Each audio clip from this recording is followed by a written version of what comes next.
Alrighty. Not gonna lie, I've been waiting for actually able to read this one right here. Also, hi. Yo, Super. How you doing?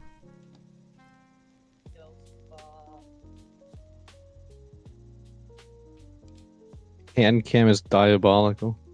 And Cam is truly diabolical. Mm. What do you have me Oh, on? yeah. Do you have my stream open or something? Because I heard my voice again. No, you didn't. Fuck you.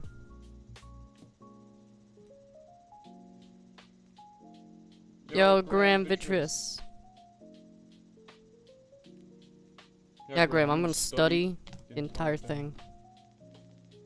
And from what I can see, it has like a pre-marked right there. Let's see what verse actually is gonna give us here. Or it's like between two, but let's see the first one that's actually like pre-marked here. From Chronicles. There's like two marks, one in front and one in behind.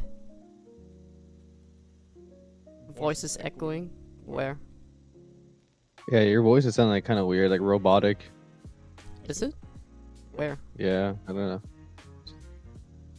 And I'm In muted general. quick. Why? Why? I can't tell you.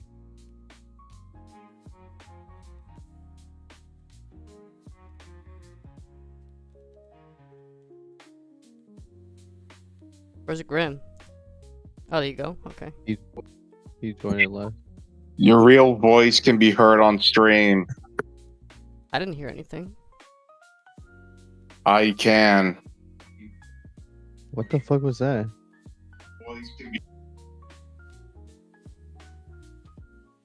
Okay.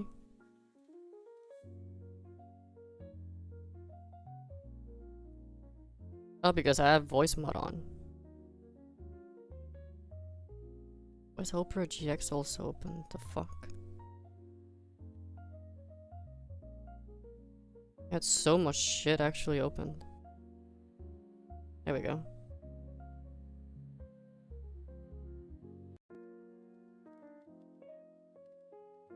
Screen trolling? No.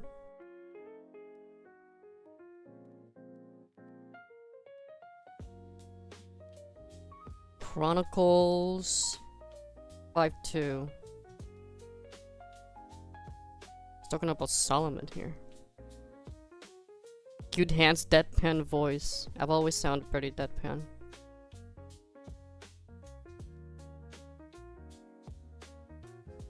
Wait, what do you mean by that? Go, Super. What do you mean gas?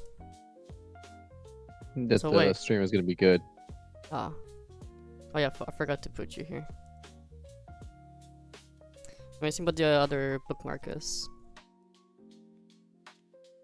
You see Nehemiah? some working for me. Is that how you spell? Is that how you pronounce it? Nehemiah?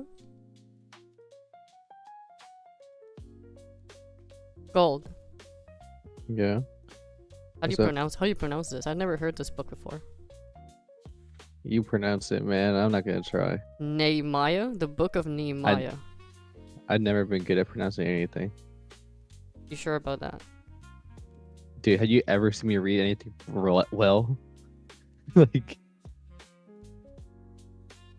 It's talking about the wall of Jerusalem broken down and the gates thereof are burned with fire. That sounds badass.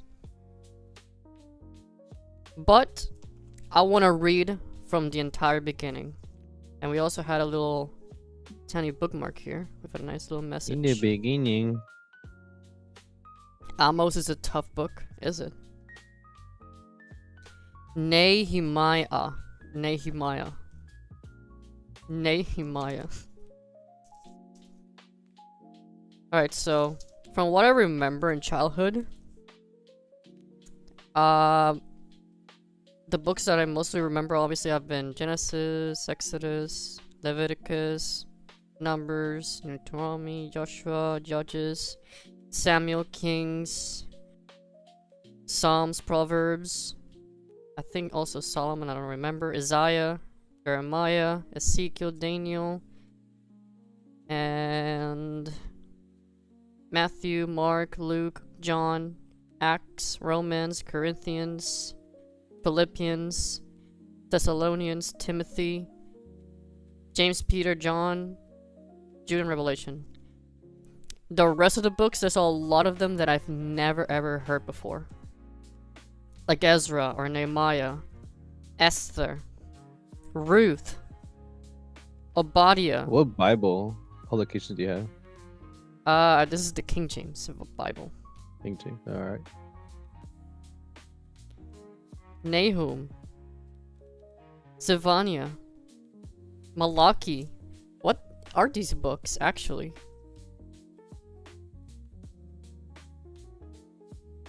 Oh. Oh, because it's both Old and New Testament. Hi, coffee.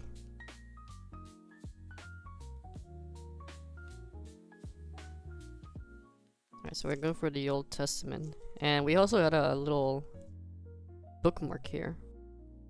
We found a nice little message. Before you begin, have you heard the message of good news about Jesus at the heart of the Bible? Do you have questions? Explore a few brief answers, top 10 common questions about the Bible. An easy reading plan, get to know the story of the Bible from the beginning to the end. Discover every book.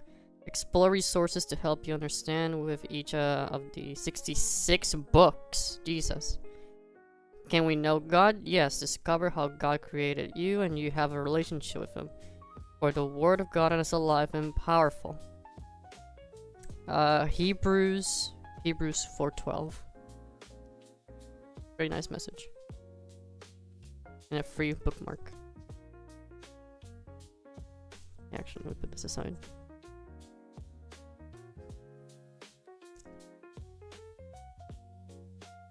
Alright.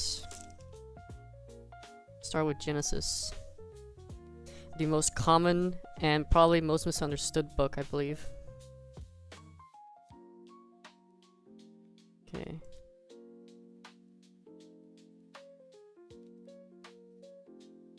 I'll also be using my drawing tablet to make a maybe use a couple of drawings to do some explanations. And if you want to help Gold, you're welcome to.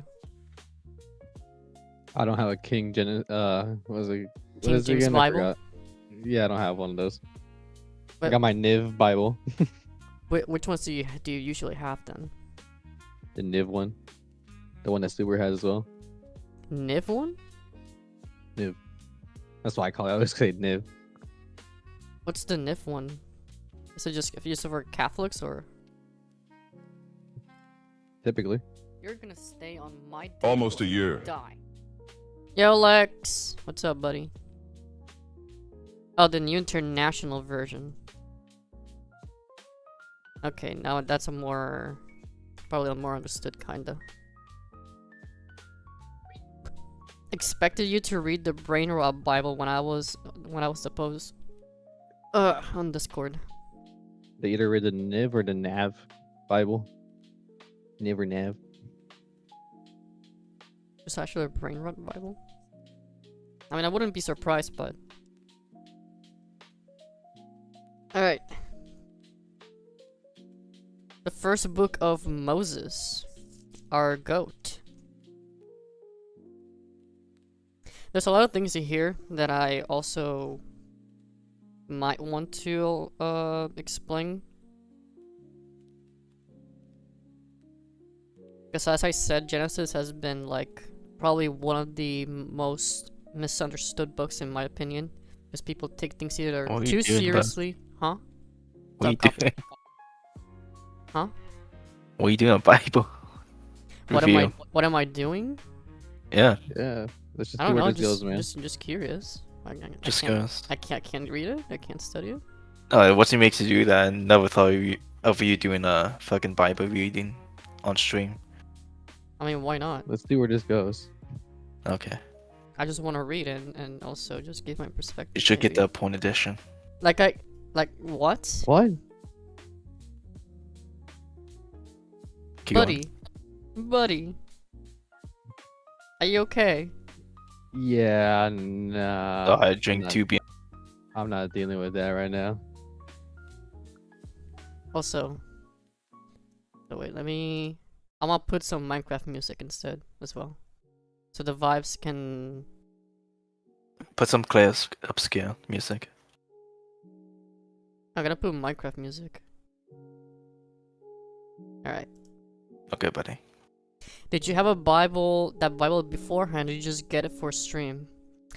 I Looks like bought it family a one. couple weeks ago. It looks new, so It is very new. Bought it a couple Yeah. weeks ago.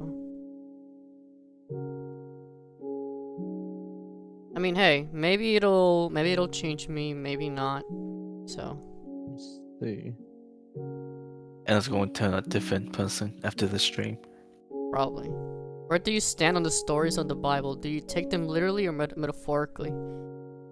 That's the thing. That's what I'm saying. that's what we do, yeah. That's what I'm saying. For example, on Genesis, people take it way too literally or metaphorically.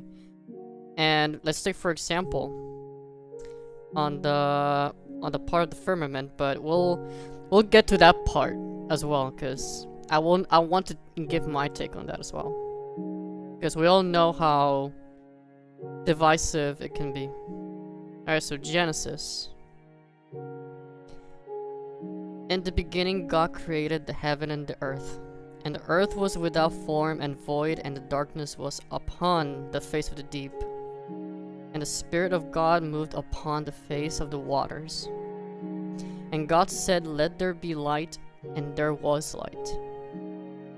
And God saw the light that it was good, and God divided the light from the darkness. And God called the light day, and the darkness he called night. And the evening and the morning were the first day. And God said, "Let there be a firmament in the midst of the waters, and let it divide the waters from the waters." And God made the Okay. And God made the firmament and divided the waters which were under the firmament from the waters which were above the firmament, and it was so. God called the firmament heaven, and the evening and the morning were the second day.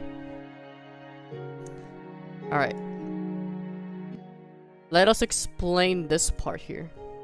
Because from what I've heard, in a lot of posts, or from many people, saying, oh, the Bible explains that there's like an actual firmament, blocking or preventing us from going further from Earth. Or that's how people basically try to explain quote-unquote flat Earth, which is not true, obviously. Let me see if I can draw it. So basically, people have this little space here, and people believe that a literal firmament is like this, and that there's waters above the firmament. But what if the firmament is basically a separation between earth and heaven here? Let's put a tiny angel here. Not sure if you can see it. Well, tiny angel here. What if the firmament is basically the entire universe as the whole separation between heaven and earth?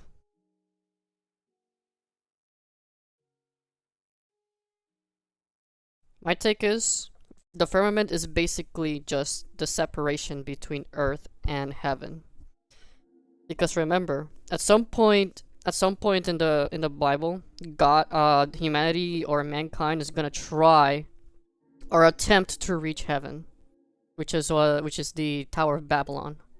Wait, was it the Tower of Babel? No, the Tower of Babel. I mean the Tower of Babel. Close enough. Yeah, I got the little two names mixed up there. But yeah, at some point mankind will try to get to heaven as a mockery, or both mockery and pride. But yeah, in my opinion, the firmament that they're talking about in Genesis is basically the separation between heaven and earth, which will be almost impossible for us at this point in time to obviously get to heaven. It will be if it's literal, if it is actually literal, then yeah, it will be pretty much impossible for us to get there because of this separation.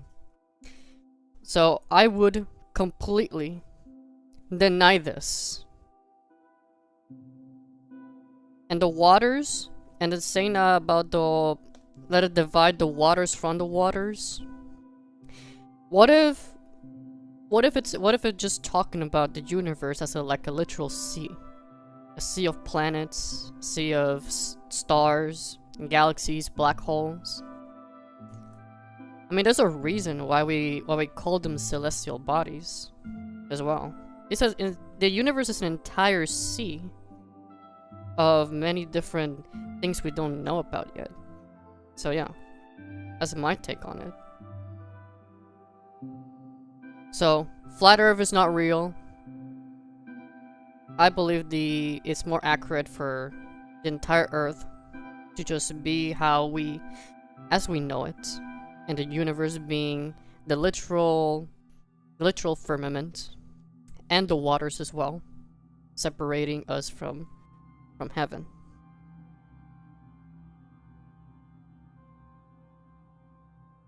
Alright, and God said, "Let the waters under the heaven be gathered together unto one place, and let the dry land appear.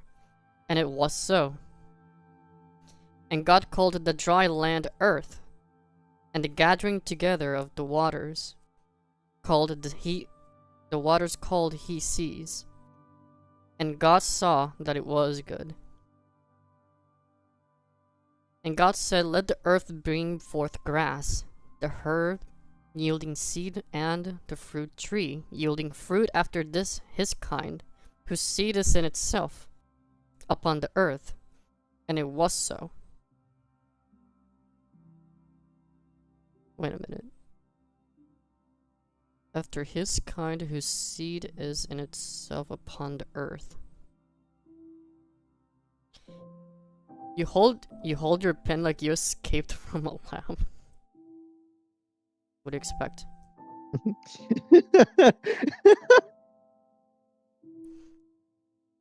And the earth brought forth grass and okay, wait, I already read that part. No wait. Jesus, I keep confusing it.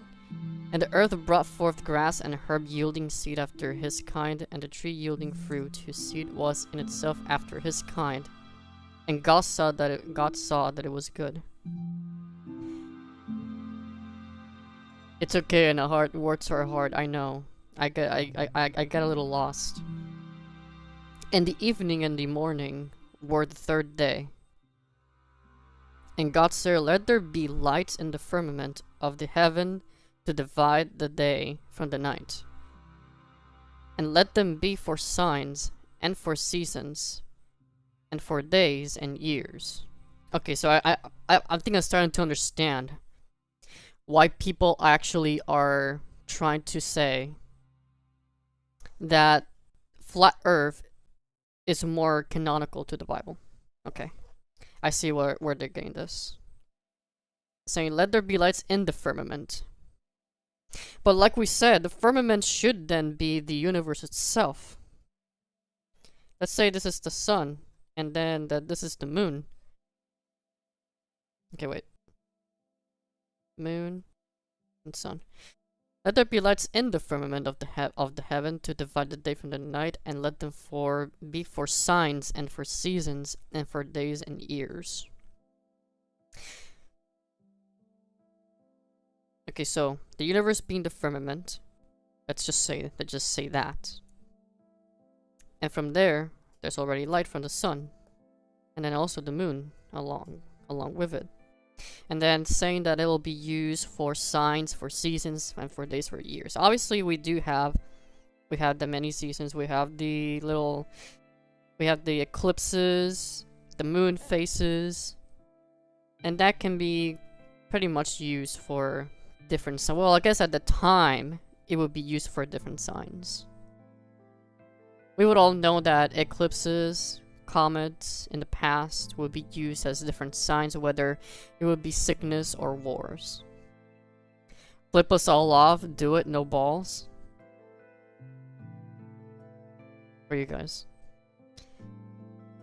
You're really starting at the very start. Yes, I'm starting at the very start, and I'm already trying to explain the cosmology of this entire thing. Already telling you that flat Earth is not fucking real, and that basically the universe is the firmament itself. There's light within the firmament, which is the universe itself, and that the firmament is actually the fucking entire sea of waters.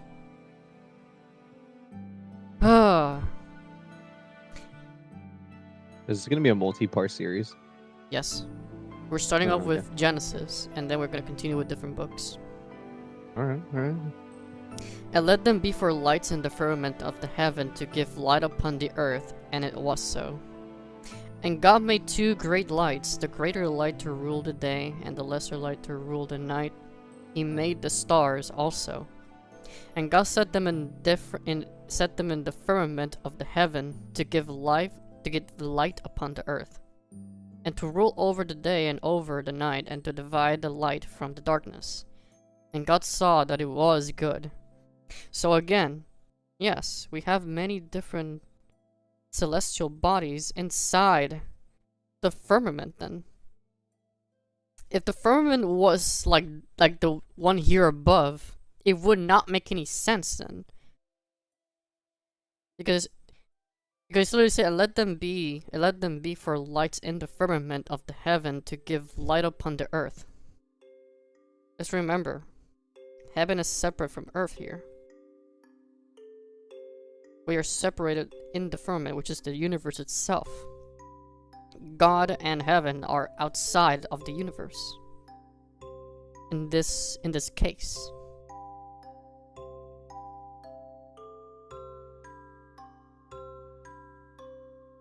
Okay, where did I left off? And God set them in the firmament of the earth to give light upon the earth, and to rule over the day and over the night, and to divide the light from the darkness. And God saw that it was good. And the evening and the morning were the fourth day. And God said, let the waters bring forth abundantly the moving creature that hath life, and fowl that may fly above the earth in the open firmament of heaven. Wait, what? Let the waters bring forth abundantly the moving creature that hath life, and fowl that may fly above the earth in the open I'm back. Huh? I'm back. Oh, What y'all I'm talking back. about? Okay, wait. And God said, let the waters bring forth abundantly the moving creature that hath life, and fowl that may fly above the earth in the open firmament of heaven.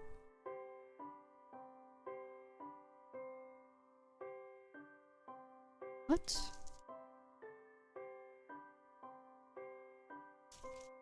Bring forth the moving creature that hath life in the waters? Is it talking about fish? Or all the creatures? Or at least first sea creatures then. And God created whales. Okay, it is kind of. And every living creature that moved, which the waters brought forth abundantly after their kind. King James Version is painful sometimes. I guess so.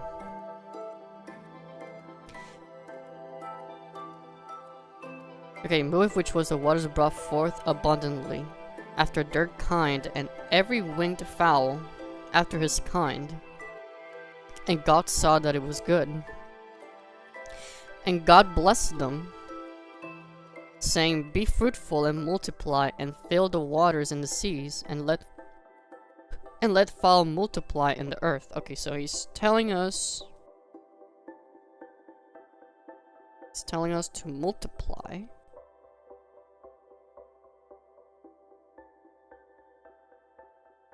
Obviously, telling us to multiply and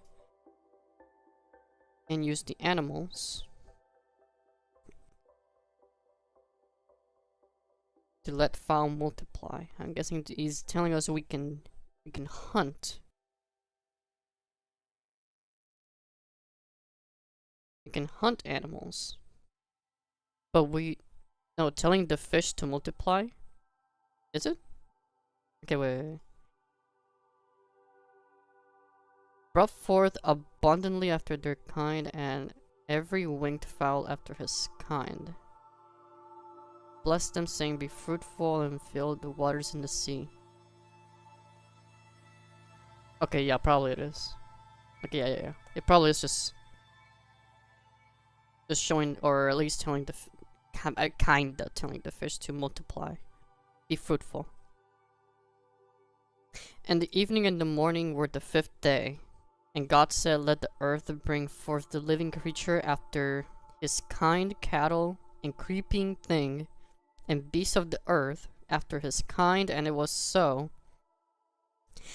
And God made the beasts of the earth after his kind, and cattle after their kind. I'm confused. What does it mean by his creature after his kind? Where are you reading it, by the way? I'm reading Genesis. Oh, Genesis. Let the earth bring forth the living creature after his kind. Okay, so after his kind, cattle and creeping thing, and beasts of the earth after his kind, and it was so. Okay, so he's telling the animals to multiply for now. And God made the beasts of the earth after his kind, and cattle after their kind, and everything that creepeth upon the earth after his kind, and God saw that it was good. Okay, wait. Made the beasts of the earth after his kind, and cattle after their kind, and everything that creepeth upon the earth after his kind. Wait a minute,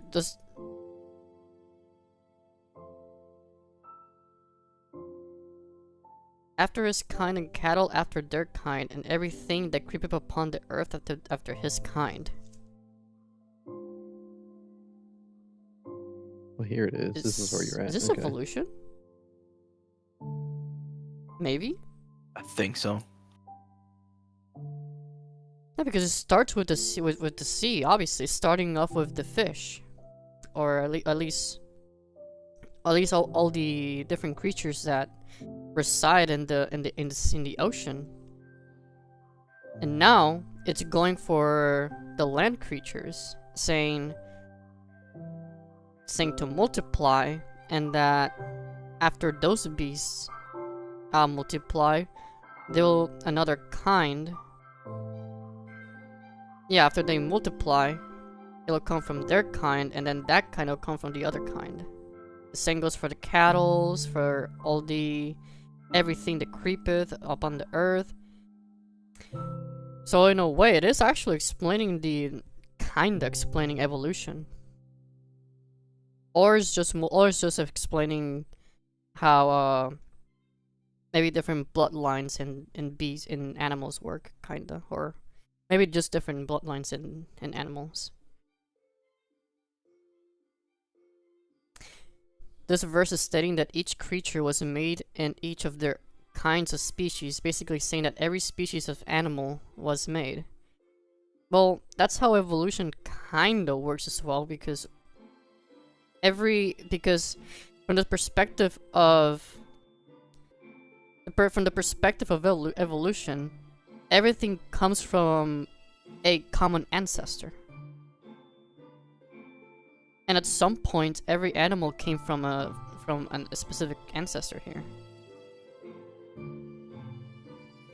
So basically, they continue to go from one point in time, and then it goes through another kind, and then it goes to another kind, and so on. Okay, now this is where now we get to humans. All right. And God said, "Let us make a man in our image, after our likeness, and let them have dominion over the fish of the sea, over the fowl of the air, and over the cattle, and over all the earth, and over every creeping thing that creepeth upon the earth." Let me lower the music a little bit.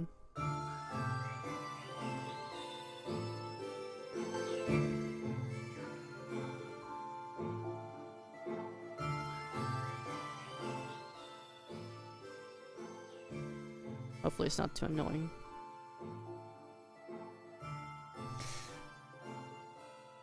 Alright, so God created man in his own image, in the image of God that created.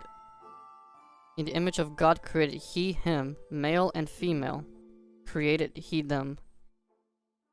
And God blessed them, and God said unto them, "Be fruitful and multiply, and replenish the earth, and subdue it, and have dominion over the fish of the sea, and over the fowl of the air, and over every living thing that moveth upon the earth." Okay. How would aliens factor into this? Would I be okay in blasting an alien begging for mercy because it was that image, it was made in God's image? I'm not sure. I am not sure about aliens, honestly. I'm not sure about aliens because it hasn't explained anything yet about how it made others outside the earth. Aliens are waiting to bear witness God's final judgment. They'll probably be outside, probably in space, of looking from afar, going like, "Damn, those humans are fucked." Alright, and God said, "Behold, I have given you every herb bearing seed which is upon the face of all the earth, and every tree in the which is the fruit of a tree yielding seed to you, it shall be for meat." Wait, what?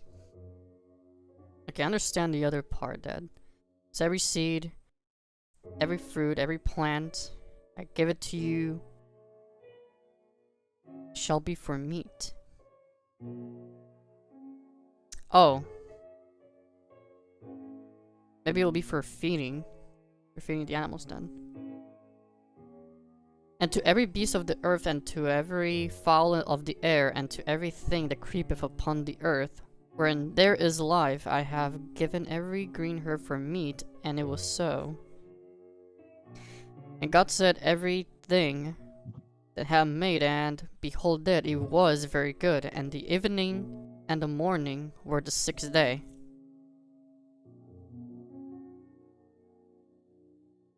Thus the heavens and the earth were finished, and all the hosts of them.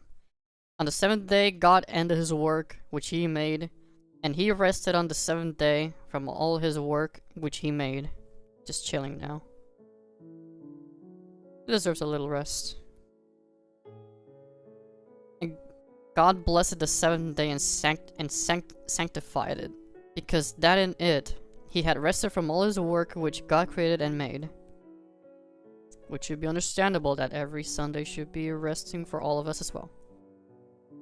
I worked yesterday. But the aliens look like us? I wouldn't be too sure, honestly. If they are in God's image, then probably.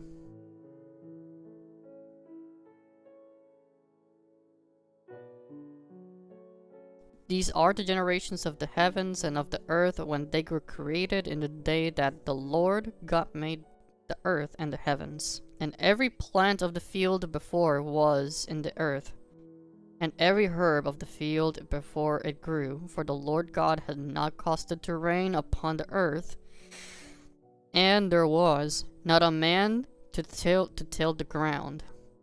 But there went up a mist from the earth, and watered the whole face of the ground. And the Lord God formed man of the dust of the ground, and breathed into his nostrils the breath of life, and man became a living soul. Jews and Muslims believe that Sabbath falls on Saturday. Yeah, which is from what I've heard, Saturday is part of a religion to also worship Saturn. That's from what I've heard as well. Or at least on Judaism, and they kind of do worship Saturn in one way or another. Okay, so made man from dust. What do you think that means, guys? What do we think that means? It's already it is already scientifically known that everything in the solar system is made from stardust. No, it does not mean elements. It means stardust. It is already scientifically proven already that we are made from stardust in one way or another. Everything in the solar system is made from different from the different elements of the sun at the beginning. So in one way or another, yes, we are dust. Whether it's dust from the earth or is the dust from the stars.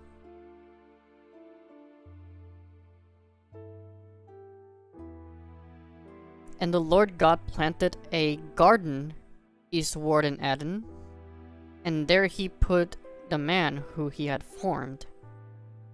And out of the ground made the Lord God to grow every tree that is pleasant to the sight and good for food, the tree of life also in the midst of the gardens, and the tree of knowledge of good and evil. Alright, here we go. Do we choose immortality, or do we want to know everything? Can't be both. Can't be both. I'm guessing in this part, it's trying to explain morality. That's as far as we go here. It's trying to explain how life is limited, and how it also explains how we know between what is good and evil. Because good and evil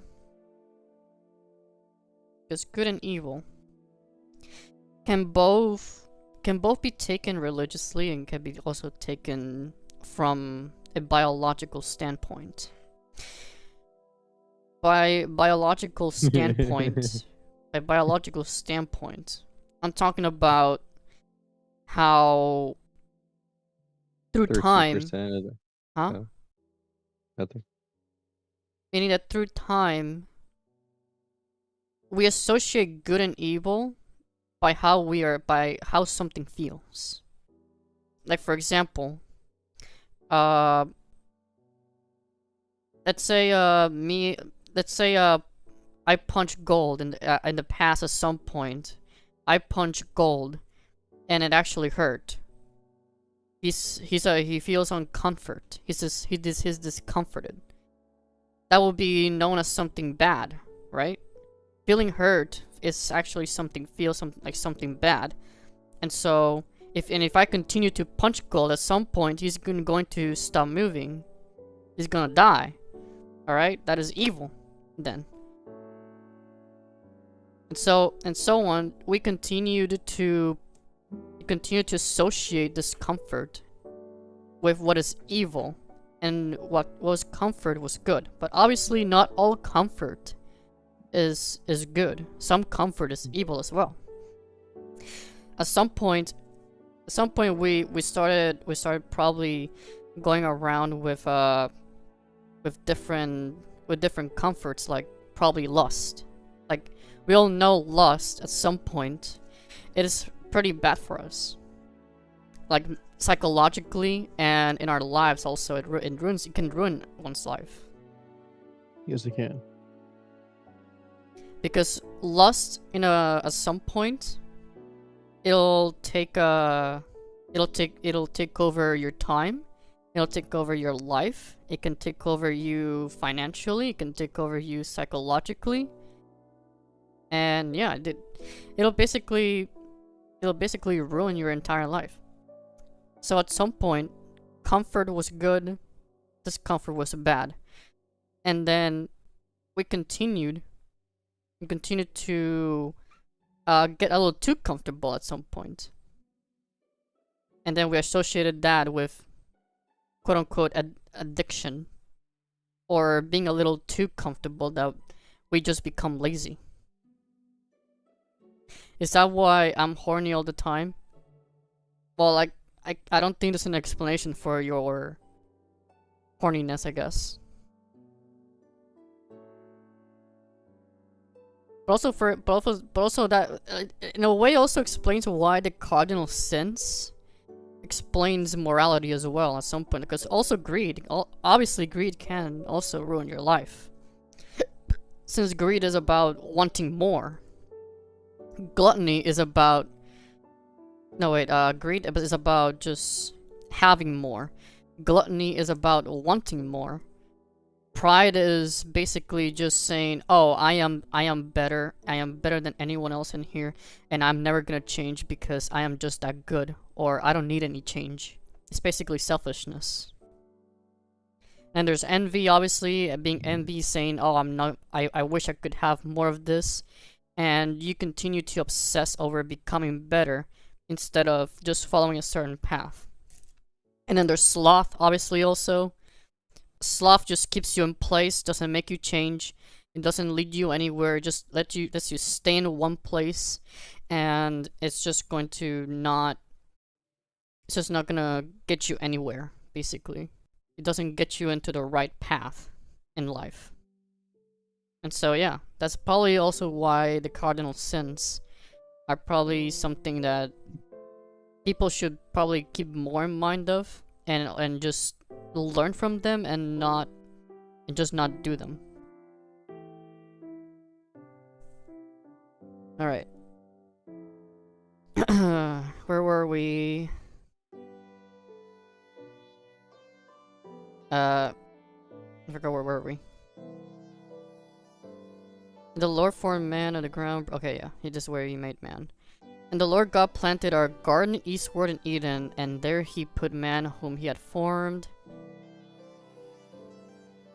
Okay, yeah, the tree of life and the tree of knowledge and good and evil. Okay, he's right here. And a river went out of Eden to water the garden, and from thence it was parted and became into 4 heads. The name of the first is Pison. What? And a river went out of Eden to water the garden. Okay. There's a river to just water Eden as a whole. The first name is Pison. That is it which compasseth the whole land of Havilah?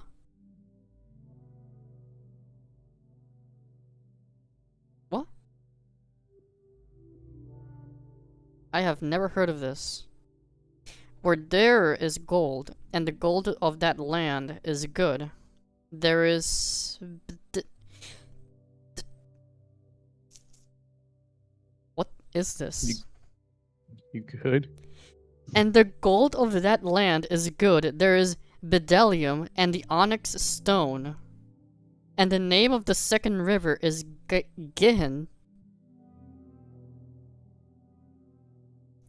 What is this? I have never heard of this.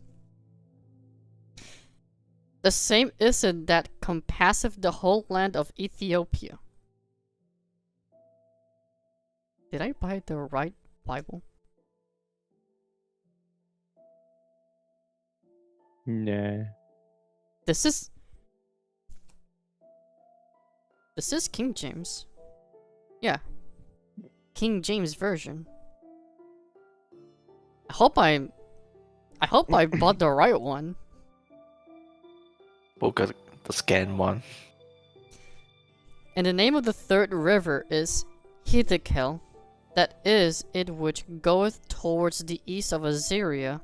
And the fourth river is Euphrates. Okay, Euphrates. Okay, an actual river. All right, Euphrates.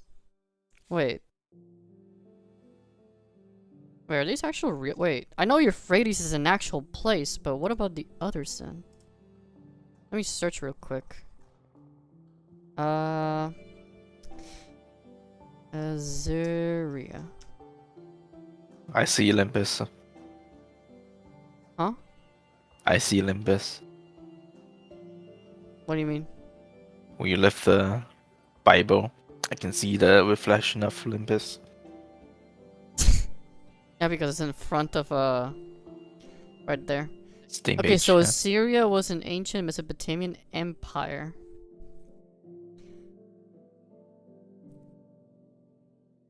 Let me see, where was Assyria? I mean, Assyria is like close to Israel. And land of Havilah. Where's Havilah? Havilah. It's like around Iran? Territory of the Ishmaelites and Amalekites. Southern boundary of Havilah. Nice. Oh, okay, so these are actually in here. Okay. And then Gihon, or Gihon. Gihon.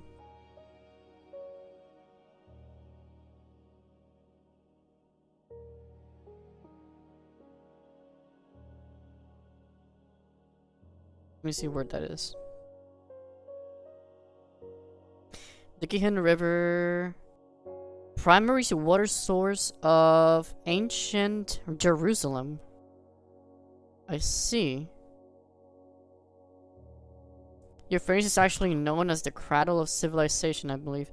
No, yeah, there's also, I remember, I do remember Euphrates is a river around Asia.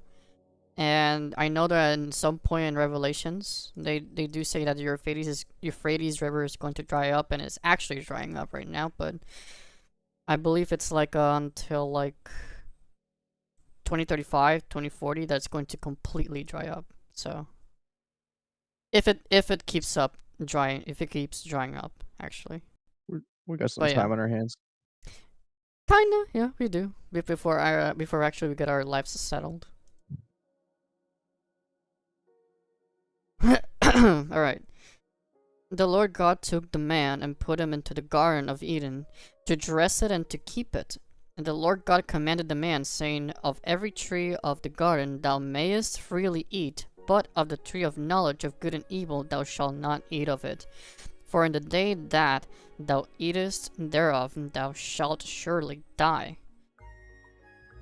Alright, so at this point, it's probably telling us that at this point, humans were kinda immortal, or kind of eternal, just like him. But they were still innocent, you know, in a sense of way. They didn't know any better, per se. That's why that's why probably Eve was also tempted so easily. Because if this is between knowledge of good and evil, I mean, at this point, they wouldn't be able to know what was good and evil then. Even though God did tell them not to, but since they still don't know what's between good and evil, the only thing they would do is just follow God's command for now. And the Lord God said, It is not good that the man should be alone. I will make him an help meet for him. There was a point in ancient records from all civilizations that a person ruled for 10,000 to 80,000 years.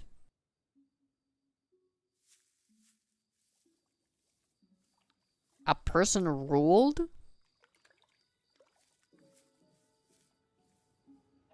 I need to see that record then. Sorry. And out of the ground the Lord God formed every beast of the field and every fowl of the air and brought them unto Adam to see what he would call them. And whatsoever Adam called every living creature, that was the name thereof. I have no idea how long that would actually take him to name every single freaking creature on Earth. Scholars said that it was maybe just the name. The name? Name of who? And Adam gave names to all cattle, and to the fowl of the air, and to every beast of the field, but for Adam there was not found a help meet for him. Wait.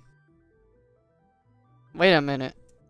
Wait a minute here. Wait a minute here.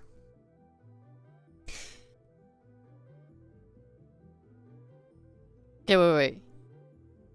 Lord God said, "It is not good for the man should be alone. I will make him a helpmeet for him." Out of the ground Lord formed every beast of the field, every fowl of the air, and brought them unto Adam. Wait a minute. This same?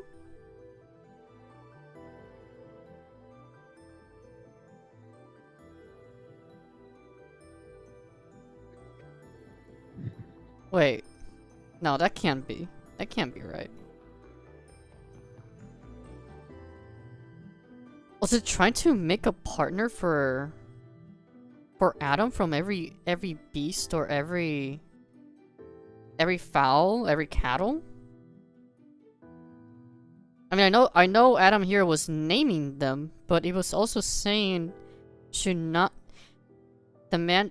It is not good that the man should be alone. It will make him a helpmeet for him. It's saying that Adam should not be alone. Then I should make a help for him. So maybe get him a partner of some sorts, but obviously not every beast or cattle, fowl, or whatever. It obviously did not work for him. It's trying to show that no animal is man's equal.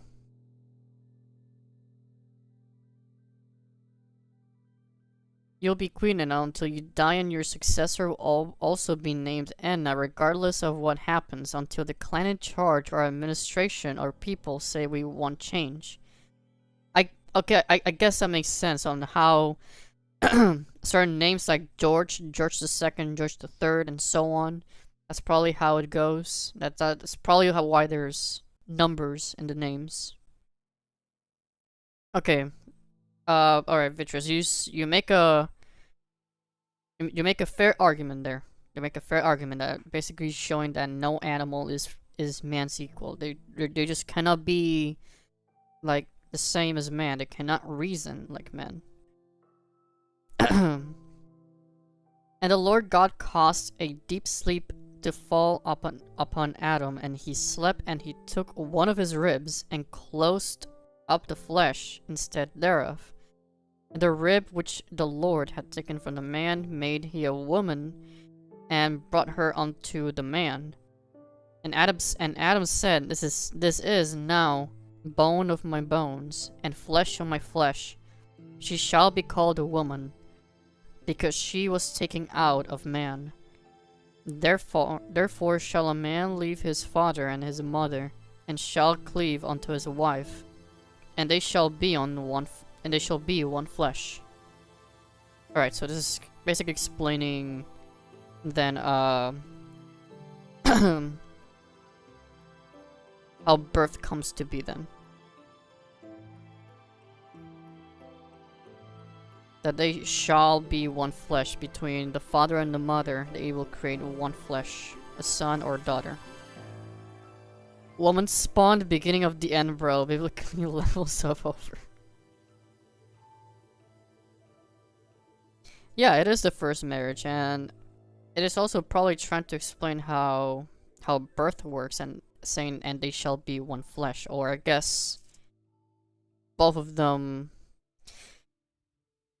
Or yeah, I guess both of them will just create something.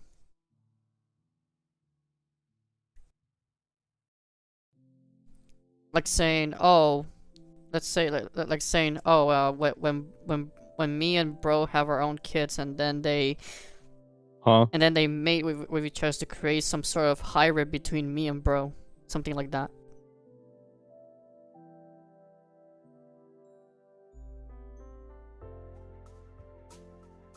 Don't worry about it.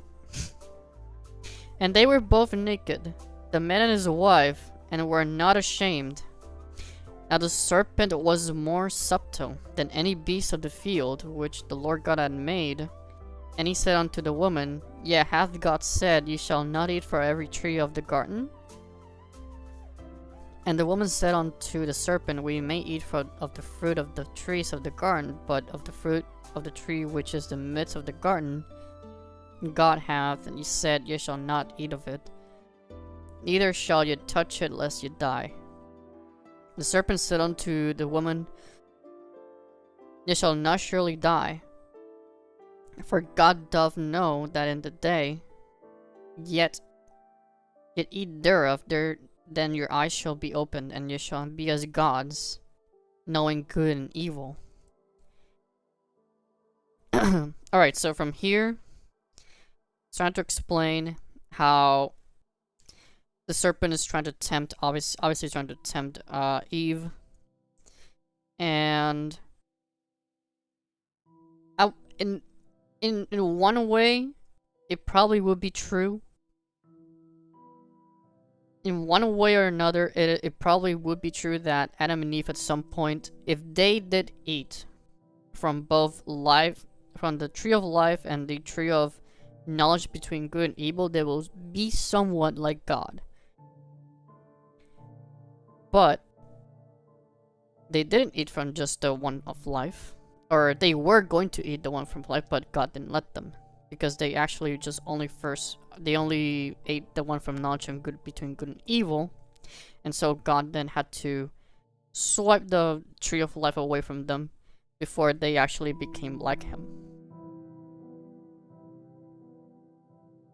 Yeah, folded under zero pressure, son of our Lord, yes.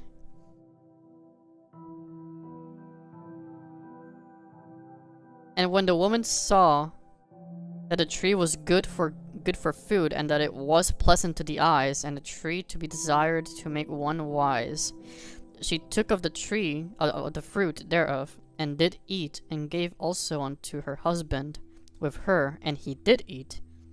And the eyes of them both were opened, and they knew that they were naked.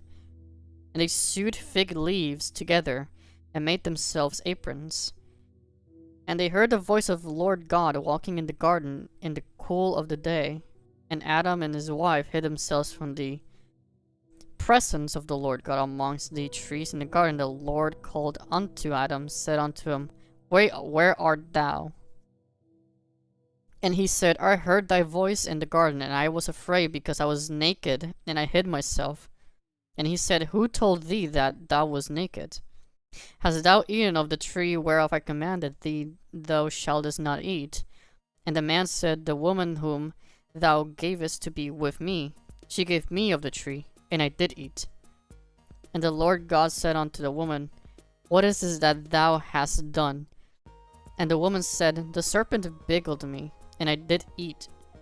The Lord God said unto the serpent, Because thou hast done this, thou art cursed above all cattle, and above every beast of the field. Upon thy belly shalt thou go, and thus shalt thou eat all the days of thy life.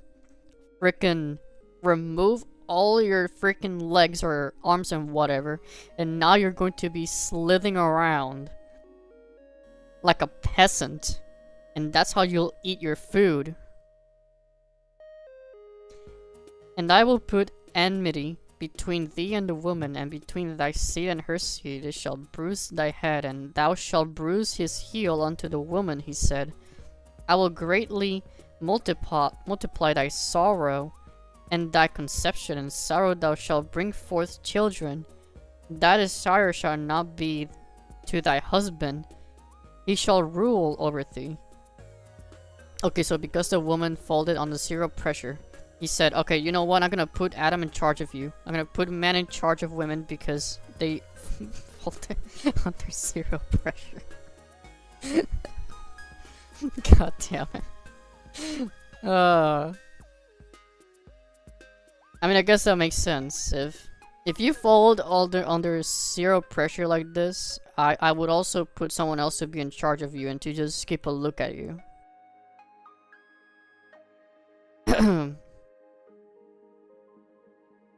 And unto Adam he said, because thou hast hearkened unto the voice of thy wife, and hast eaten of the tree of which I commanded thee, saying, thou shalt not eat of it. Cursed is the ground for thy sake, and sorrow shalt thou eat of it all, and the days of thy life. Cursed is the ground for thy sake, and sorrow shalt thou eat of it all the days of thy life. Damn. Cursed in life forever.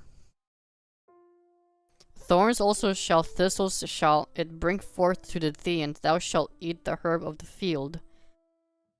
In the sweat of thy face shalt thou eat bread, till thou return unto the ground, for of it wast thou taken. For So thou... does this mean that getting married is a curse? No, I don't think it's No, just that. kidding. It's just that not necessarily as cursed, or that necessarily that men should be charged, but probably that the one who probably shall be charged is someone who actually has more of a are better and mentally prepared in one way or another. But I guess in this case right now, it's putting Adam or man as to take the lead in the relationship. Even though we all already know biologically man is more logical, and females are more emotionally focused than men.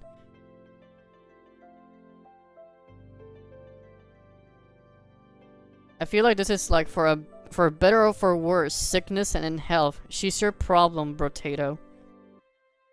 Probably. Brotato. Okay, for out of it wast thou taken, for dust thou art, and unto dust shalt thou return. And Adam called his wife's name Eve, because she was the mother of all living.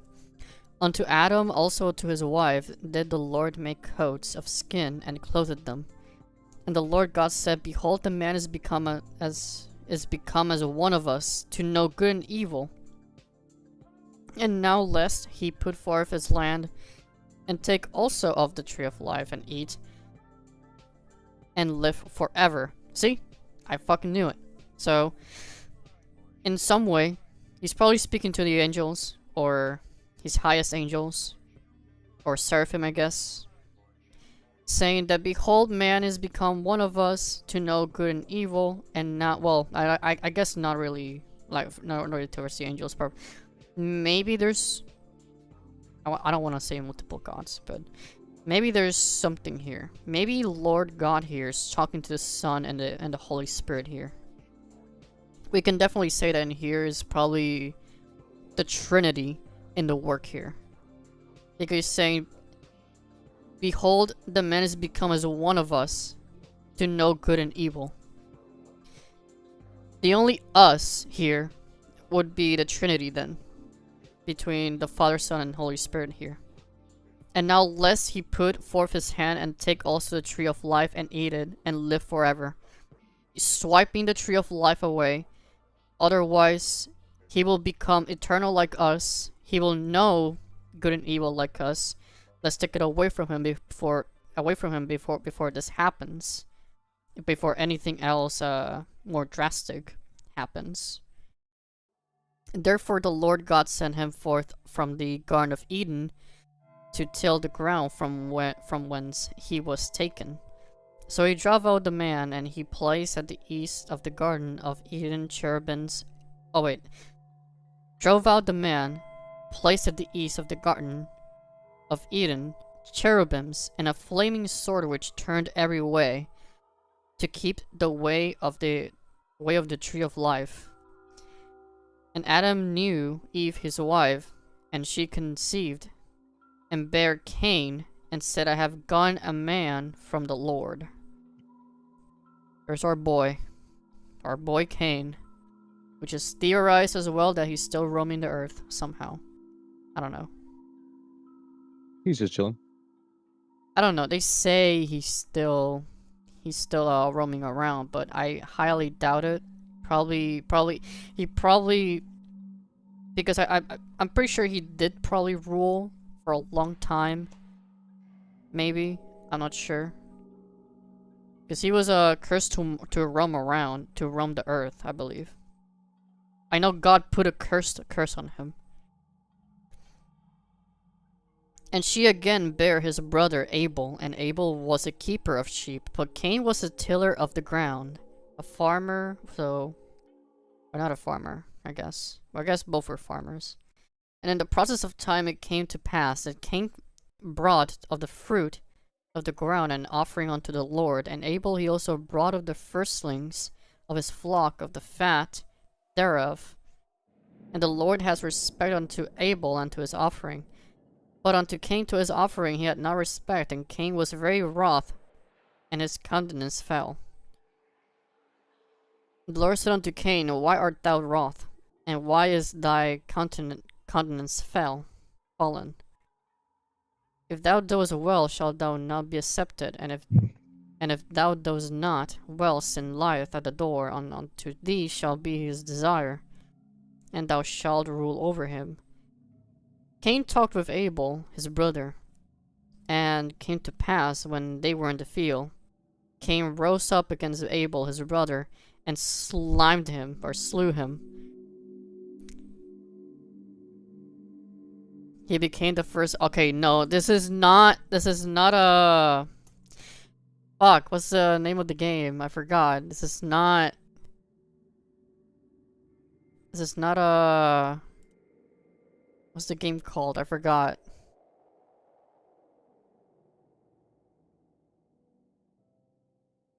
That one vampire game. Yeah, Vampire Masquerade. This is not Masquerade, guys. Come on. And the Lord said unto Cain, Where is Abel thy brother? And he said, I know not. Am I my brother's keeper?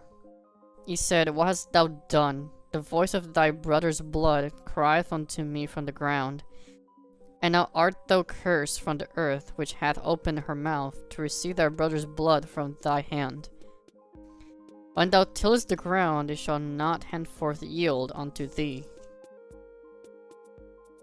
We got our first murder. A fugitive and a vagabond shalt thou be in the earth. Alright, so that's why it probably says. This is probably the curse here. That he shall remain a fugitive and a vagabond, and shall thou be in the earth. And Cain said unto the Lord, My punishment is greater than I can bear. Behold, thou hast driven me out this day from the face of the earth, and from thy face shall I be hid. And I shall be a fugitive and a vagabond in the earth, and it shall come to pass that every one that findeth me shall slay me. There's one part that people also questioned, probably, saying, wait, who is Cain afraid of then? Who is Cain afraid of then? Because there's only, at this point, there's probably only about 4 humans. Should be obviously Adam, Eve, Abel, and Cain. Unless he's talking about either he's talking about actual other humans other than them, associated with them, Or he's talking about the future sons and daughters of Adam and Eve. Because at some point, I'm pretty sure Adam and Eve will know what happened, probably what happened. And maybe he's afraid. He's afraid of everyone who comes after, literally Diavolo fate, infinitely killed forever. Probably. He's probably afraid of his future siblings, maybe, to come after him. Or maybe his own parents, actually, to go after him.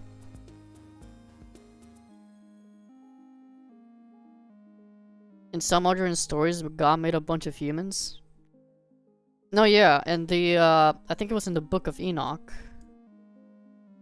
that it somewhat explains how many humans actually came to be. And these were called the Watchers. It was a bunch of angels that were set to watch over humans, but then these angels actually lusted for female humans. And then these female humans started bearing these giants, which are also appear in the Bible. Apparently, giants do appear in the Bible, and these giants are not just called giants; they're called Nephilim. They're like half human, half angel, but they're also some kind of a amalgamation, or I guess you could call it abominations. At least that's what God calls them. These giants or Nephilim were the ones who are actually slaughtering humans left and right as well, and it was one of the reasons also why God had to do a reset and flood the earth completely.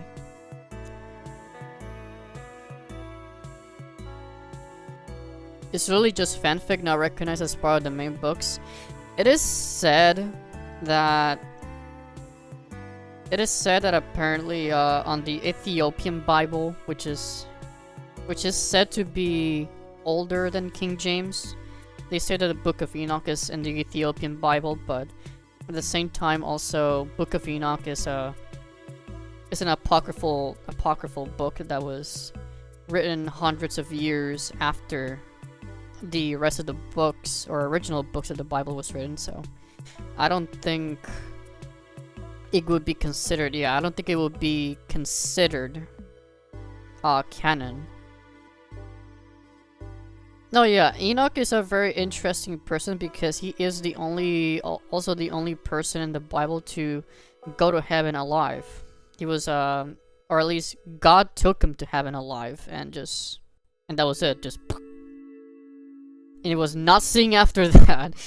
just took him. Come over here, buddy, and boom. Not the only one.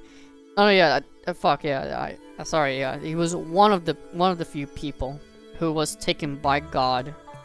Yeah, who was taken by God alive onto heaven. Yeah, Elijah was the other one.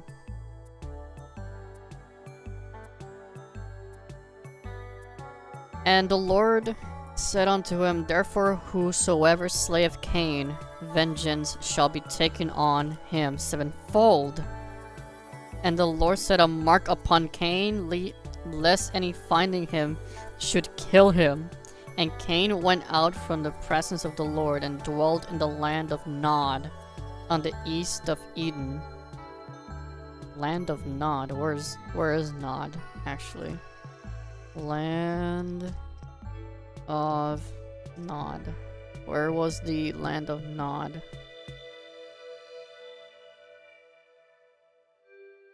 It is described as the east of Eden. Is there no actual place of where it was?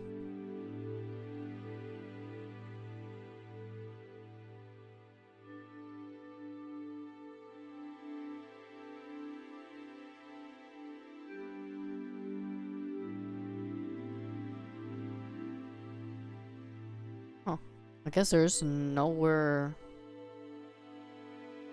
else where it says. Let me check. Land of Nod. Adamic locations. South central part. There's Persia.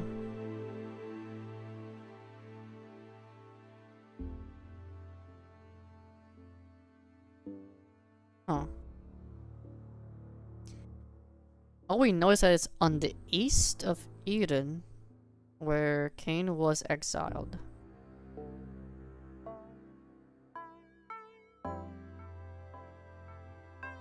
Hmm.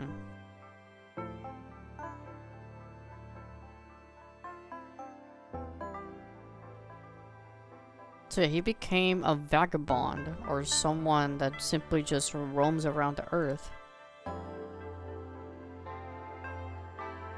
Okay, so we don't really have an idea. Not actually means in Hebrew to wander. Alright, so that's like literal translation then. Alright. And Cain knew his wife.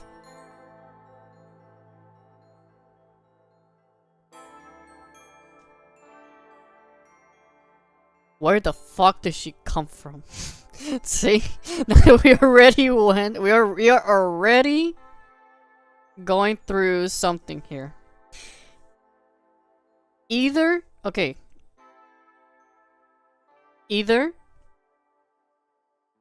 his wife, it's someone that he is also related to.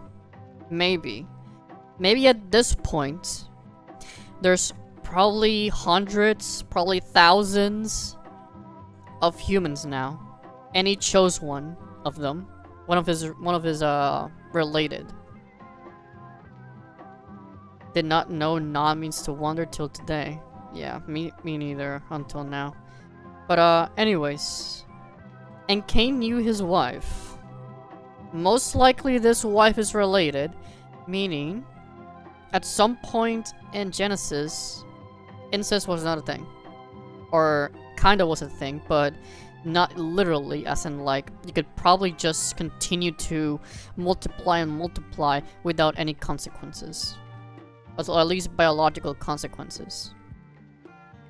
Maybe that is the reason. Maybe there was a couple humans that decided to stay with between Adam and Eve. Maybe the other sons and daughters of Adam and Eve. Maybe there was a maybe they became different tribes. Maybe they separated, and then came final wife between that separation, and then she conceived and bared Enoch, our goat. And he builded a city called the name of the city after the name of his son Enoch. Also the city Enoch. Okay, and unto Enoch was born Irad, and Irad begat Mehujael, and Mehujael begat Methuselah. Oh, wait. Methuselah? Methusael. And Methusael begat Lamech. And Lamech took unto him 2 wives, and the name of the ones was Ada, and the name of the other is Zillah. And Ada bare Jabal. He was the father of such as dwell in tents, and of the such have cattle. Methuselah.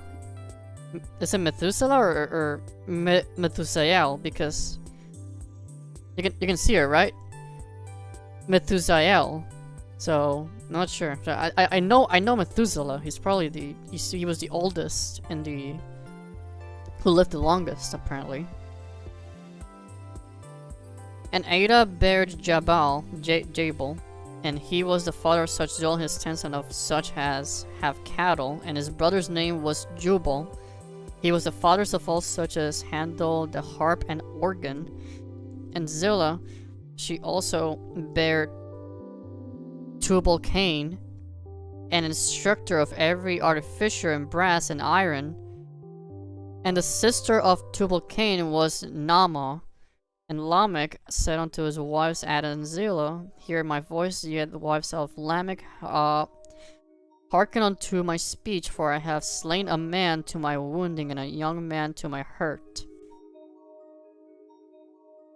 Honestly, yeah, these names, some of these names actually do kinda go hard, not gonna lie. Especially Mehujael, Methusael or Benjamin is down here. Methuselah, Lamech, Ada, Zillah.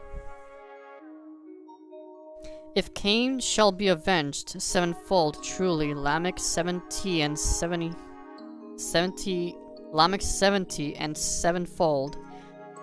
And Adam knew his wife. Again, she bare a son called Seth.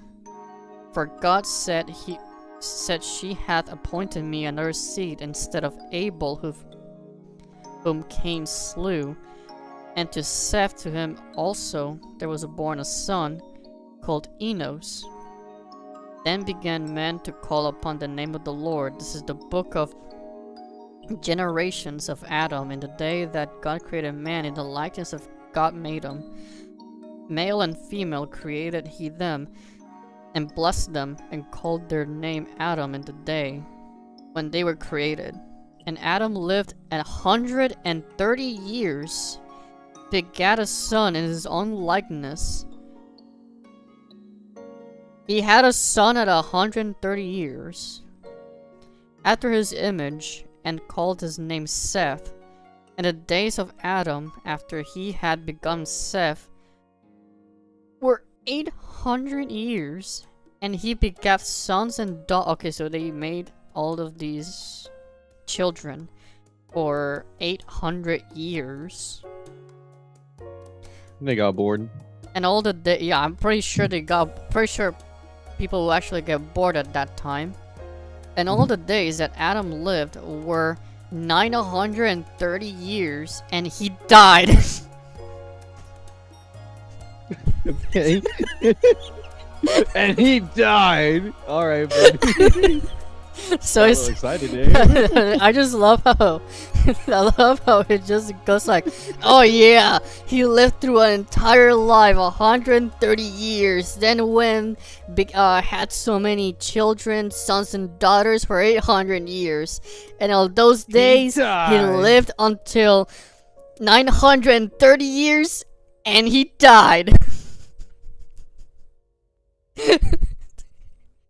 Okay. And he died, and Seth lived 105 years and begat Enos.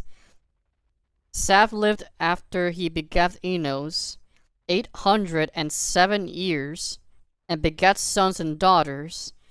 And all the days of Seth were 912 years, and he died again. And Enos lived 90 years and begat Canaan. Not Canaan as in like the promise, like Canaan. So I don't confuse it with the actual promised land, Canaan. And he died. Yes. And Enos lived after he begat Canaan 815 years and begat sons and daughters, and all the days of Enos were 905 years, and he died. Canaan lived 70 years, begat Mahalaleel, and Canaan lived after he begat Mahalaleel 840 years, and begat sons and daughters. What in the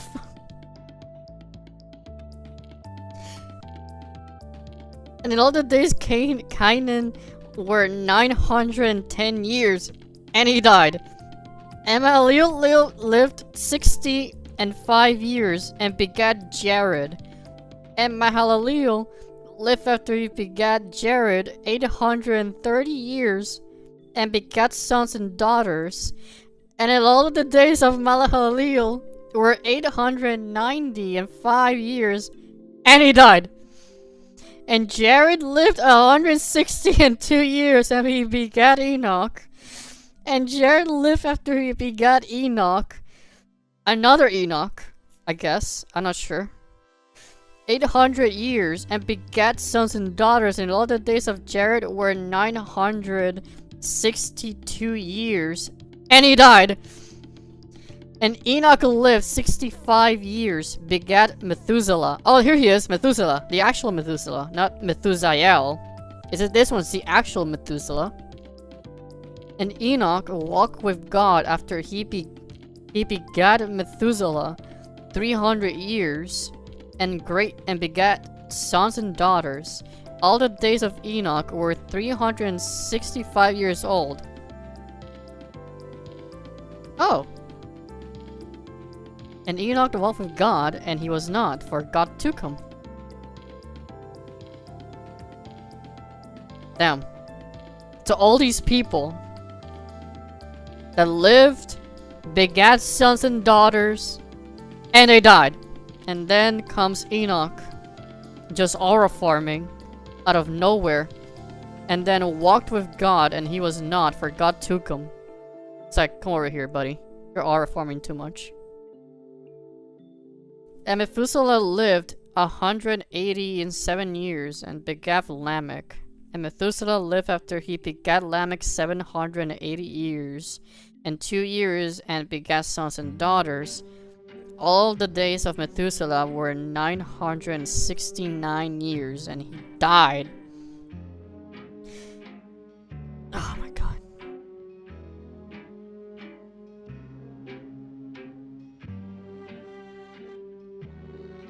Alright. Okay, so Methuselah was 969 years. Lamech lived 182 years, begat a son, called his name Noah. This early! Saying, this same shall comfort us concerning our work and toil of our hands, because of the ground which the Lord hath cursed. Lamech lived after he begat Noah 595 years, and begat sons and daughters. Okay, so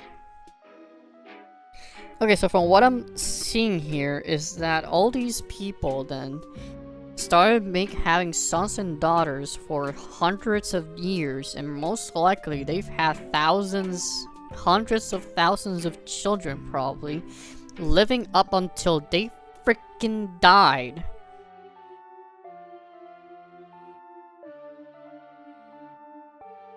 Everyone but Enoch lived over 700 years, but Enoch lived 365, was taken up to heaven, and did not know death. Yeah, exactly. Just taken. Just kidnapped. And Lamech lived after he begat Noah 595 years, and all the days of Lamech were 777 years. And he died. And Noah was 500 years old. Noah begat Shem, Ham, and Japheth. It came to pass when men began to multiply on the face of the earth, and daughters were born unto them. The sons of God saw the daughters of men, that they were fair, and they took them wives of all which they chose.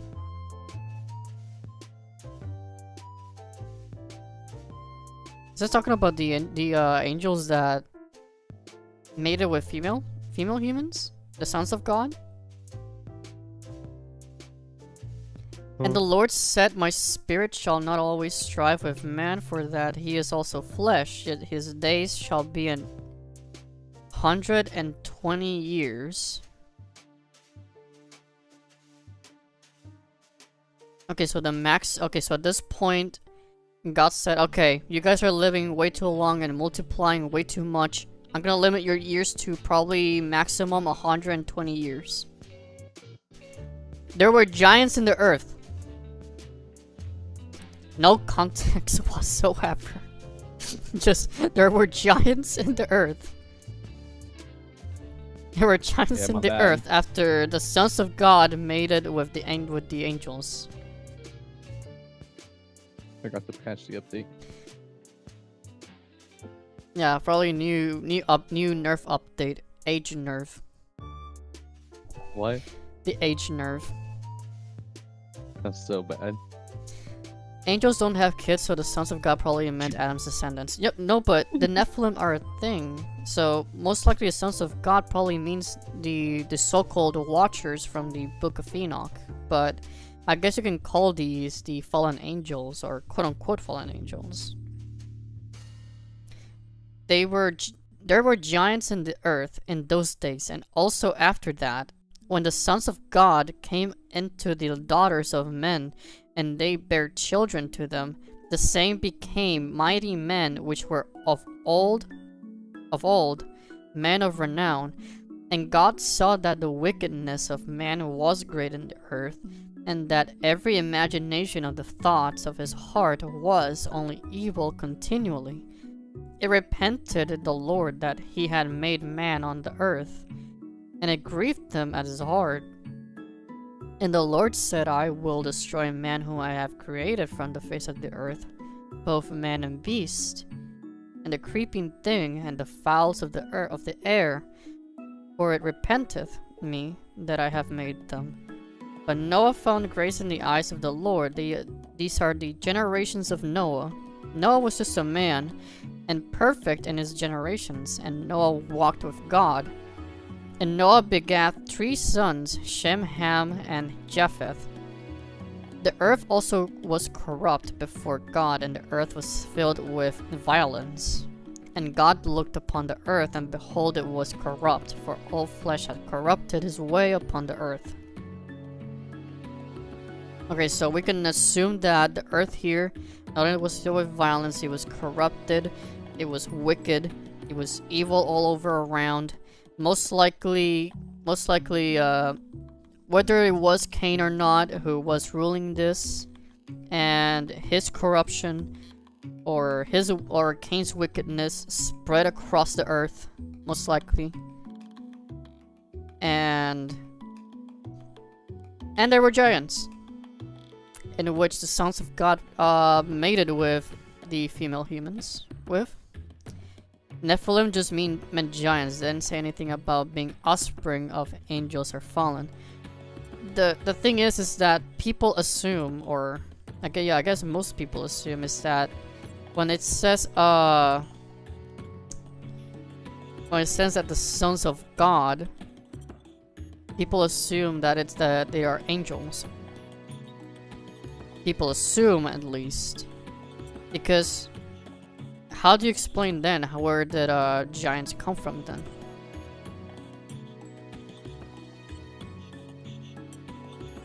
Unless the giants themselves, the Nephilim, are probably just fallen angels then.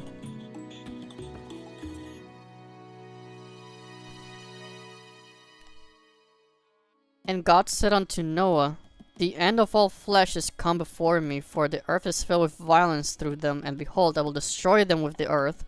Make thee an ark of gopher wood. Rooms shalt thou make in the ark, and shalt pitch it with them, and without with pitch. This is the fashion which thou shalt make it of. The length of the ark shall be 300 cubits. The breadth of it 50 cubits, and the height of it 30 cubits. A window shalt thou make to the ark, and in the cubits shalt thou finish it above, and the door of the ark shalt thou set in the side thereof. With lower, second, and third stories shalt thou make it. And behold, I, even I, do I bring flood of waters upon the earth, to destroy all flesh wherein is the breath of life from under heaven, and everything that is in the earth shall die. But with thee will I establish my covenant, and thou shalt come into the ark, thou, thy sons, and thy wife, thy son's wife with thee. Alright. So obviously this is the flood. Obviously it's a flood. And at some point, they say that in ancient times, or a couple, maybe 100,000s of years, maybe? Tens of thousands of years ago, probably. There's many stories of a similar flood, whether it was local or probably was it was on the entire world, which is a weird coincidence. That and I'm sure it's not that hard to think about. Oh, there's a lot of water on the earth. We can a story about water flooding the earth, covering the land. It's probably not something hard to think about as a person, probably. But it also is there's also a coincidence that everyone just suddenly had a story of a flood, especially like what's the story? The Epic of Gilgamesh is one example. The Ethiopians also, I think, also had a story. In Asia, around China, around India as well. There was also a flood. Probably also in the South Americas also had a flood apparently. So at this point, it probably is true then that there was actually a worldwide flood then. At this point. And also in the Grand Canyon, obviously I'm not sure if it's true, but there have been traces of algae found in the Grand Canyon, so maybe it's not that far off, you know? What do you think, Gold? Cows. Cows? Cows. Thank you for your commentary, buddy. As much as it is most appreciated. Get some water.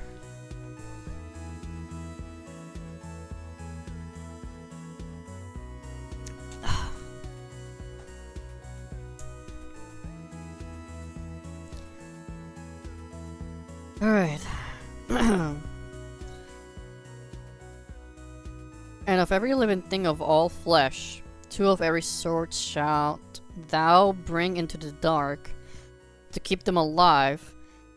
With thee they shall be male and female, okay, of all the animals, of fowls after their kind, and of the cattle after their kind, of every creeping thing of the earth after his kind. 2 of every sort shall come unto thee, to keep them alive. Alright, there's also one part that people really start to argue about the flood, or I guess the ark, saying, oh, how could every animal just fit in here, or like every single little species and shit. Like, I know it's probably hard to imagine it though, that even I can't imagine it on such a small space, or kind of big space.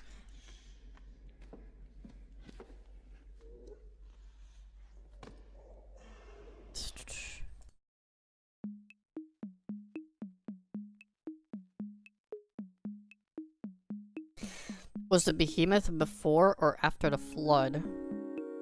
I have no idea, but we'll probably make it there soon enough, maybe, hopefully. I'm not sure which book is the behemoth at, though.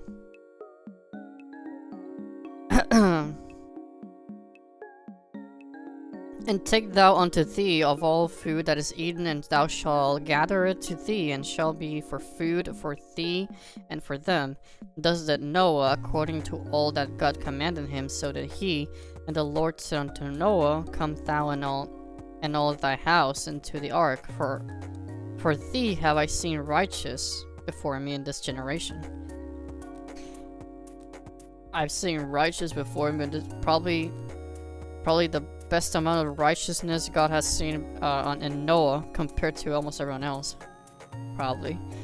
Of every clean beast thou shalt take to thee by 7s, the male and his female, and of beasts that are not clean by 2, the male and his female.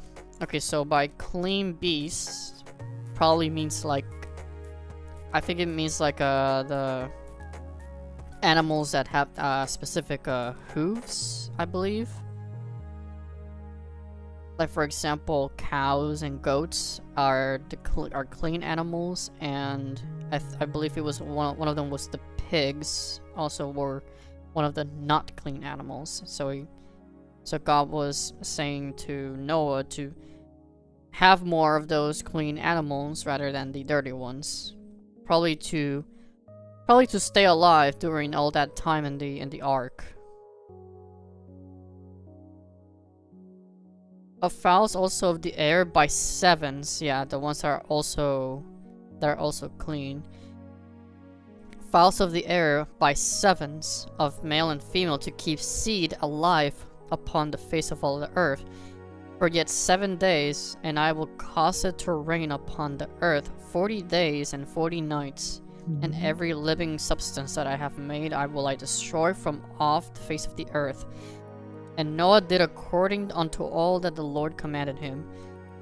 Noah was 600 years old when the flood of waters was upon the earth. And Noah went in, and his sons and his wife, and his sons' wives with him into the dark, because of the waters of the flood. Of clean beasts, and of beasts that are not clean, and of fowls, and of everything that creepeth upon the earth. There went in two and two unto Noah into the ark, the male and the female, as God commanded Noah. Then it came to pass after 7 days, and the waters of the flood were upon the earth, in the 600th year of Noah's life, in the 2nd month, the 17th day of the month. The same day were all fountains of the great deep broken up, and the windows of heaven were opened. Oh, so that's how they see the rain. So apparently, let me go back to the drawing board here. Apparently, for how Flat Earth explains rain was that apparently there's a couple windows upon the firmament here, and that they say this is how it rains, and that angels are the ones probably that throw all the water from the waters above the firmament. So that's how they explain the freaking all that rain. So that's how it is. Let's see.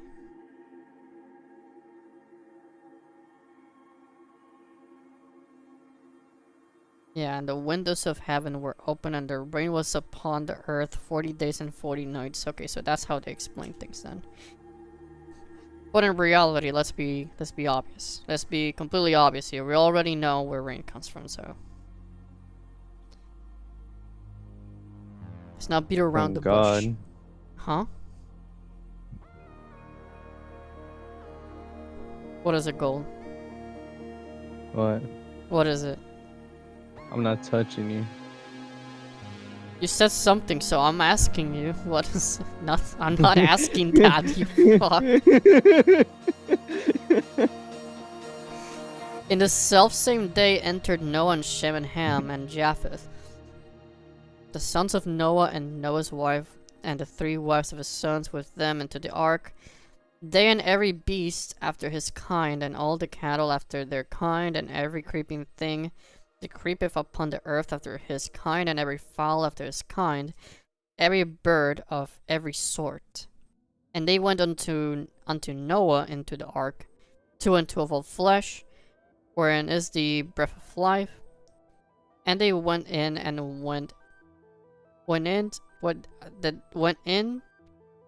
male and female of all flesh.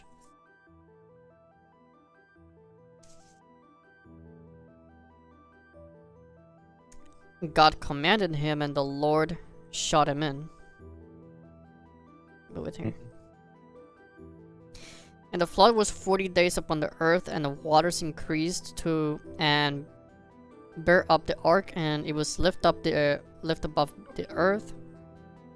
The waters prevailed and were increased greatly upon the earth, and the ark went upon the face of the waters.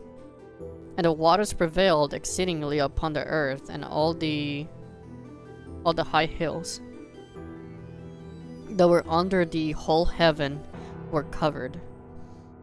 15 cubits upward did the waters prevail, and the mountains were covered, and all flesh died that move upon the earth, both of fowl and of cattle and of beasts, and of every creeping thing that creepeth upon the earth, and every man. All in those nostrils was the breath of life of all that was in the dry land, and died. Everything died. Why do you just keep bringing up die? I don't know. I don't know. They mention a lot of people just, and then he died. But yeah, of all that was in dry land, died. So everything else, so probably most of the other humans, basically, and all the other Nephilim, died. Okay, bud. And every living substance that was destroyed, which was upon the face of the ground, both man and cattle, and the creeping things of the fowl of the heaven, and they were destroyed from the earth, and Noah only remained alive, and they that were with him in the ark. The waters prevailed upon the earth, and 150 days God remembered Noah and every living thing and all the cattle that was with him in the ark. And God made a wind to pass over the earth, the waters assuaged. The fountains also of the deep and the windows of heaven were stopped, and the rain from heaven was restrained. Okay, wait, there we go. A little light. The waters returned of the earth continually, and after the end of the 150 days, the waters were abated. And the ark rested in the 7th month, on the 17th day of the month, upon the mountains of Ararat. Mount of Ararat. Research. God pissing on your dumbass head because of he hates you in particular. No, God doesn't hate anybody. He only hates evil. Mount You're a femboy. Ararat.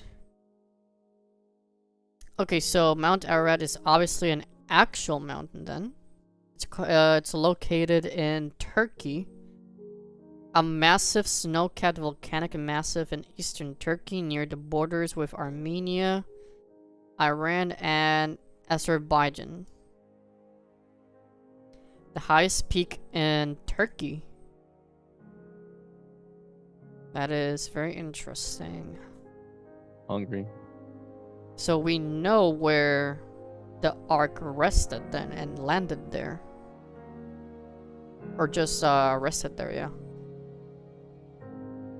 And the waters decreased continually until the 10th month. In the 10th month of the first day of the month, where the tops of the mountains seen. And it came to pass at the end of 40 days that Noah opened the window of the ark, which he had made. He sent forth a raven, which went forth to and fro until the waters were dried up from the earth. And he sent forth a dove from him to see if the waters were abated from off the face of the ground. But the dove found no rest for the sole of her foot, and she returned unto him into the ark, for the waters were on the face of the whole earth. Then he put forth his hand, and took her, and pulled her in unto him into the ark. And he stayed yet other 7 days. Then again he sent forth the dove out of the ark, and the dove came into him in the evening, and lo, in her mouth was an olive leaf plucked off. So Noah knew that the waters were abated from off the earth. And he stayed yet other 7 days, and sent forth the dove, which returned not again unto him any more. Came to pass in the 601st year, in the first month, the first day of the month, and the waters were dried up from off the earth, and Noah removed the covering of the ark. If you're feeling bored with this, I'm down for Darktide and tired of following all these missions failing the missions that are at the end. And if we can win, I'm not sure when though, but probably never, but Also, Is he- Graham, did he say- also Graham, I'm sorry, but today is just a Bible study. Also, that is if it's because you're also only playing Skitarii, recently. Which I love Skitarii, the new class on Darktide. What's Skitarii? It's a tech priest, basically.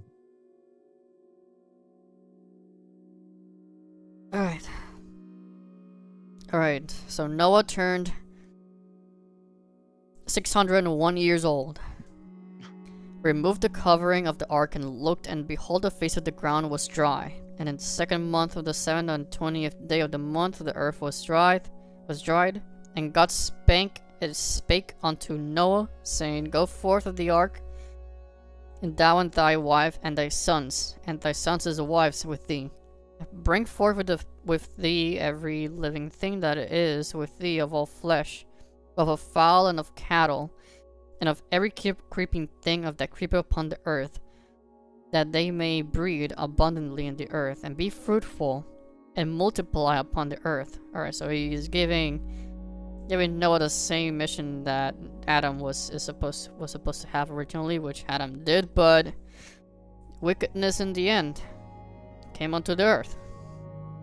In which nowadays there's still so much wickedness. Even though it's hitting in the it's a lot more hidden and less noticeable.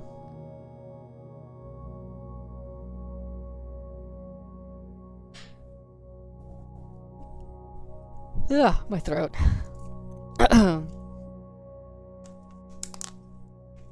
you not have water? I do.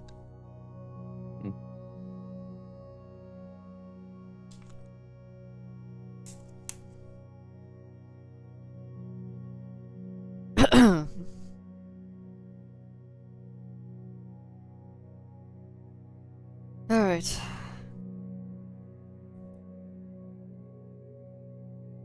Alright. Noah went forth, his sons, his wife, his sons' wives with him. Every beast, every creeping thing, and every fowl whatsoever creepeth upon the earth, after their kinds, and went forth out of the ark. And Noah builded an altar unto the Lord, and took every clean beast, and of every clean fowl, and offered burnt offerings unto the altar. And the Lord smelled a sweet savor. And the Lord said in his heart, I will not again curse the ground any more for man's sake, for the imagination of man's heart is evil. Every man's heart is evil from his youth. Neither will I again smite any more everything living as I have done. While the earth remaineth, seed time and harvest, and cold and heat, and summer and winter, and day and night shall not cease. Wait. I will not again curse the ground any more for man's sake. For the imagination of man's heart is evil from his youth.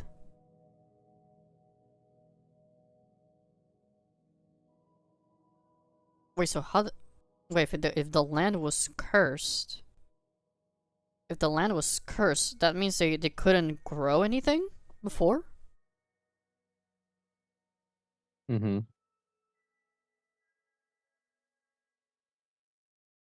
Yeah, will not again curse the ground any more for man's sake, and for the imagination of man's heart is evil from his youth.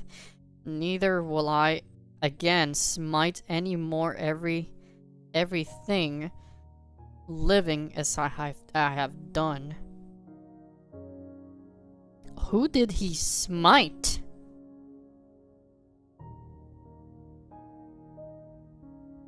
I'm not very curious. I mean, we'll probably get more context later, but I'm curious on who got smite right there, or he's talking about, or who the multiple people that he's talking about probably armies and shit. While the earth remained seed time and harvest, and cold and heat, and summer and winter, and day and night shall not cease. God blessed Noah and his sons and said unto them, Be fruitful and multiply and replenish the earth, and the fear of you and the dread of you shall be upon every beast of the earth, and upon every fowl of the air, upon all that moveth upon the earth, and upon all the fishes of the sea. Into your hand are they delivered. Every moving thing that liveth shall be meat for you, even as the green herb have I given you of all things. But flesh with the life thereof, which is the blood thereof, shall yet not eat. And surely your blood of your lives will I require. At the hand of every beast will I require it, and at the hand of man. At the hand of every man's brother will I require the life of man. Whoso sheddeth man's blood, by man shall his blood be shed. For in the image of God made he man. And you be fruitful and multiply, bring forth abundantly in the earth and multiply therein.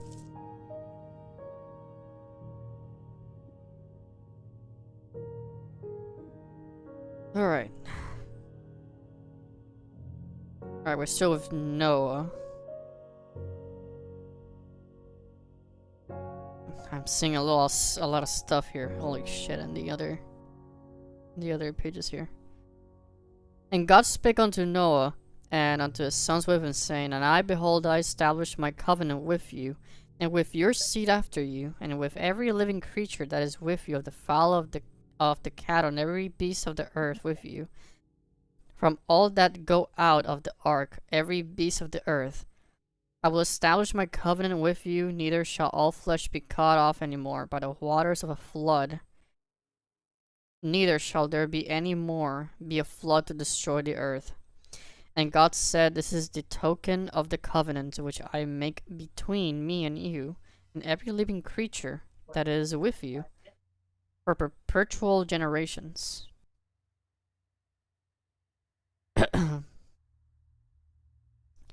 I just set my bow in the cloud, and it shall be for a token of the covenant between me and the earth.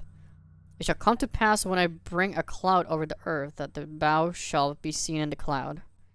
Okay, so it's talking about the rainbow then. That's probably what it's talking about. Doo-doo-doo.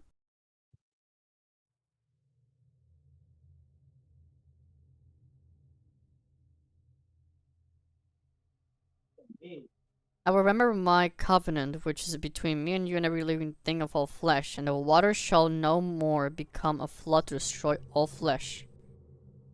And the bow shall be in the cloud, and I will look upon it, that I may remember the everlasting covenant between God and every living creature of all flesh that is upon the earth. Give me a moment.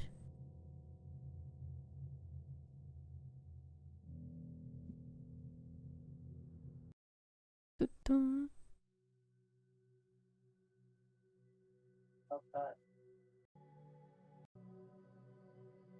Meow.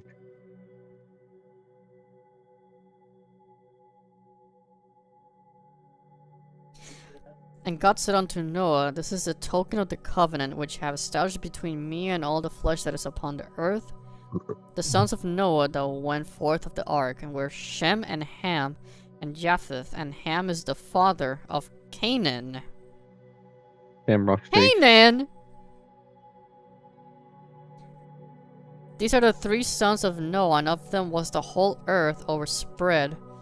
And Noah began to be a husbandman, planted a vineyard. He drank of the wine and was drunken. He was uncovered within his tent. Ham, the father of Canaan, saw nakedness of his father, and told his 2 brethren without. Shem and Japheth took a garment, and laid it upon both their shoulders, and went backward, and covered the nakedness of their father.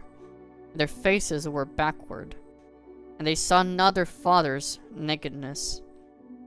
Noah awoke from his wine, and knew what his younger son had done unto him. He said, Cursed be Canaan, a servant of serpents shall be unto his brethren. Wait, what? Hmm. Okay, so apparently Ham saw Noah naked after after Noah got drunk.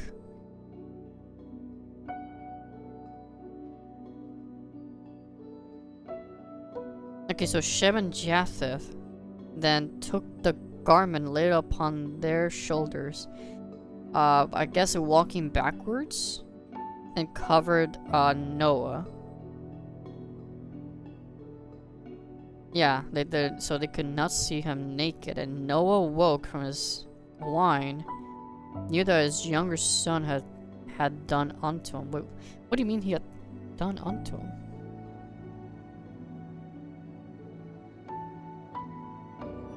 He fucked him over.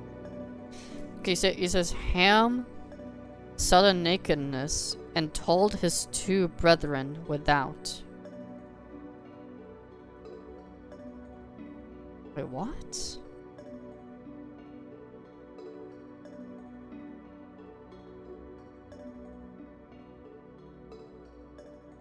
What is this talking about, though? Wait, okay, so he told his brothers. Told his two brothers without. Oh, that Ham snitched? Is that it? That's all it is? I just snitched? Snitched onto his brothers, and then the brothers just went ahead and had to do it for him. To cover his father. Without looking.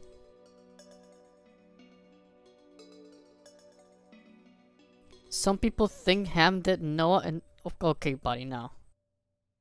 I did not see any of that here. I did not see any of that here, so... I just read it. And it is nothing that says that Ham did the dirty to Noah. That's diabolical, bro. What?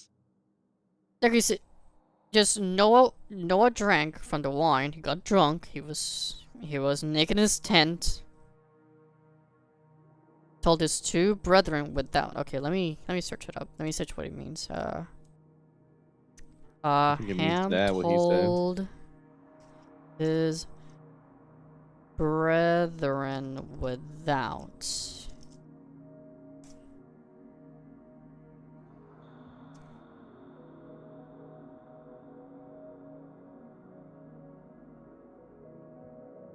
Okay, so after Noah became drunk, he laid uncovered in his tent. Saw his son. Noah became drunk, uncovered in his tent. Then his son Noah saw his father's nakedness. Then Ham went outside, told his two brothers, respectfully covered Noah without looking at him.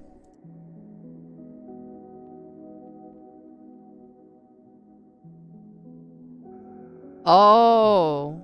Okay, simply means that Ham went outside the tent to gossip about or expose his father's shameful state to his brothers, rather than helping him, covering him up.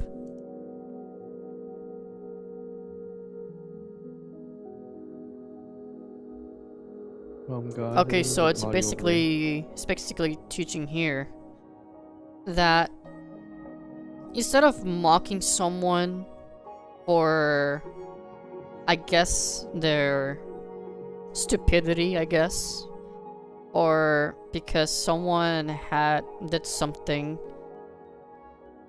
that basically makes them look shameful, like instead of helping them or assisting them, for example here, that Ham basically saw his father naked and then immediately went outside and told his brothers about it, going on like, oh my god, did you see daddy so naked and drunk in the tent? Oh my god. Like, instead of helping his father, he just basically gossips about it, and then his brothers have to respectfully then cover him up.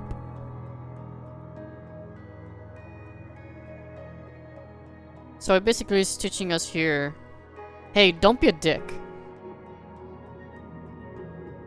That's what my kids are gonna be saying about me. But yeah, in here is basically saying, hey, don't be a dick, alright?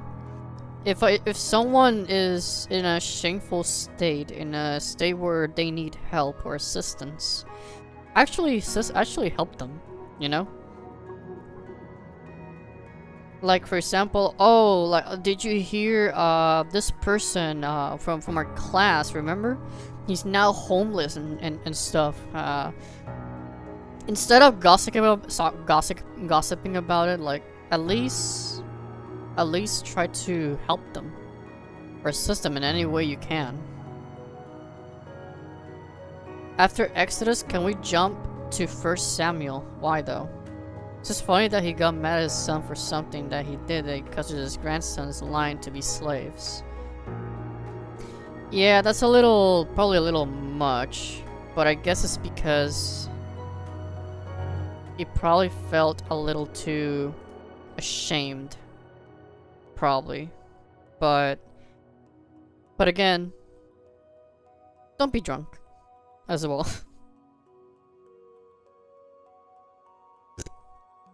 He said, "Cursed be Canaan, as serpent of servants shall be unto his brethren." He said, "Blessed be the Lord God of Shem, and Canaan shall be his servant. God shall enlarge Japheth, and he shall dwell in the tents of Shem, and Canaan shall be his servant." And Noah lived after the flood 350 years.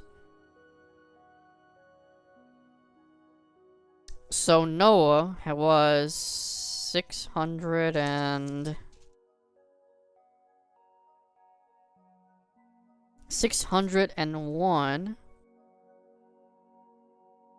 plus 350 years.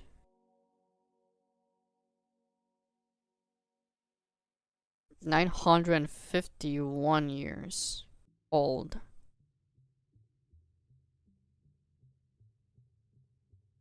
Damn. And how old was Methuselah? Let me check again.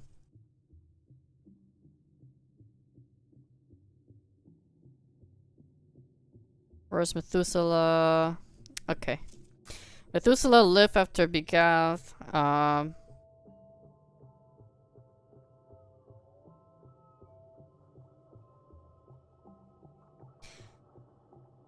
Methuselah was 969 years old. Just a tad bit much. And Noah could have surpassed him. Maybe. Could have. Just a bit more.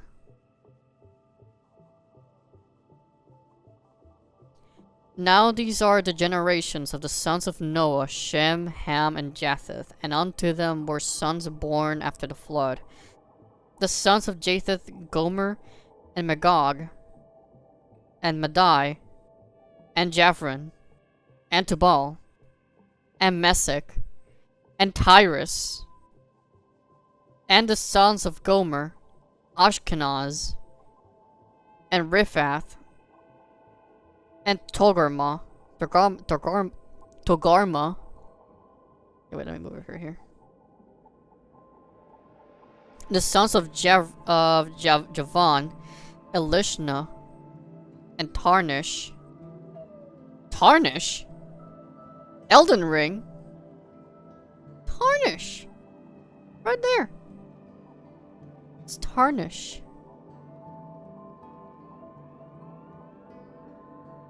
Sure, Ferrex. Send that on the Discord. I got Tarnish by Elden Ring. Kittim and Dodonim. By these were the isles of the Gentiles.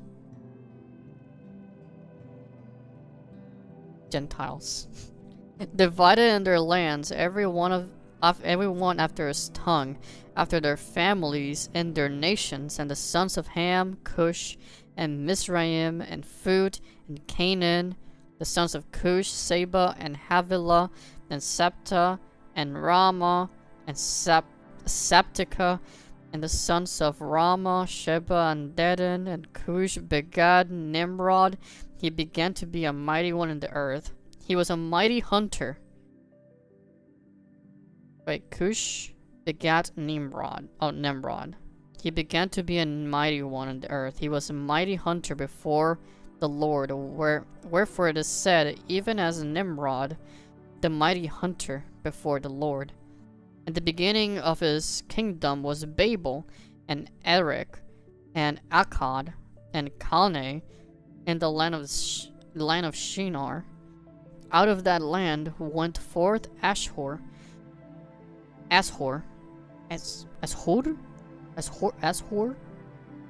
and builded Nineveh, and the city of Rehoboth, and Calah, and Resen between Nineveh and Calah. The same is a great city. And Mizraim begat Ludim, and Ananim, and Lehabim, and Naphtuhim, and Pathrusim, and Casluhim, out of whom came Philistim, and Caphtorim.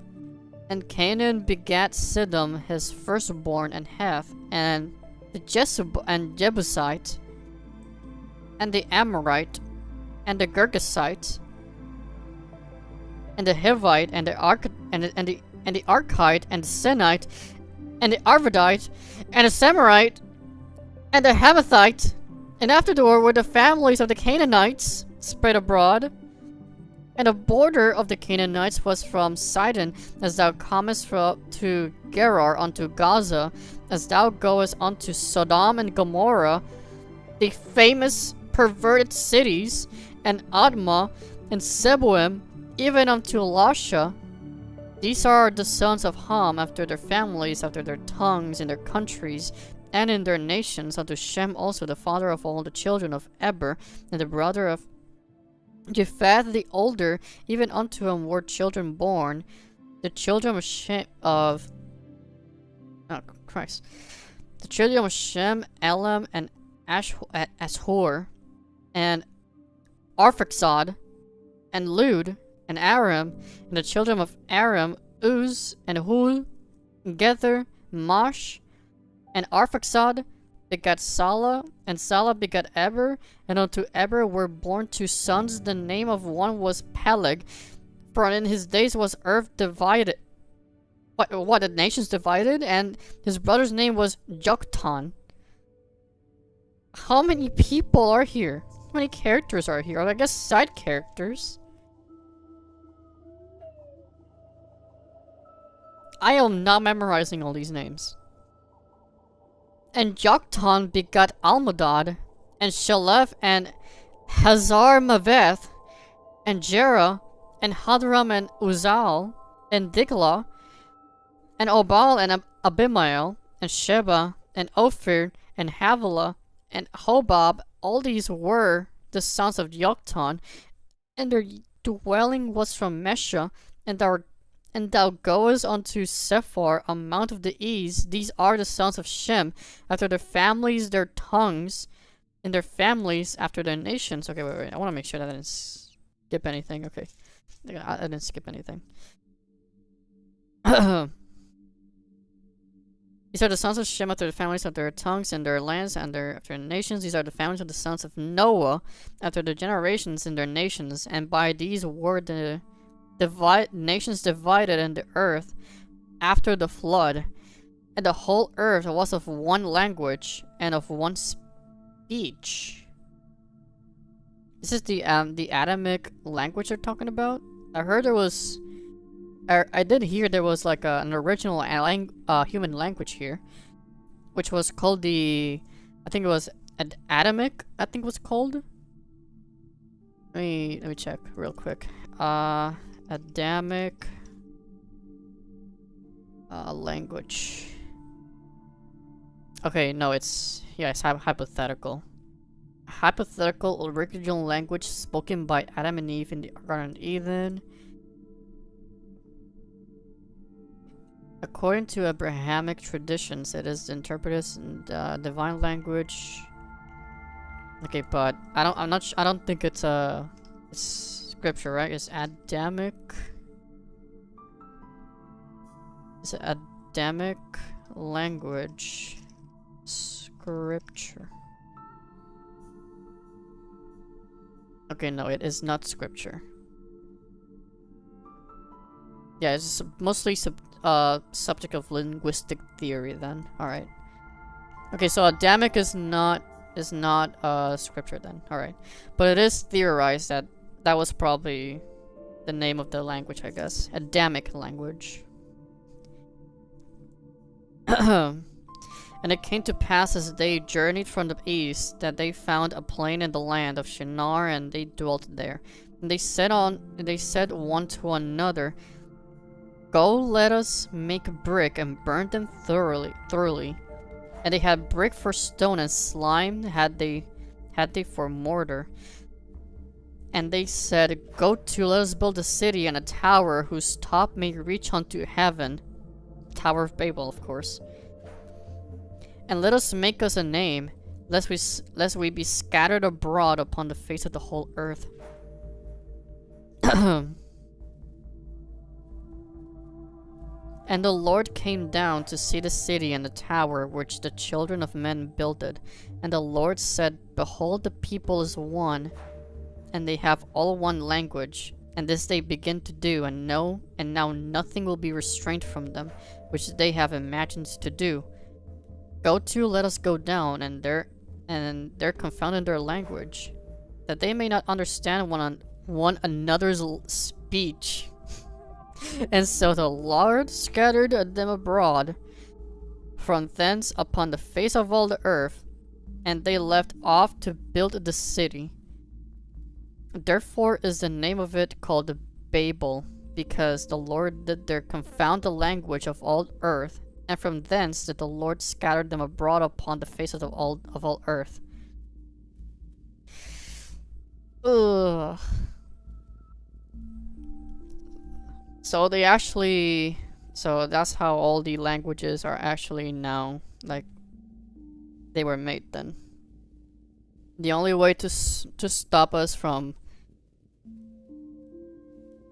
reaching the heavens, which is I don't even think I'm not sure how big this tower was, but I don't even think they would be able to reach the heavens, like, even. I guess it was a bit overkill, but I'm pretty sure give it time and they will probably reach somehow. And probably survive also space somehow. Given enough time that they were all working together, all working as one, but they were a little too prideful, I guess. Yeah, they were a little too prideful. Therefore is the name of it called Babel, because the Lord did their confounded language. Okay. These are the generations of Shem.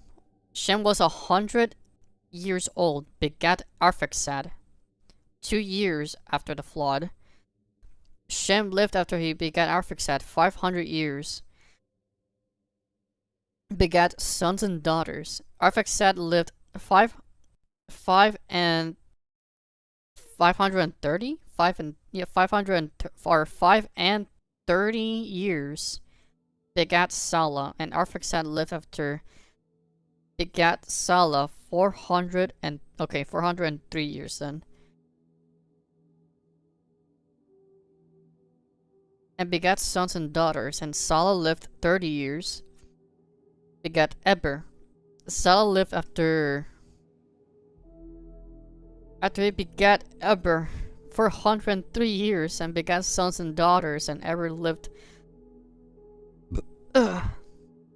430 years, and begat Peleg. So much aura in the thumbnail. Yes, this is the King James version.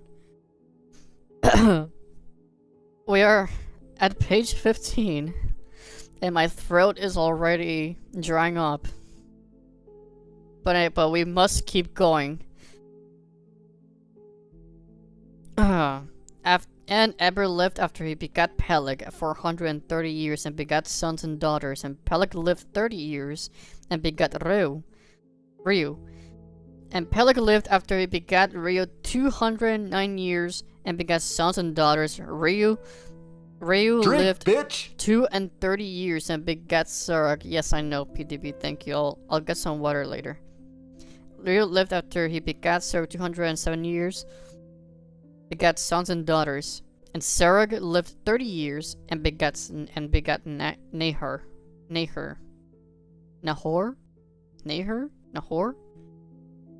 And Serug lived after he begat Nahor.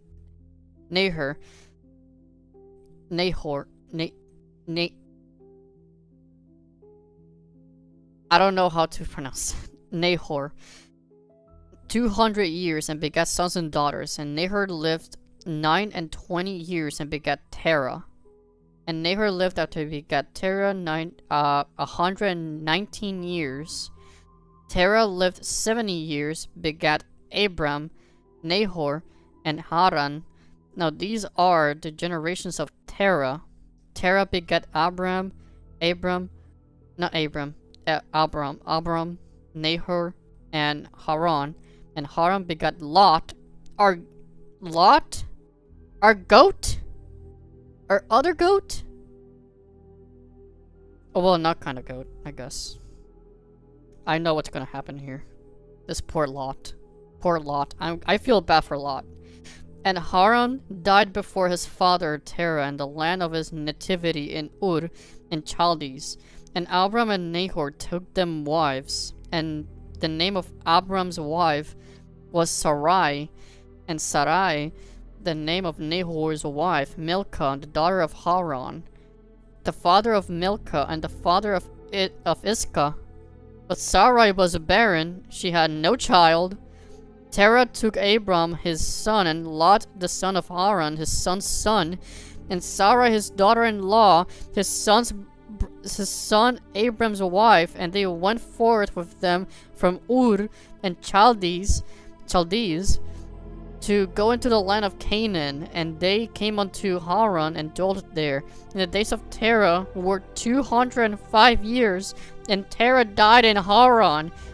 Now the Lord said unto Abram, Get thee out of thy country, and from thy kindred, and from thy father's house unto a land that I will shew thee, and I will make of thee a great nation, and I will bless thee, and make thy name great, and thou shalt be a blessing.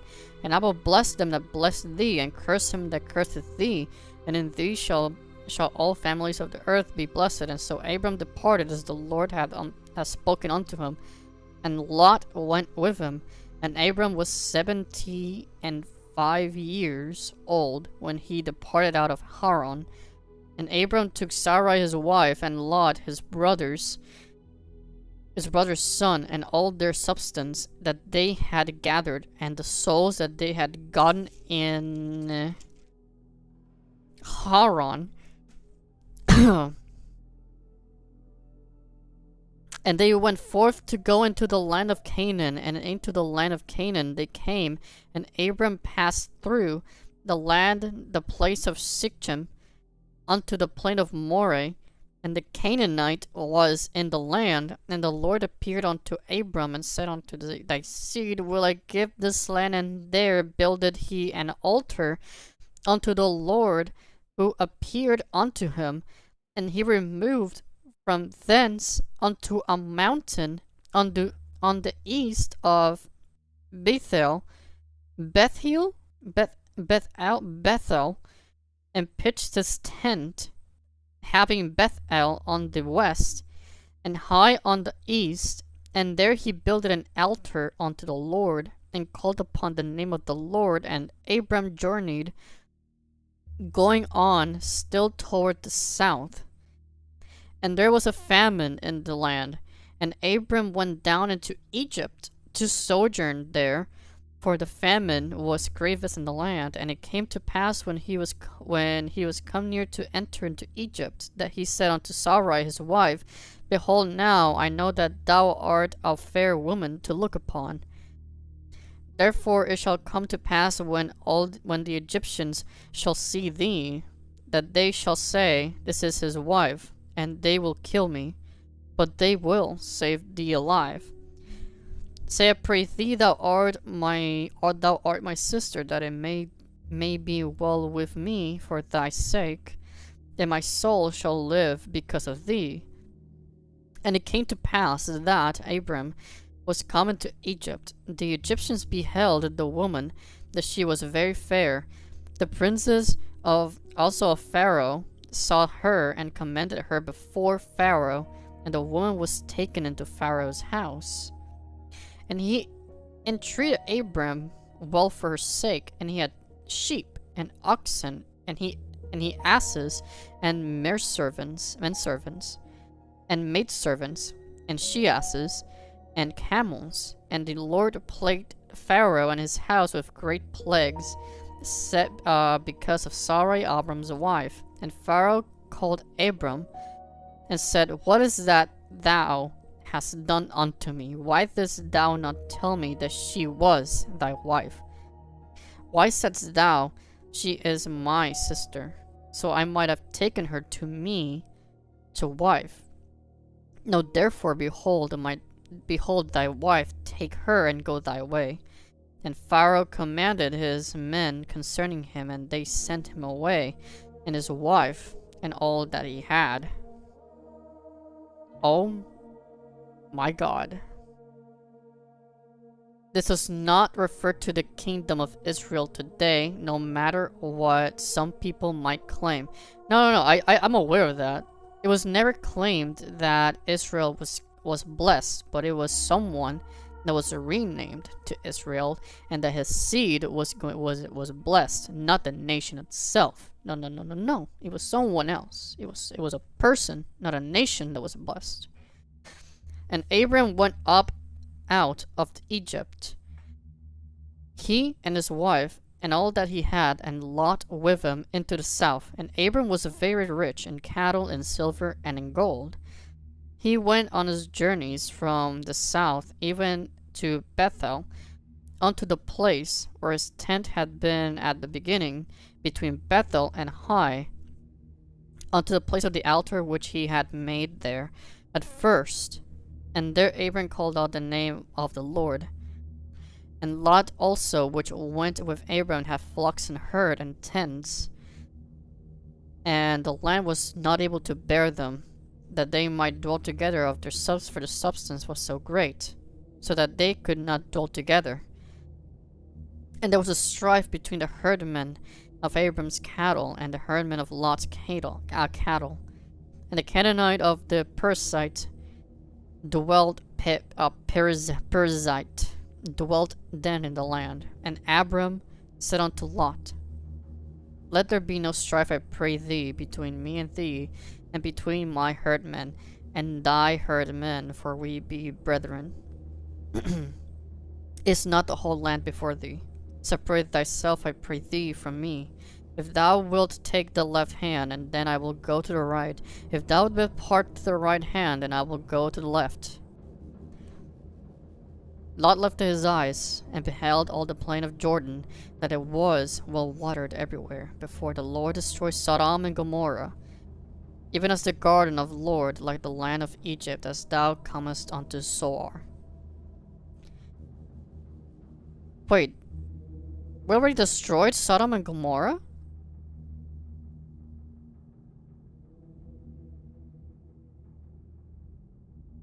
What?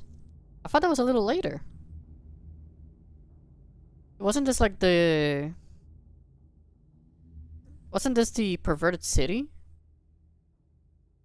The city with a lot of perversion, a lot of wickedness as well, and then God had to nuke it.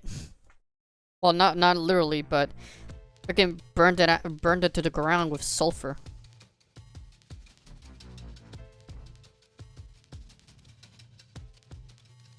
Then Lot chose them all the plain of Jordan, and Lot journeyed east, and they separated themselves the one from the other. Abram dwelled in the land of Canaan, and Lot dwelt in the cities of the plain, and pitched his tent towards Sodom. But the men of Sodom were wicked. Oh, here we go. Here it is. The men of Sodom were wicked and sinners before the Lord exceedingly. And the Lord said unto Abram, after that Lot was separated from him, Lift up thine eyes and look from the place where thou art northward, and southward, and eastward, and westward. For all the land which thou seest thee, I will give it, and thy seed forever. And I will make thy seed as the dust of the earth, so that if a man can number the dust of the earth, then thy seed also be numbered. Arise and walk through the land in the length of it,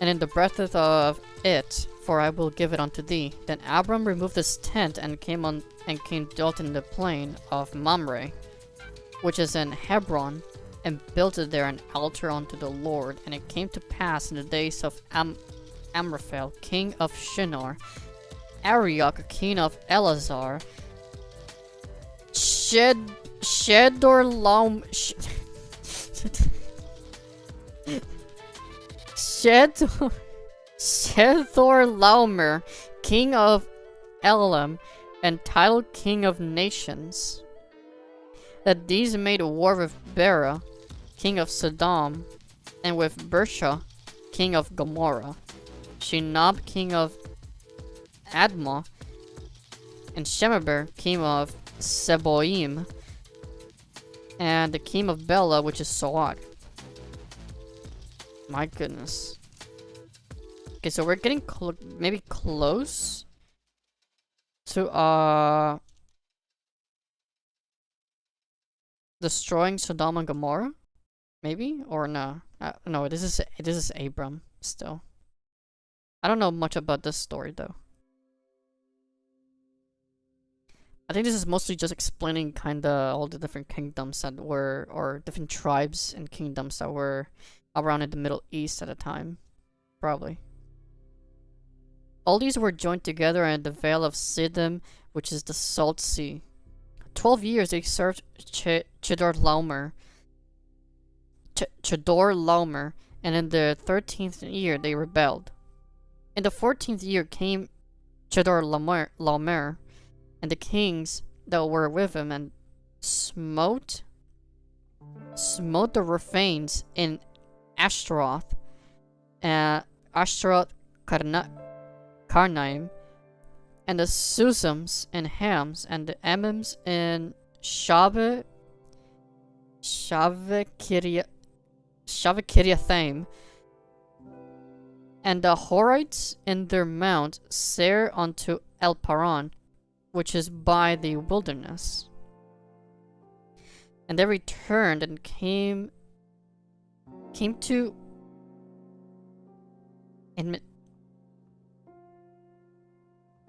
Emishpat, which is Kadesh, and smote all the country of the Amalekites. Oh, the infamous Amalekites. Wait, those are the ones, right? Is it yeah, the Amalek. The ones that famously chased down the God's chosen people. I think it was. Yeah, the Amalek it was. And also the Amorites that dwelt Hasason Tamar. And there went out of the king of Sodom, and king of Gomorrah, and the king of Admah, and the king of Seboim, and the king of Bela, the same as Soar, and they joined battle with them in the Vale of Siddim, which Chedorlaomer, the king of Elam, with Tidal, king of nations, and Amraphel, king of Shinar, and Arioch, king of Elazar, for kings with 5. The Vale of Siddim was full of slime pits, and the kings of Sodom and Gomorrah fled and fell there, and they remained fled to the mountain. And they took all the goods of Sodom and Gomorrah, and all their victuals went their way. And it took Lot, Abram's brother's son, who dwelt in Sodom, and his goods departed, and there came unto that land, escaped, and told Abram the Hebrew, for he dwelt in the plain of Mamre, the Amorite, brother of Eshcol, and brother of Aner. And these were confederate with Abram, and when Abram heard that his brother was taken captive, he armed his trained servants, born in his own house, 318, and purged them unto Dan. Dan? Who's Dan? He divided them, he and his servants by night, and smote them and pursued them unto Hobah.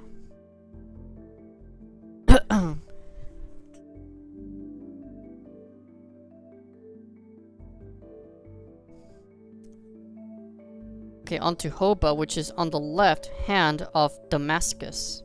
And he brought back all the goods, and also brought again his brother Lot and his goods. The women also on the people.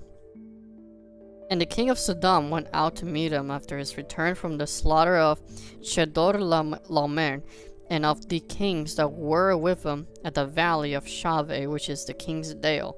And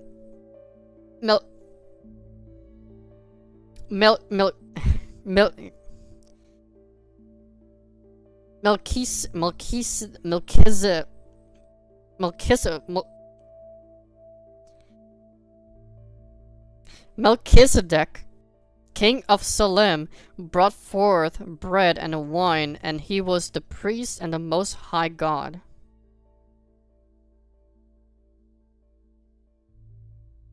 I hope it's talking about the our actual God. And we blessed him and said, Blessed be Abram of the Most High God, possessor of heaven and earth. And blessed be the Most High God, which hath delivered thine enemies into thy hand, and gave him tithes of all. The king of Sodom,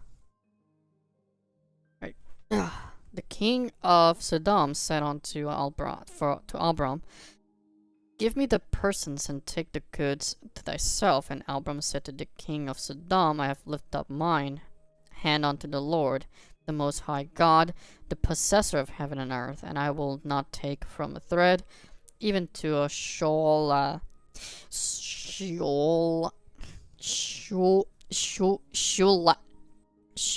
latchet,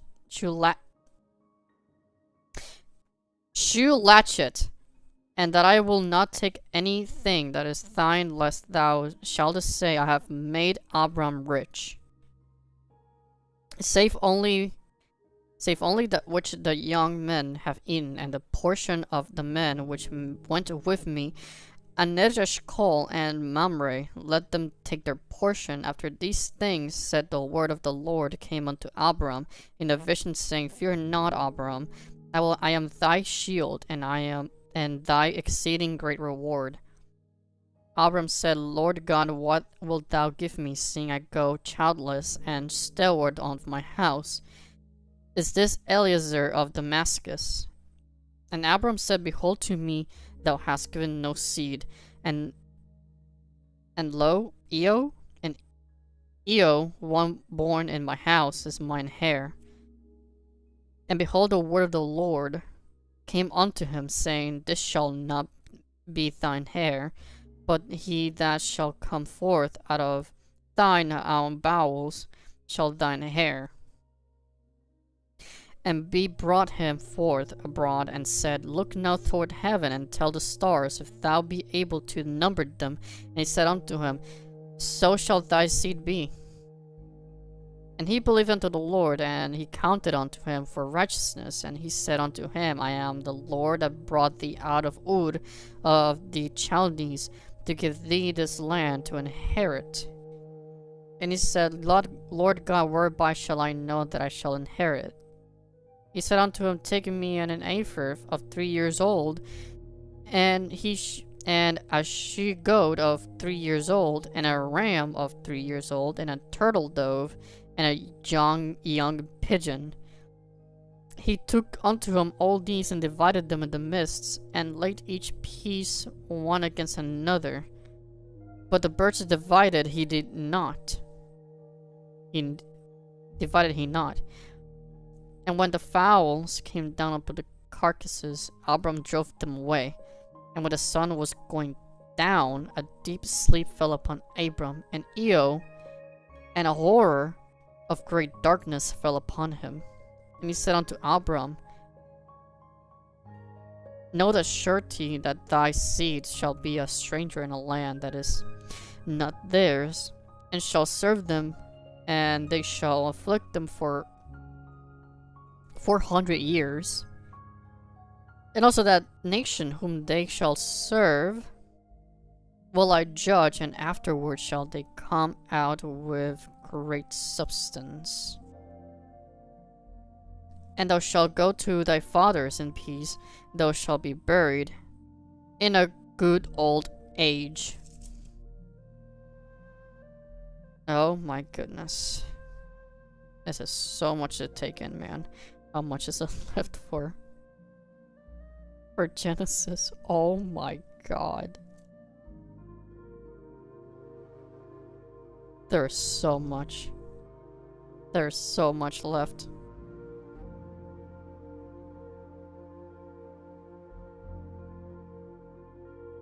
But in the fourth generation, it shall come hither again for the iniquity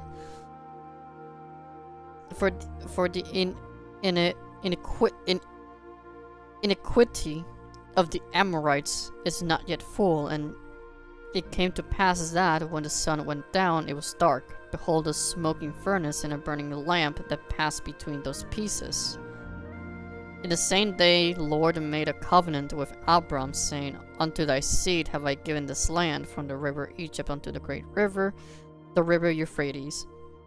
The Canaanites and the Kenizzites, and the Cadmonites, and the Hittites, and the Perizzites, and the Rephaims, and the Amorites, and the Canaanites, and the Girgashites, and the Jebusites,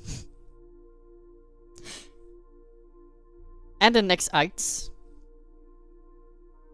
Now Sarai, Abram's wife, bare him no children, and she had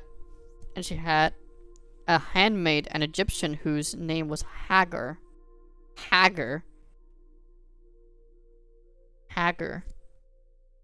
And Sarai said unto Abram, Behold, now Lord hath restrained me from bearing.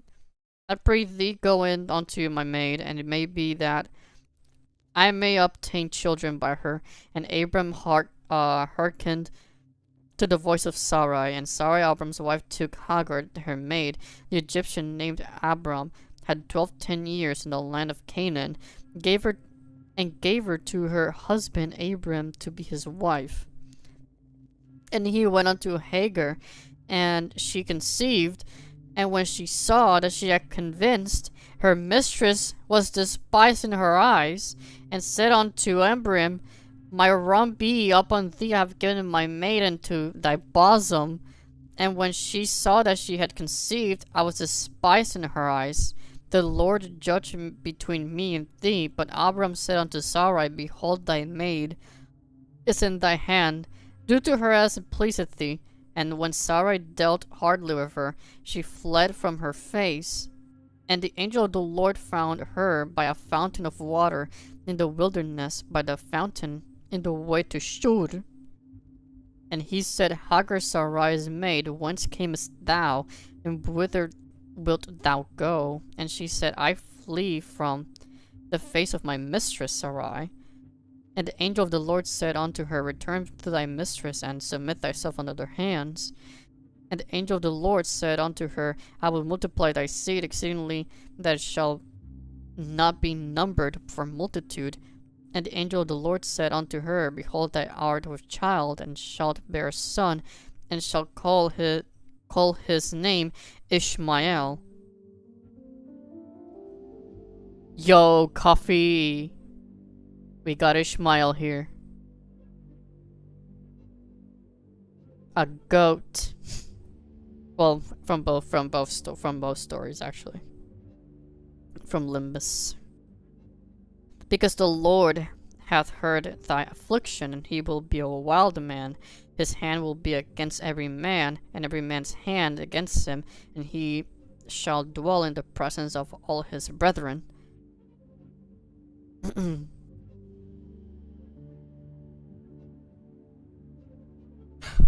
I do need some water.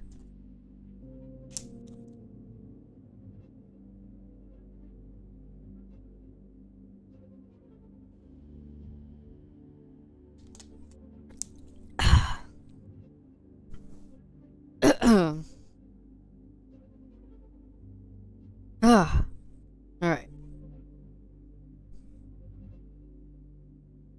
And she called the name of the Lord that spake unto her, Thou God seest me, for she said, Have I also there looked after him that seeth me? Wherefore, first time I ever see that word, the well was called, oh my, what is this? What is this name? What is his name? Beer Lahai Roy. I don't want to say beer. Be'er Lahai Roy. Behold, it is between Kadesh and Bered, and Hagar bred bare Abram a son, and Abram called his son, which Hagar bare, Ishmael. And Abram was 86 old, when Hagar bare Ishmael to Abram. And when Abram was 90 years old and 9, the Lord appeared to Abram and said unto him, I am Almighty God, walk before me and be thou perfect. And I will make my covenant between me and thee, and I will multiply thee exceedingly. And Abram fell on his face, and God talked with him, saying, As for me, behold, my covenant is with thee, and thou shalt be a father of many nations. Neither shall thy name be any more be called Abram, but thy name shall be Abraham, our goat. For a father of many nations have I made thee, and I will make thee exceeding fruitful, and I will make nations of thee, and kings shall come out of thee. And I will establish my covenant between me and thee and thy seed after thee in their generations, for an everlasting covenant, to be a God unto thee, and to thy seed after thee.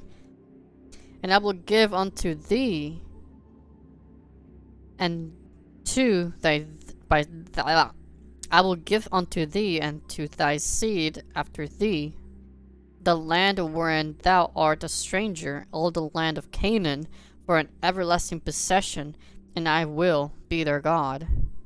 Yo, Zion, why are you burning? Stop burning. I will blow you away since you turned to ashes.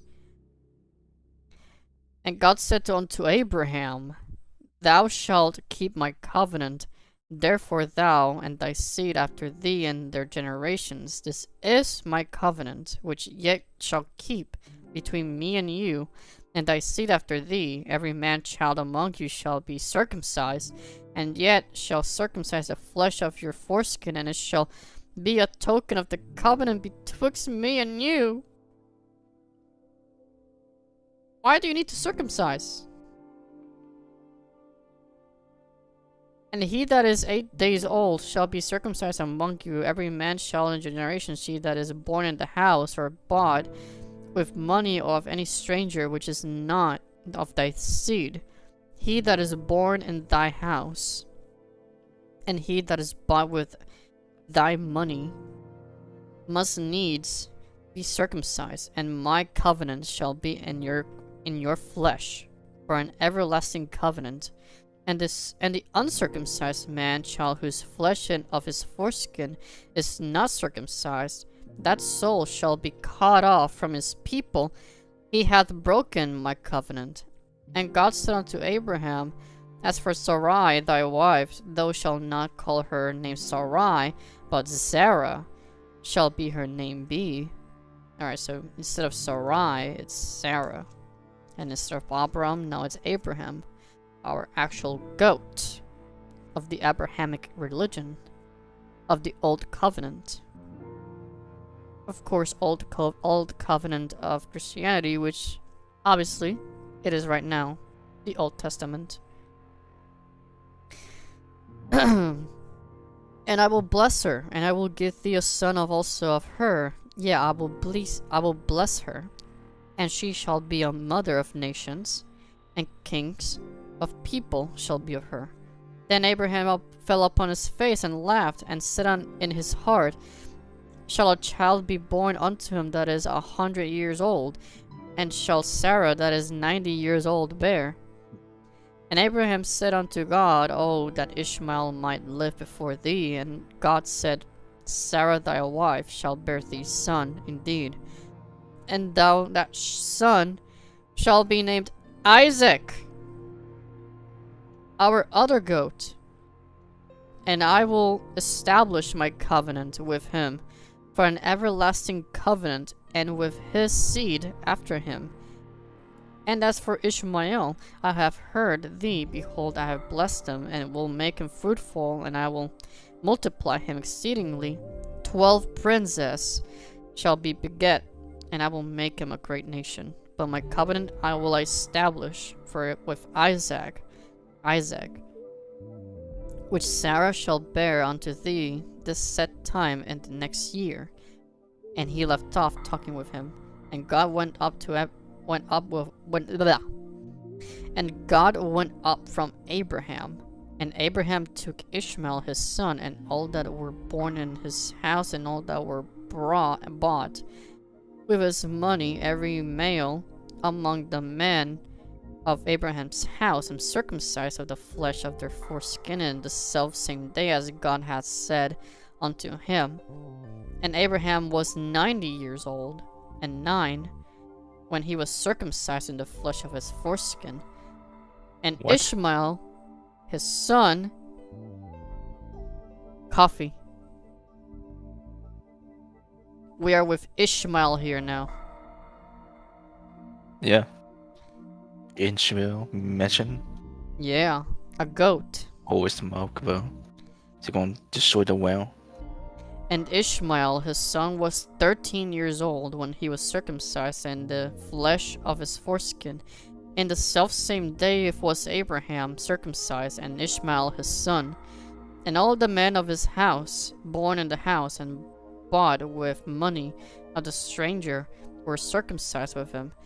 And the Lord appeared unto him in the plains of Mamre, and he sat in the tent door in the heat of the day. Lift up his eyes, and looked, and Eo, 3 men, stood by him. When he saw them, he ran to meet them from the tent door, and bowed himself towards the ground, and said, My Lord, if now I have found favor in thy sight, pass not away, I pray thee, from thy servant. Let a little water, I pray you, I be fetched, and wash your feet, and rest yourselves under the tree. I will fetch a morsel of bread, and comfort ye your hearts. After that ye shall pass on, for therefore are ye come to your servant. And they said, So do as thou hast said. And Abraham hastened into the tent unto Sarah, and make ready quickly 3 measures of a fine meal, knead it, and make cakes upon the hearth. And Abraham ran unto the herd, fetch a calf tender and good, and give it unto a young man, and he hasted to dress it. He took butter and milk, and the calf which he had dressed, and set it before them. He stood by them by the tree, and they did eat. And he said unto him, Where is Sarah thy wife? And he said, Behold, in the tent.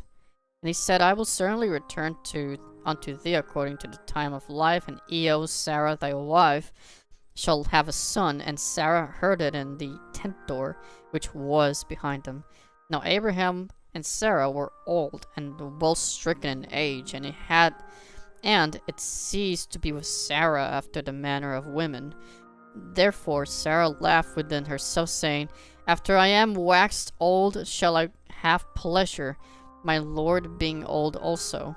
And the Lord said unto Abraham, Wherefore did Sarah laugh, saying, Shall I of surety bear a child which am old? Is anything too hard for the Lord? At the time appointed I will return unto thee according to the time of life, and Sarah shall have a son. Then Sarah denied, saying, I laughed not, for she was afraid. And he said, Nay, but thou didst laugh. And the men rose up from thence, and looked towards Sodom. And Abraham went with them to bring them on the way. And the Lord said, Shall I hide from Abraham that thing which I do? Seeing that Abraham shall surely become a great and mighty nation, and all the nations of the earth shall be blessed in him. For I know him, he will command his children and his household after him, and they shall keep the way of the Lord to do justice and judgment, and the Lord may bring upon Abraham that which he hath spoken of him. And the Lord said, because the cry of Sodom and Gomorrah is great, and because of their sin is very grievous, I will go down now and see whether they have done altogether according to the cry of it, which is come unto me, and if not, I will know. And the men turned their faces from thence and went towards Sodom, but Abraham stood yet before the Lord. And Abraham drew near and said, Wilt thou also destroy the righteous with the wicked? Okay, this is where we start with what was his name? I think was it Lot? This is where we actually get to Lot's story and his wife, where his wife turns into salt. Peradventure there be 50 righteous within the city, wilt thou also destroy and not spare the place for 50 righteous that are therein? That be far from thee to do after this manner, to slay the righteous with the wicked, and that the righteous shall be as the wicked. That be far from thee, shall not the judge of all the earth do right? And the Lord said, If I find in Sodom 50 righteous within its... Okay, this is the part where I believe it's a lot. No, it's Abraham. Yeah, where Abraham says, okay, if you find this many people, please save them. If they have some righteousness, then I will spare all the place for their sakes. And Abraham answered and said, Behold, now I have taken upon me to speak upon the Lord, which can but thus ashes. Peradventure there shall be like 5 of the 50 righteous. Wilt thou destroy all the city for the lack of 5? He said, If I find there 40 and 5, I will not destroy it. And yet again, there shall be 40 found there. And he said, I will not do it for 40's sake. And he said unto him, Oh, let not the Lord be angry, and I will speak. Peradventure there shall be 30 found there. And he said, Behold, now I have taken upon me to speak unto the Lord. There shall be 20 found here. And he said, I will not destroy it. And he said, No, let not the Lord be angry, and I will speak yet this once. Peradventure 10 shall be found. He said, I will not destroy for 10's sake. And the Lord went his way, and as soon as he left commuting with Abraham, and Abraham returned unto his place. And there came 2 angels to Sodom at even, and Lot sat in the gate of Sodom. And Lot, seeing them, rose up to meet them. And he bowed himself with his face toward the ground, and said, Behold, now my lords, turn in, I pray you, into your servant's house, and tarry all night, and wash your feet, and ye shall rise up early, and go on your ways. And he said, Nay, but we will abide in the street all the night. And he pressed upon them greatly, and they turned in unto him, and entered his house.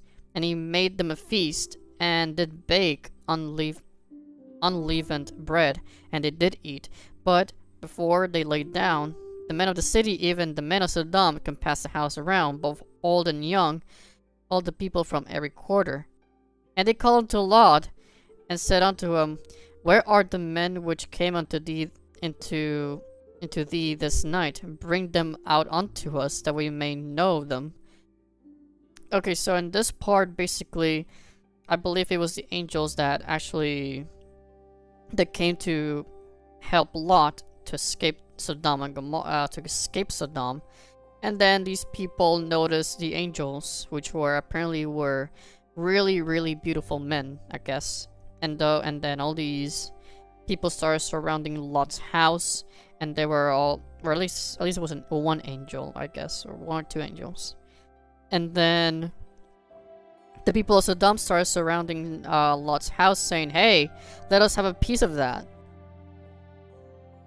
But in the end, what happens later is that I believe the angels are supposed to destroy Sodom and Gomorrah, blind the people, so that Lot and his family can escape. So he talks God down to asking to save the city if there were even 10 righteous people. Yeah, and they only ended up being one, just with Lot and his family. And Lot went out the door unto them, and shut the door after him, and said, "I pray you, brethren, do not be so wickedly. Behold, now I have 2 daughters." Oh yeah, and Lot and Lot said, "Listen, I have 2 daughters. I can give them to you instead."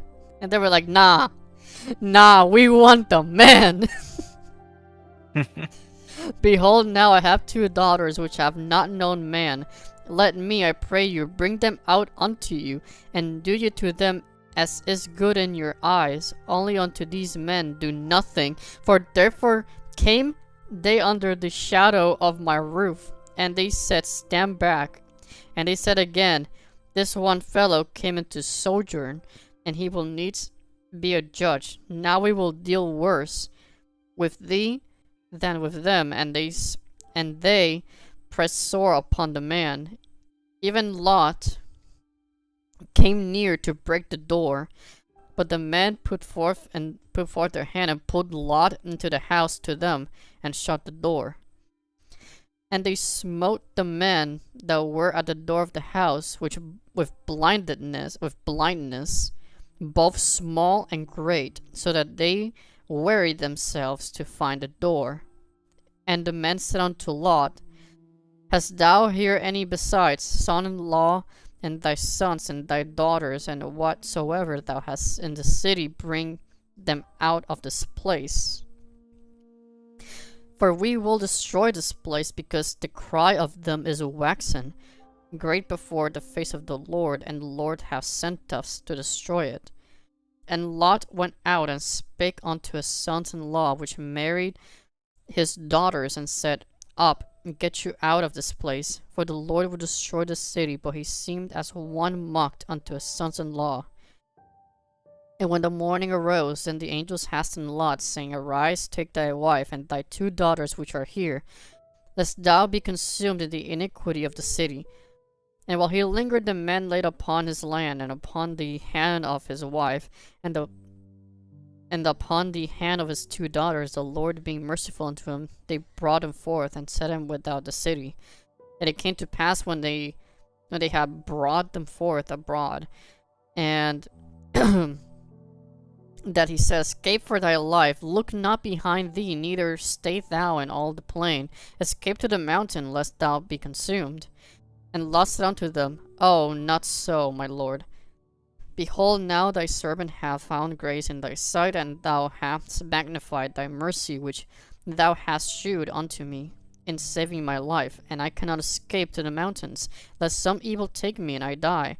Behold, now the city is near to flee unto, and it is a little one.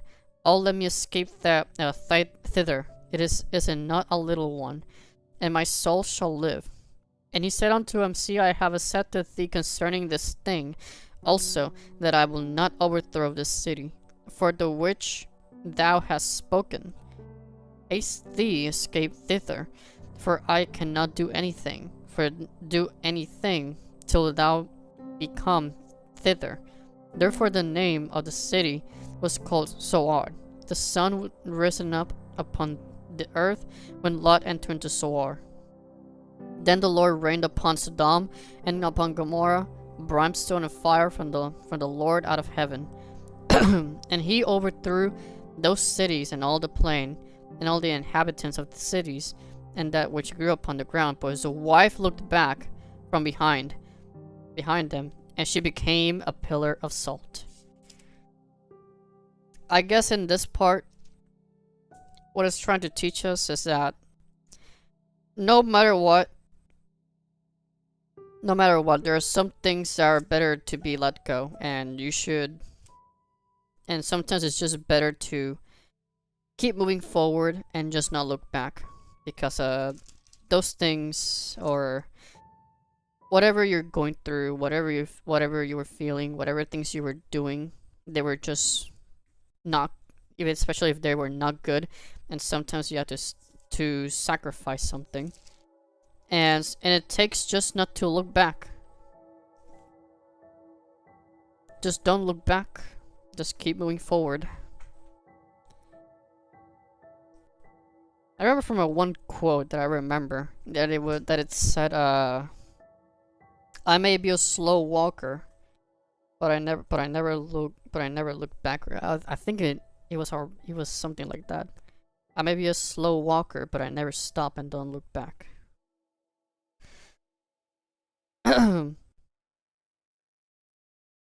I've been summoned to do the will of the Omniscient, combating the dark tide.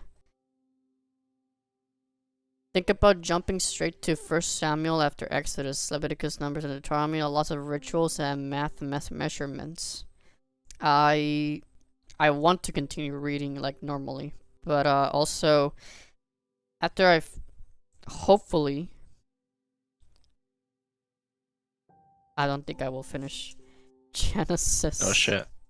I don't think I'm finishing. Oh, it's a big book, man. We are on page 26.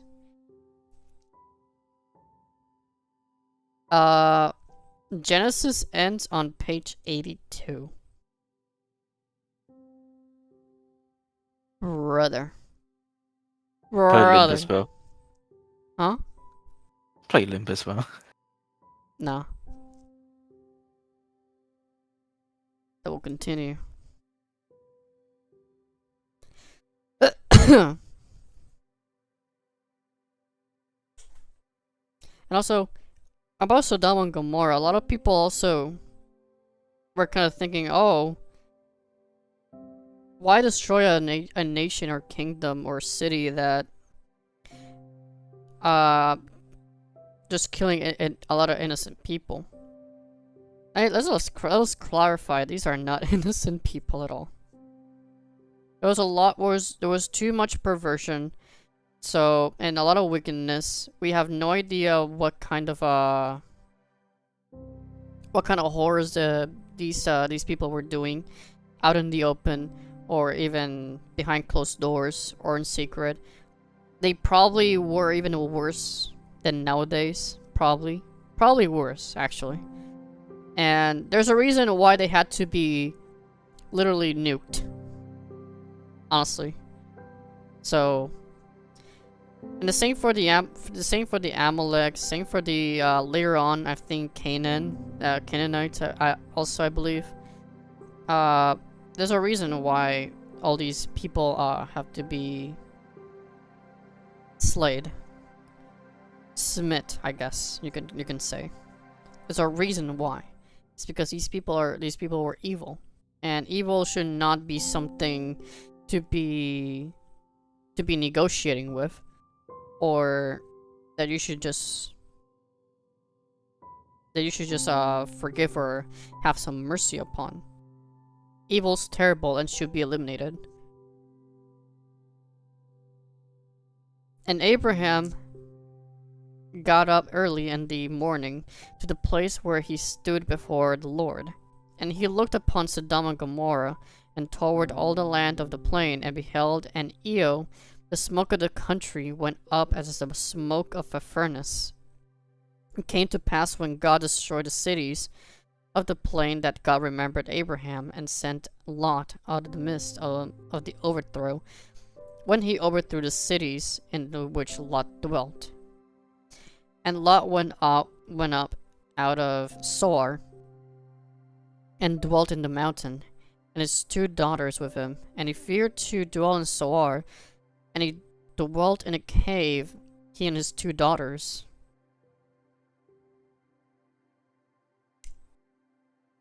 I know where this is going.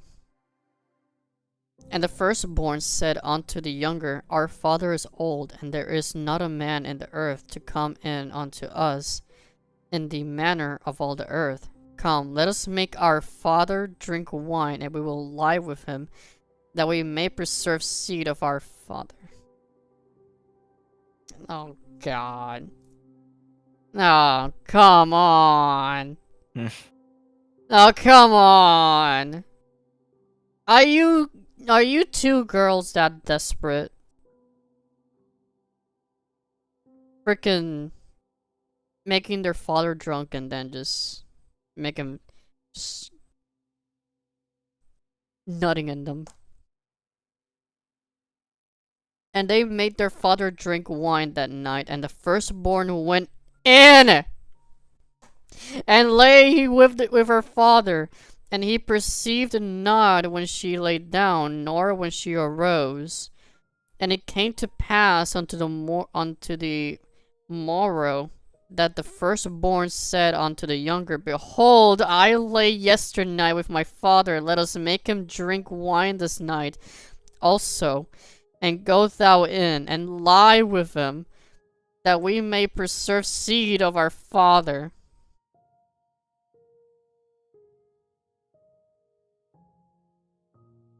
Are you serious? Come on.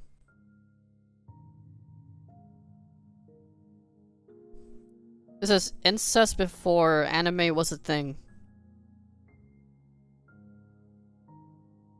And they made their father drink wine that night also, and the younger arose and lay with him, and he perceived not when she lay down, nor when she arose. Thus were both daughters of Lot with child by their father.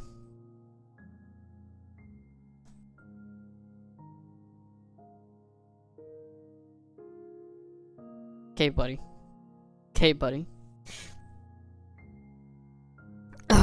And the firstborn bare son, and called his name Moab. The same is the father of the Moabites unto this day. And the younger also bare a son, called his name Ben-Ami. And the name is the father of the children of Ammon unto this day. And they actually had children. I'm not sure if incest was still something without consequence at this time. I'm not sure if it had consequences or not. Like, I know nowadays there is consequence to incest, but... And Abraham journeyed from the thence toward the south country, and dwelt between Kadesh and Shur, and sojourned into Gerar. And Abraham said of Sarah, his wife,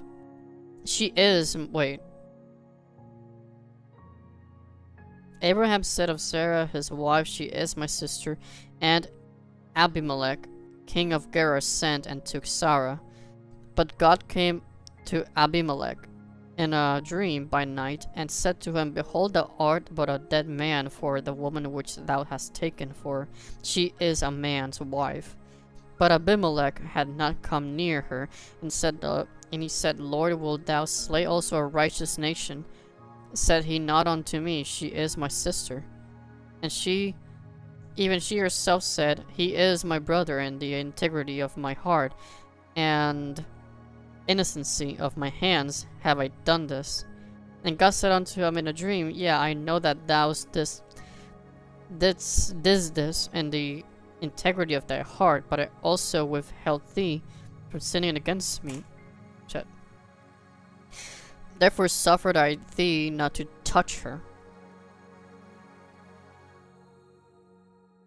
Now therefore restore the man his wife, he is a prophet, and he shall pray for thee, and thou shalt live. And if thou restore her not, know thou that thou shalt surely die, thou and all that are thine.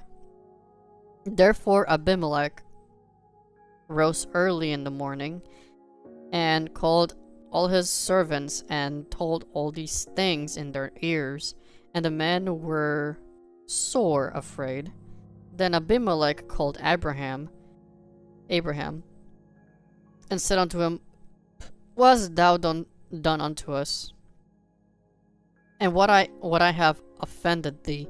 that thou hast brought on me on my kingdom a great sin. Thou hast done deeds unto me that ought not to be done. And Abimelech said unto Abraham, What sawest thou that thou hast done this thing?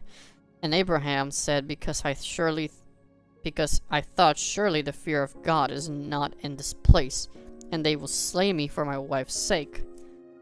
And yet indeed she is my sister. She is a daughter of my father, but not the daughter of my mother. And she became my wife. And it came to pass. Wait, so it's a half sister then? Yeah, daughter of my father, but not the daughter of my mother. So it's just like a half sister then. And it came to pass when God caused me to wonder. Wait, wait.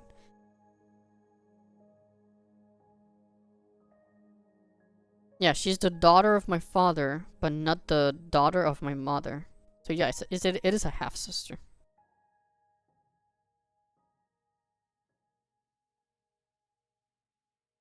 That means the father had a different wife.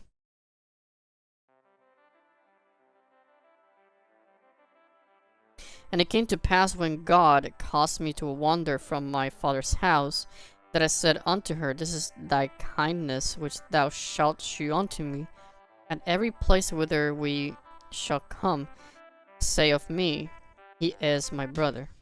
And Abimelech took sheep and oxen, men servants, and women servants, gave them unto Abraham, and restored him Sarah, his wife. And Abimelech said, Behold, my land is before thee, dwell where it pleaseth thee.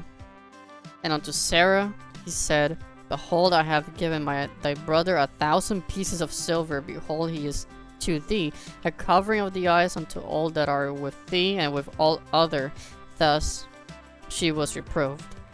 So Abraham prayed unto God, and God healed Abimelech and his wife and his maidservants, and they bare children.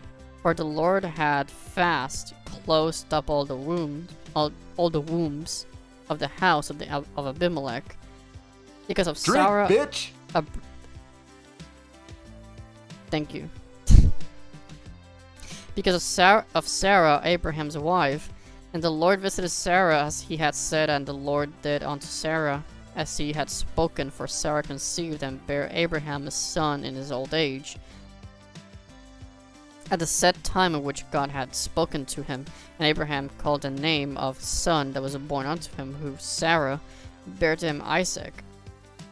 And then Abraham circumcised his son, Isaac being 8 days old, and God had commanded him. And Abraham was 100 years old when his son Isaac was born unto him.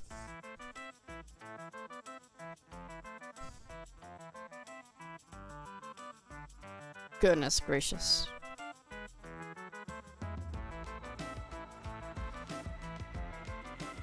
I think I have a problem more with my back rather than my throat.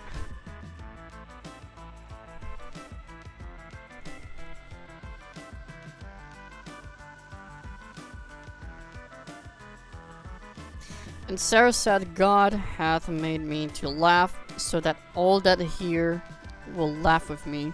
And she said, Who shall said unto Abraham that Sarah should have given children suck? What? It's an actual word here? That Sarah should have given children suck. I'm not joking. It's an actual word here. Suck.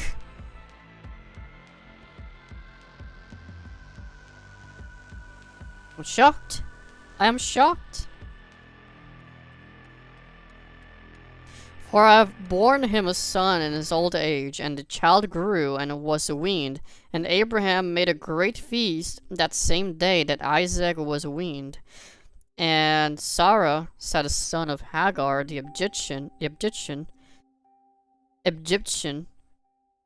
which she had borne unto Abraham, mocking. Wherefore she said unto Abraham, Cast out unto this bondwoman and her son, for the son of this bondwoman shall not be her shall not be heir with my son, even with Isaac.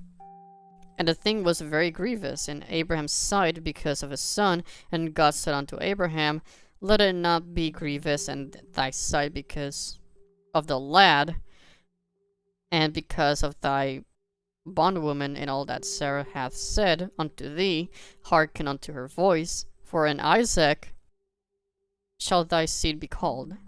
And also of the son of the bondwoman will I make a nation, because he is thy seed.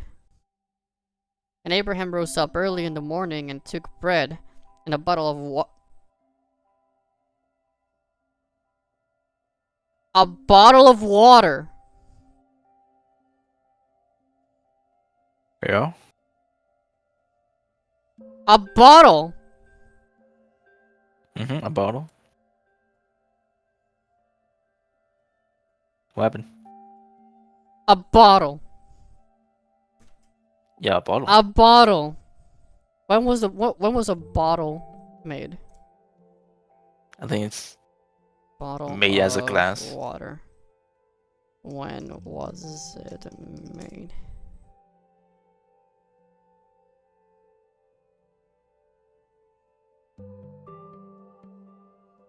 Bottle of water in ancient times.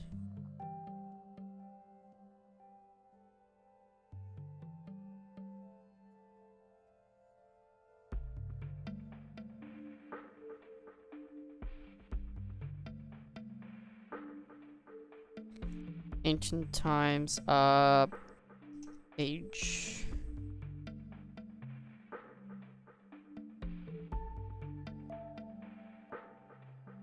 Okay, it makes sense. They use animal skins and bladders. Yeah. And That's what I stuff thought. like that. But it's weird that they actually just say it like a bottle. A bottle. I mean, that's the view of bottles at that time. What else you can say it? Bottle of water. Yeah, bottle of water. What? Oh, And gave it unto Hagar, putting it on her shoulder, and the child, and sent her away. And she departed and wandered in the wilderness of Beersheba.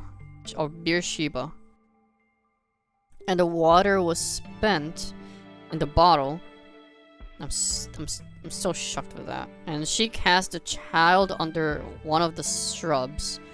And she went and sat her down over against them a good way off, as it were a bow shot, for she said, let me not see the death of the child. And she sat over against them, and lifted up her voice and wept. And God heard the voice of the lad, and the angel of God called unto Hagar out of heaven, and said unto her, what aileth thee, Hagar? Fear not, for God hath heard the voice of the lad where he is. Arise, lift up the lad, and behold him in thine hands, for I will make him a great nation. And God opened her eyes, and she saw a well of water, and she went and filled the bottle with water, and gave the lad drink. God was with the land, and he grew and dwelt in the wilderness, and became an archer. He dwelt in the wilderness of Paran, and his mother took him in a wife out of the land of Egypt. And it came to pass at the time that Abimelech and Phicol, the chief captain of his host, spake unto Abraham, saying, God is with thee in all that thou doest.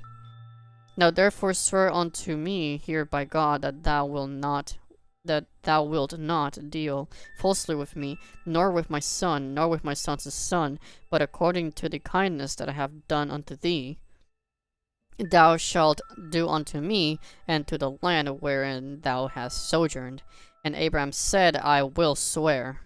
And Abraham reproved Abimelech because of a well of water, which Abimelech's servants had violently taken away. And Abimelech said, I wot not who hath done this thing, neither didst thou tell me, neither yet heard I of it. But today And Abraham took sheep and oxen and gave them unto Abimelech, and both of them made a covenant. Another covenant? How many more covenants are you gonna make? And Abraham set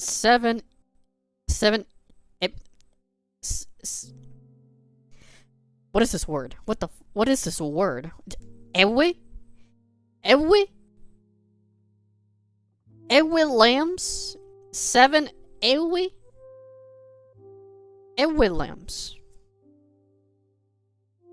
Lambs, which thou hast set by themselves. And he said, for these 7 lambs shalt thou take of my hand, that may be a witness unto me, that I have digged this well. Wherefore he called that place Beersheba, because they swore, both of them, because thus they made a covenant at the Beersheba. Then Abimelech rose up, and Phicol, the chief captain of his host, and they returned into the land of the Philistines. And Abraham planted a grove in Beersheba, and called there on the name of the Lord, the everlasting God.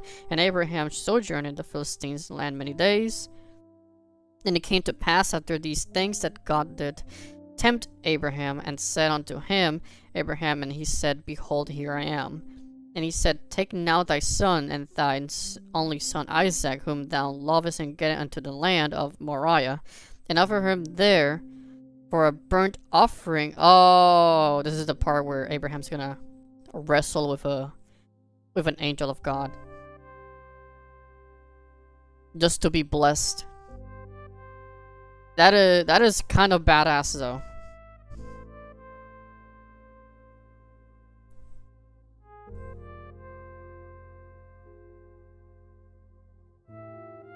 But Abraham rose up early in the morning, and saddled his ass, and took of 2 of his young men with him, and Isaac his son, and clave the wood.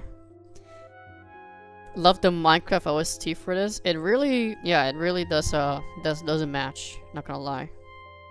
And clave the wood for the burnt offering, and rose up, and went unto the place with which God told him. Then on the 3rd day Abraham lifted up his eyes, and saw the place afar off. Abraham said unto his young men, Abide ye here with the ass, and I, the lad, will go yonder, and worship, and come again to you. Abraham took the wood of the burnt offering, and laid it upon Isaac his son, and he took the fire in his hand, and had a knife, and they went both of them together. And Isaac spake unto Abraham his father, and said, My father. And he said, Here am I, my son. And he said, Behold the fire and the wood, but where's the lamb for a burnt offering? Abraham said, My son, God will provide himself a lamb for a burnt offering. So they went both of them together.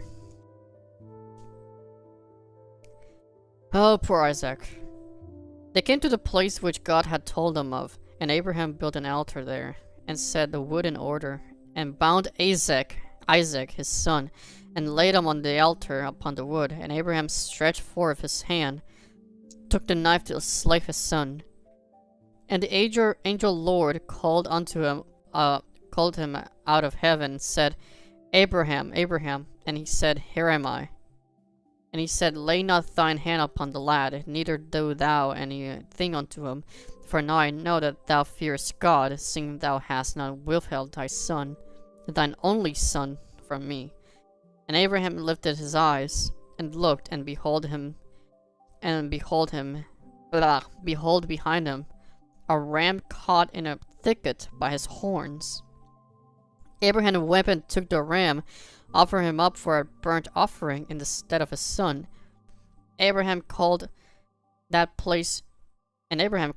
name of that place Jehovah Jireh, as it is said to this day, In the mount of the Lord it shall be seen. And the angel of the Lord called unto Abraham out of heaven the 2nd time, and said, By myself have I sworn, save the Lord, for because thou hast done this thing, and hast not withheld thy son, thine only son, Then in blessing, I will bless thee and multiply. I will multiply thy seed as the stars of the heaven, and as the sand which is upon the seashore. And thy seed shall possess the gate of his enemies.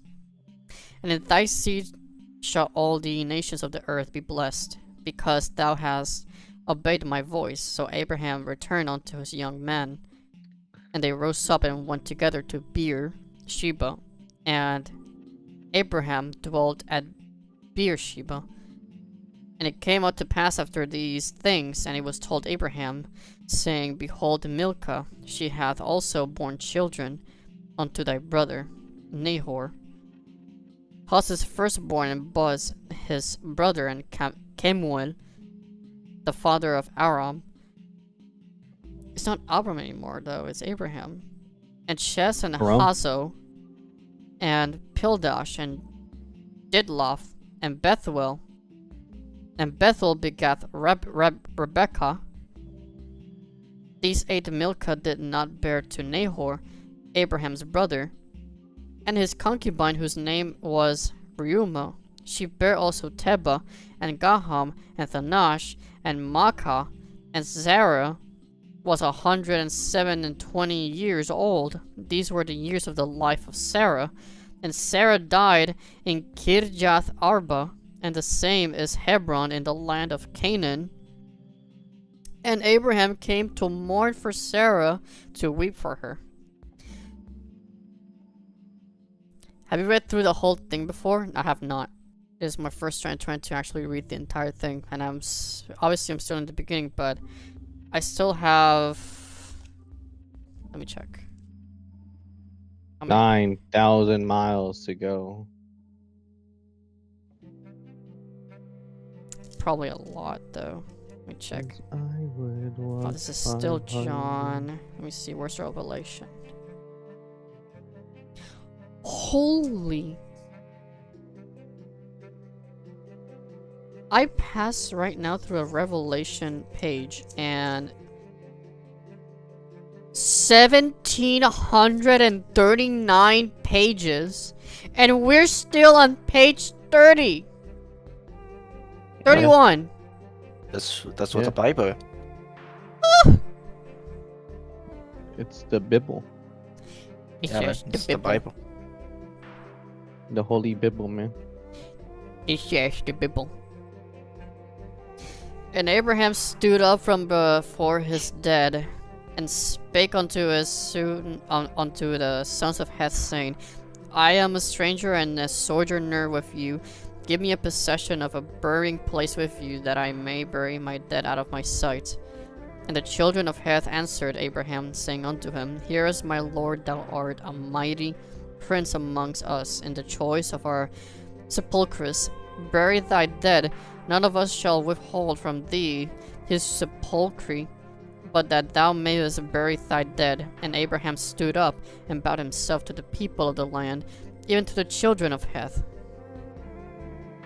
And he communed with them, saying, If it be your mind that I should bury my dead out of my sight, hear me and entreat for me to Ephron, to the son of Sohar, that he may give me the cave of Machpelah, which he hath, which is in the end of his field. For as much money as it is worth, he shall give it me for a possession of a burying place amongst you. Wait. Cave of Machpelah, is that an actual place? Let me see if an actual place. Cave of Machpelah.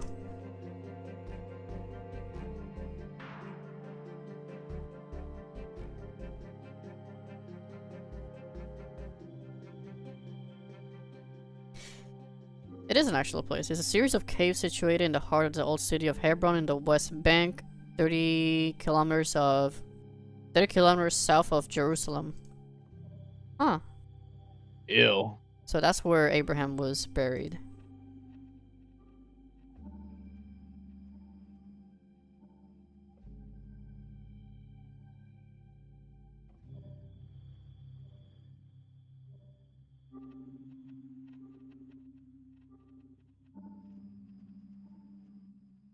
Yeah.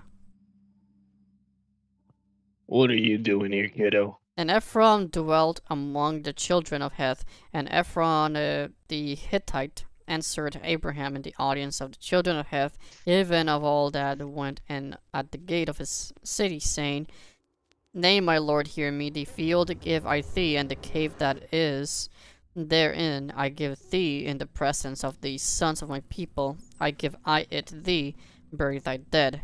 And Abraham that bowed down himself before the people of the land.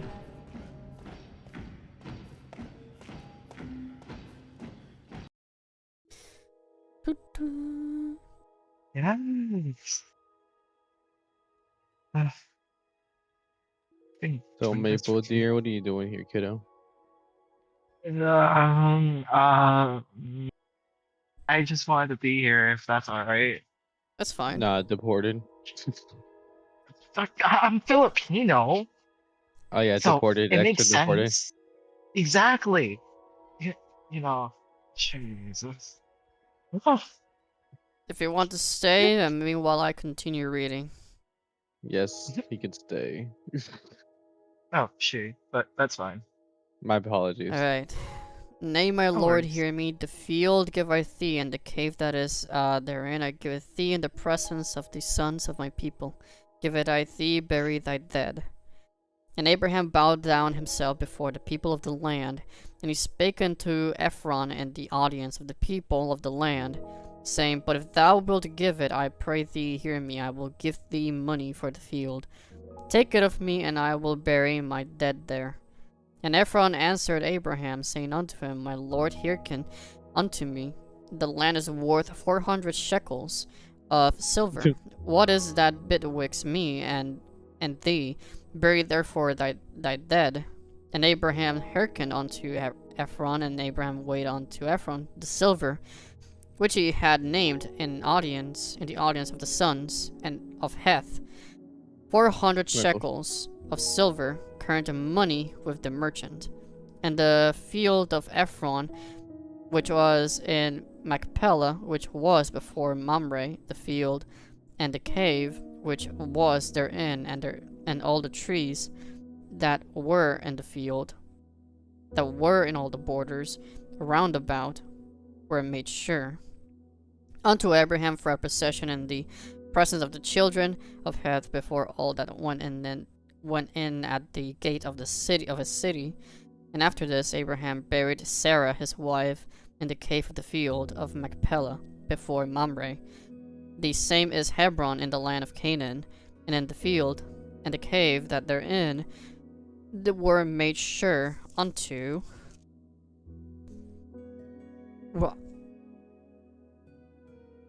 Abraham for a possession of a bury-in place by the sons of Heth. And Abraham was old, and well stricken in age, and the Lord had blessed Abraham in all things. Yeah, bro wrestled a freaking angel, and just to be blessed.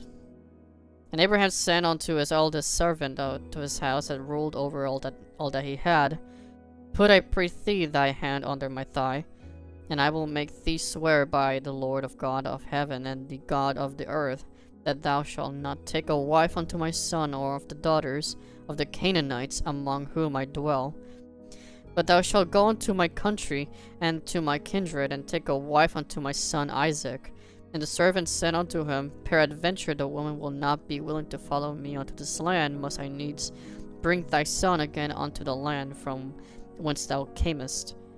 And Abraham said unto him, Beware said unto him, Beware thou that thou bring not my son thither again. The Lord God of heaven, which took me from my father's house, and from the land of the kindred, and which spake unto me, and that sware unto me, saying, Unto thy seed will I give this land.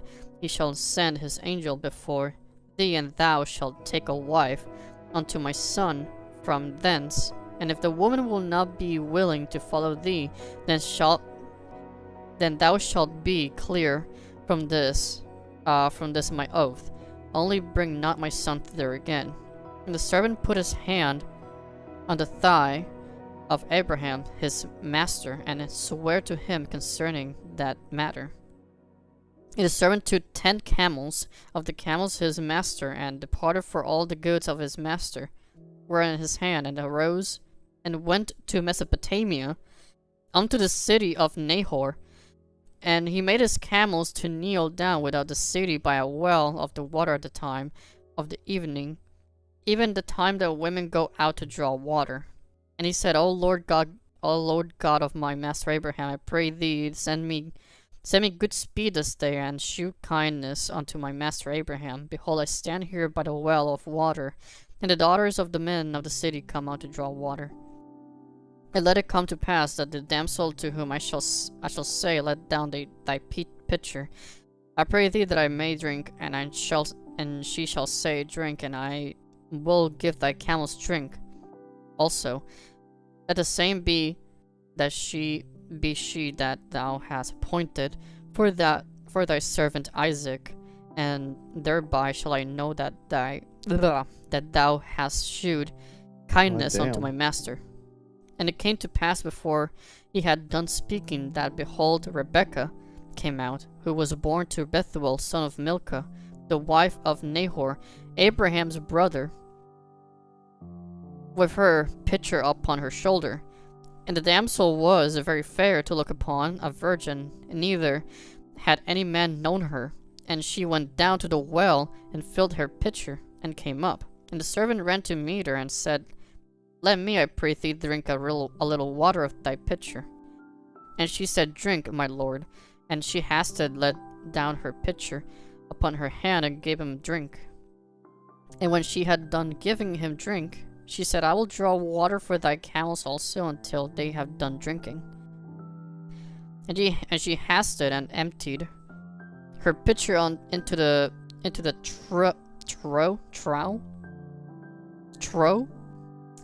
pitcher into a trough, and ran again unto the well to draw water, and drew for all his camels. And the man wondering at her at her held his peace, to wit whether the Lord had made his journey prosperous or not.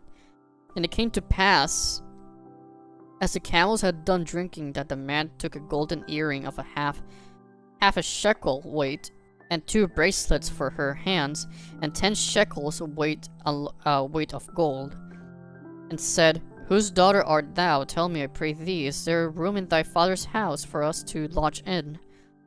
She said unto him, I am the daughter of Bethuel, the son of Milcah, which she bare unto Nahor. She said moreover unto him, We have both straw and provender enough, and room to lodge in. And the man bowed down his head and worshipped the Lord. And he said, Blessed be the Lord God of my master Abraham, who hath not left destitute of my master, of his mercy and his truth, I being in the way, and the Lord led me to the house of my master's brethren. The damsel ran and told them of her mother's house, these things. And Rebekah had a brother, and his name was Laban. And Laban ran out unto the well. And it came to pass, when he saw the earring, the bracelets upon his sister's brands, when he heard the words of Rebekah his sister, saying, Thus spake the man unto me, that he came unto the man, and behold, he stood by the camels at the well. And he said, Come in, thou blessed of the Lord, wherefore standest thou without? And for I have prepared the house and room for the camels. And the man came into the house, and ungirded his camels, and gave straw and provender for the camels, and water to wash his feet, and the men's feet that were with him. And there was a set meat before him to eat. But he said, I will not eat until I have told mine errand. And he said, Speak on. My God. Oh God, what the hell is this name? There's one name here called Ashorim. I don't know what that Sound like is. you. I don't know what that is yet, but Ashorim.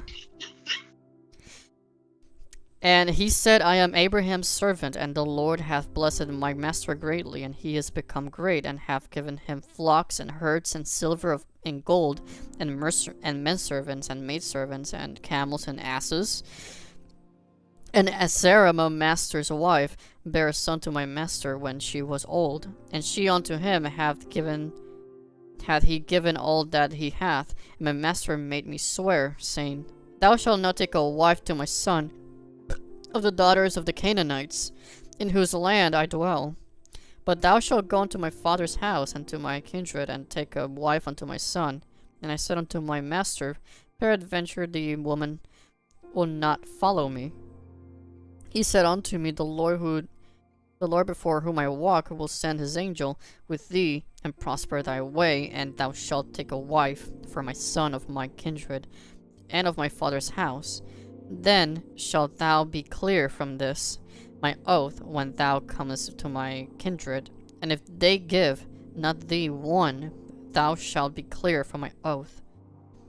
And I came this day unto the well, and said, O Lord God of my master Abraham, if now thou do prosper my way which I go, behold, I stand by the well of the water, and it shall come to pass that when the virgin cometh forth to draw the water, I say to her, Give me, I pray thee, a little water of thy pitcher to drink. And she said to me, Both drink thou, and will also draw from my camels. Let the same be the woman whom the Lord hath appointed out for my master's son. And before I had done speaking in my heart, behold, Rebekah came forth with a pitcher of her shoulder, and she went down unto the well, and drew water. And I said unto her, Let me drink, I pray thee. And she made haste, and let down her pitcher from her shoulder, and said, Drink, and I will give thy camels drinks also. So I drank, and she made the camels drink also. And I asked her, and said, Whose daughter art thou? And she said, The daughter of Bethuel, Nahor's son, whom Milcah bare unto him. And I put the earring upon her face, and the bracelets upon her hands. And I bowed down my head, and worshipped the Lord, and blessed the Lord God of my master Abraham, which had led me in the right way, to take my master's brother's daughter unto his son. And now if ye will deal kindly and truly with my master, tell me, and if not, tell me, that I may turn to the right hand, or to the left. Then Laban and Bethuel answered and said, The thing proceedeth from the Lord, we cannot speak unto thee bad or good. Behold, Rebekah is before thee, take her, and go and let her be thy master's son.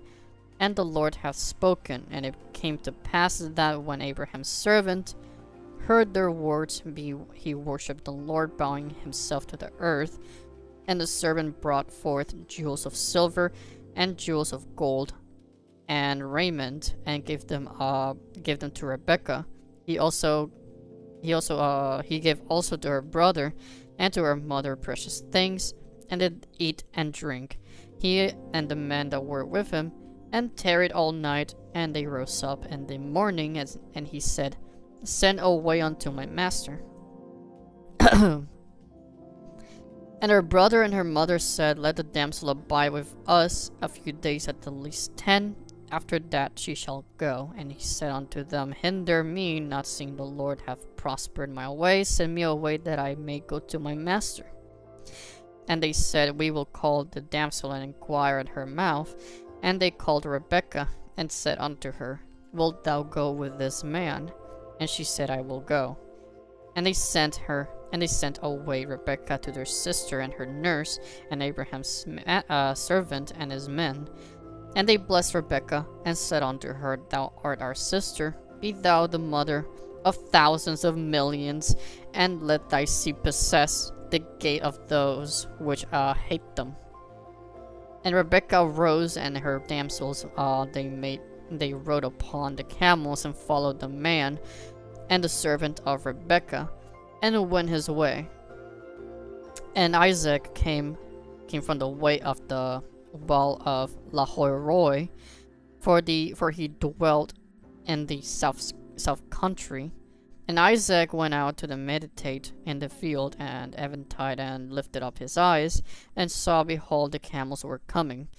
And Rebekah lifted up her eyes when she saw Isaac. She lighted up off the camel, for she had said unto the servant, What man is this that walketh into the field to meet us? servant has said, it is my master. Therefore, she took a veil. Master. It is my master. Therefore, she took a veil and covered herself. And the servant told Isaac all things that he had done. And Isaac brought her into his mother Sarah's tent and took Rebekah, and she became his wife. And he loved her, and Isaac comforted her. And Isaac was comforted after his mother's death. Then again, Abraham took a wife, and her name was Keturah. And she bare him Zimran. How many children is Abraham gonna have? Oh God. And she bare him fertile. Simran, and Jokshan, and Madden, and Midian, and Ishbak, and Shua. And Jokshan begat Sheba and Dedan, and the sons of Dedan were Asherim, and Letsushim, and Leumim.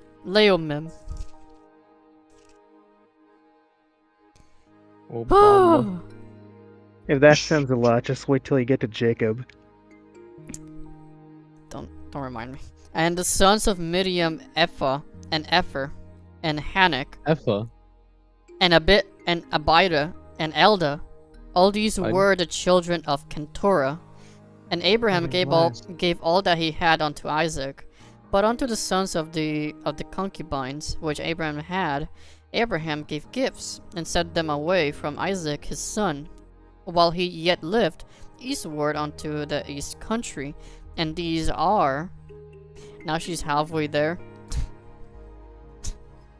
Halfway to Genesis. What? And these are the days of the years of Abraham's life which he lived, and 160 years. Then Abraham gave up the ghost and died in a good old age, an old man full of years, and was gathered to his people. And his sons Isaac and Ishmael were buried him in the cave of Machpelah, in the field of Ephron, the son of Sohar, and son of Sohar the Hittite, which is before Mamre. The field which Abraham purchased of the sons of Heth, there was Abraham buried, and Sarah his wife. And it came to pass after the death of Abraham that God blessed his son Isaac, and Isaac dwelled by the well of Lahai Roi. Now these are the generations of Ishmael, Abraham's son, whom Hagar the Egyptian, Sarah's handmaid, bare unto Abraham. And these are the names of the sons of Ishmael by their names according to the generations. The firstborn of Ishmael, Nebajoth, and Kedar, and Adbeel, and Mibsam, and Mishma, and Duma, damn. and Massa, Adar, and Tema, Yetur, Naphish, and Kadema.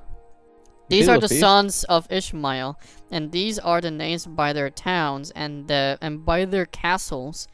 12 princes according to their nations, and these are the years of the life of Ishmael. And 137 years, and he gave up the ghost and died, and was gathered unto his people. And they dwelt from Havilah unto Shur, and that is before Egypt, as thou goest toward Assyria. And he died in the presence of all of his brethren. And these are the generations of Isaac, Abraham's son. Abraham begat Isaac. And Isaac was 40 years old when he took Rebekah to wife, the daughter of Bethuel, to the Syrian of Padam Aram, the sister to Laban the Syrian. And Isaac entreated the Lord for his wife, because she was barren, and the Lord was entreated of him. And Rebekah his wife conceived, and the children struggled together within her. And she said, If it be so, why am I thus? And she went to inquire of the Lord.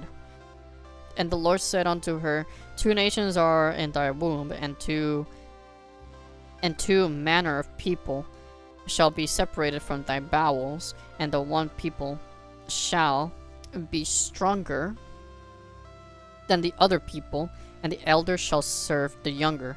And when her days to be delivered were fulfilled, Behold, there were twins in her womb, and the first came out red, and over like a hairy garment, and they called his name Esau. And after that came his brother out, and his hand took hold of Esau's heel, and his name was Jacob. And Isaac was 80 years old when she bare them. And the boys grew, and Esau was a cunning hunter, a man of the field, and Jacob was a plain man dwelling in tents. Isaac loved Esau, because he did eat of his venison, but Rebekah loved Jacob. And Jacob sought pottage. And Esau came from the field, and he was faint. And Esau said to Jacob, Feed me, I pray thee, that with that same red pottage, for I am faint. Therefore was his name called Edom. Also, this is where the Edomites come from. And Jacob, sell me this day thy birthright. And Esau said, Behold, I am at the point to die, and what profit shall this birthright do to me? And Jacob said, Swear to me this day. And he sware unto him, and he sold his birthright unto Jacob. Then Jacob gave Esau bread and pottage of lentils, and he did eat and drink and rose up when his weight. Thus Esau despised his birthright. And there was a famine in the 2 famines mentioned. And there was a famine in the land beside the first famine that was in the days of Abraham. And Isaac went unto Abimelech, king of Philistines, unto Gerar, and the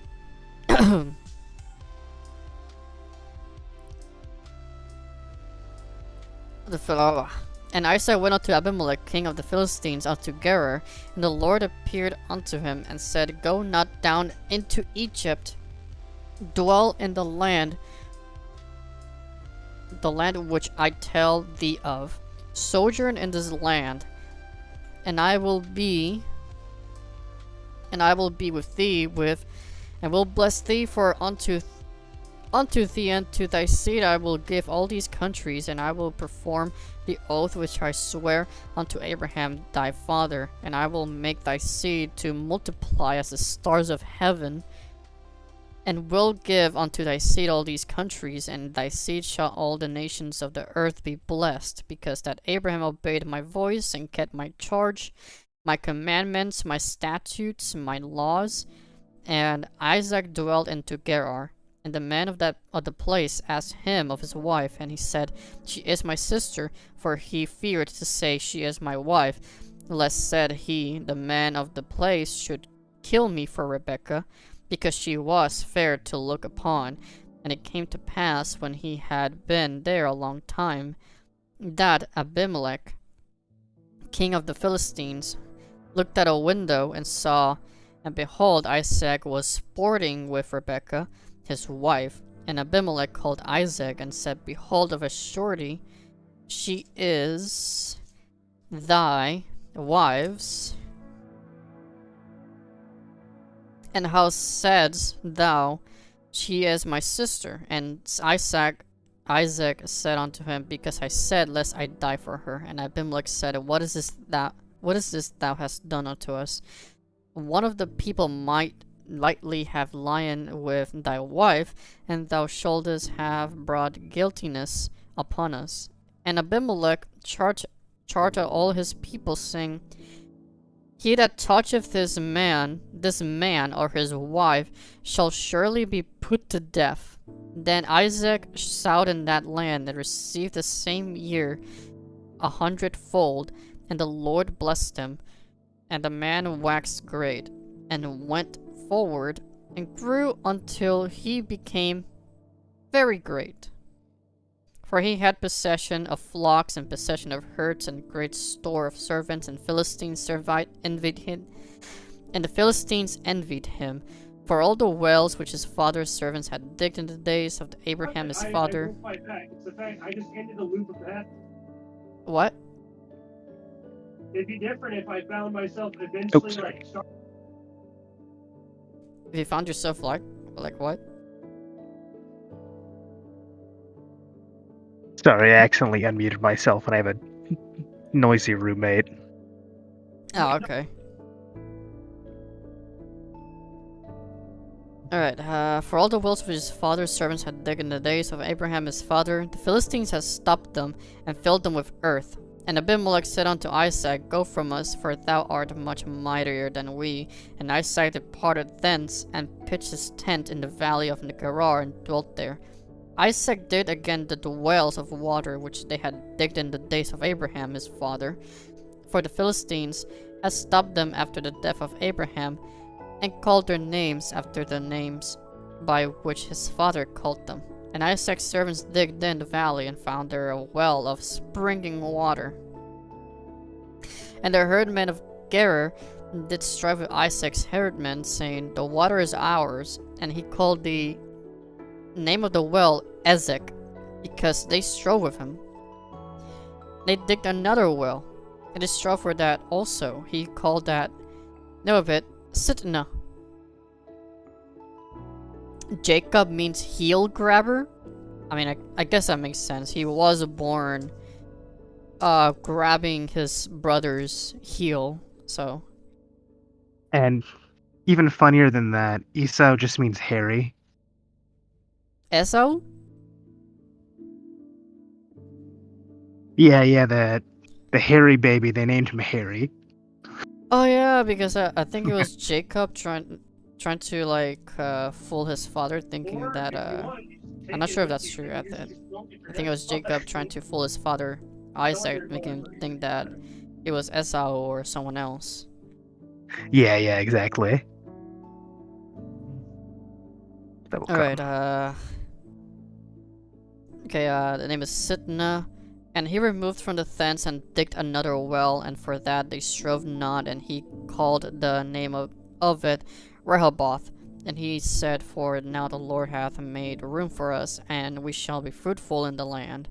He went up from the fence to Beersheba, and the Lord appeared unto him the same night, and said, I am the God of Abraham thy father, fear not, for I am with thee, and will bless thee, and multiply thy seed for my servant Abraham's sake. And he builded an altar there, called upon the name of the Lord, and pitched his tent there, and there Isaac's servants digged a well. Then Abimelech went to him from Gerar, and Azoth, one of his friends, and Fichel, the chief captain of his army. And Isaac said unto them, Wherefore come ye to me, seeing ye hate me, and have sent me away from you? Conway! Thank you for $10, buddy. My throat is dry. But thank you, I appreciate it. And they said, We saw certainly that the Lord was with thee, and we said, Let there be now an oath. Betwixt us, even betwixt us and thee, and let us make a covenant with thee. That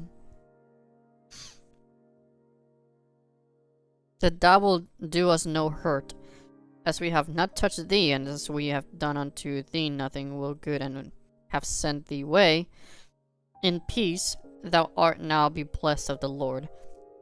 And he made them a feast, and they did eat and drink, and they rose up. They rose up betimes in the morning, and sware one to another, and Isaac sent them away, and they departed from him in peace. And it came to pass the same day that Isaac's servants came, and told him concerning the well which they had digged, and said unto him, We have found water. And he called it Sheba.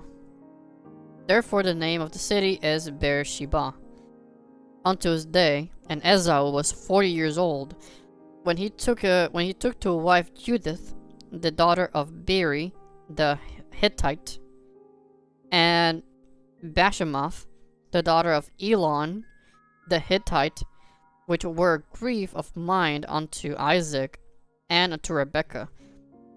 And it came to pass that when Isaac was old, and his eyes were dim, so that he could not see, he called Esau his eldest son, and said unto him, My son. And he said unto him, Behold, here am I. He said, Behold, now I am old, I know not the day of my death. Now therefore take, I pray thee, thy weapons, thy quiver, thy bow, and go out into the field to and take me some venison, and make me savory meat, such as I love, and bring it to me, that I may eat, that my soul may bless thee before I die. And Rebekah heard when Isaac spake to Esau his son, and Esau went to the field to hunt for venison, and bring it. Rebekah spake unto Jacob her son, saying, Behold, I hear thy father speak unto Esau thy brother, saying, Bring me venison, and make me savory meat, that I may eat, and bless thee before the Lord before my death. Now therefore, my son, obey my voice according to that which I command thee.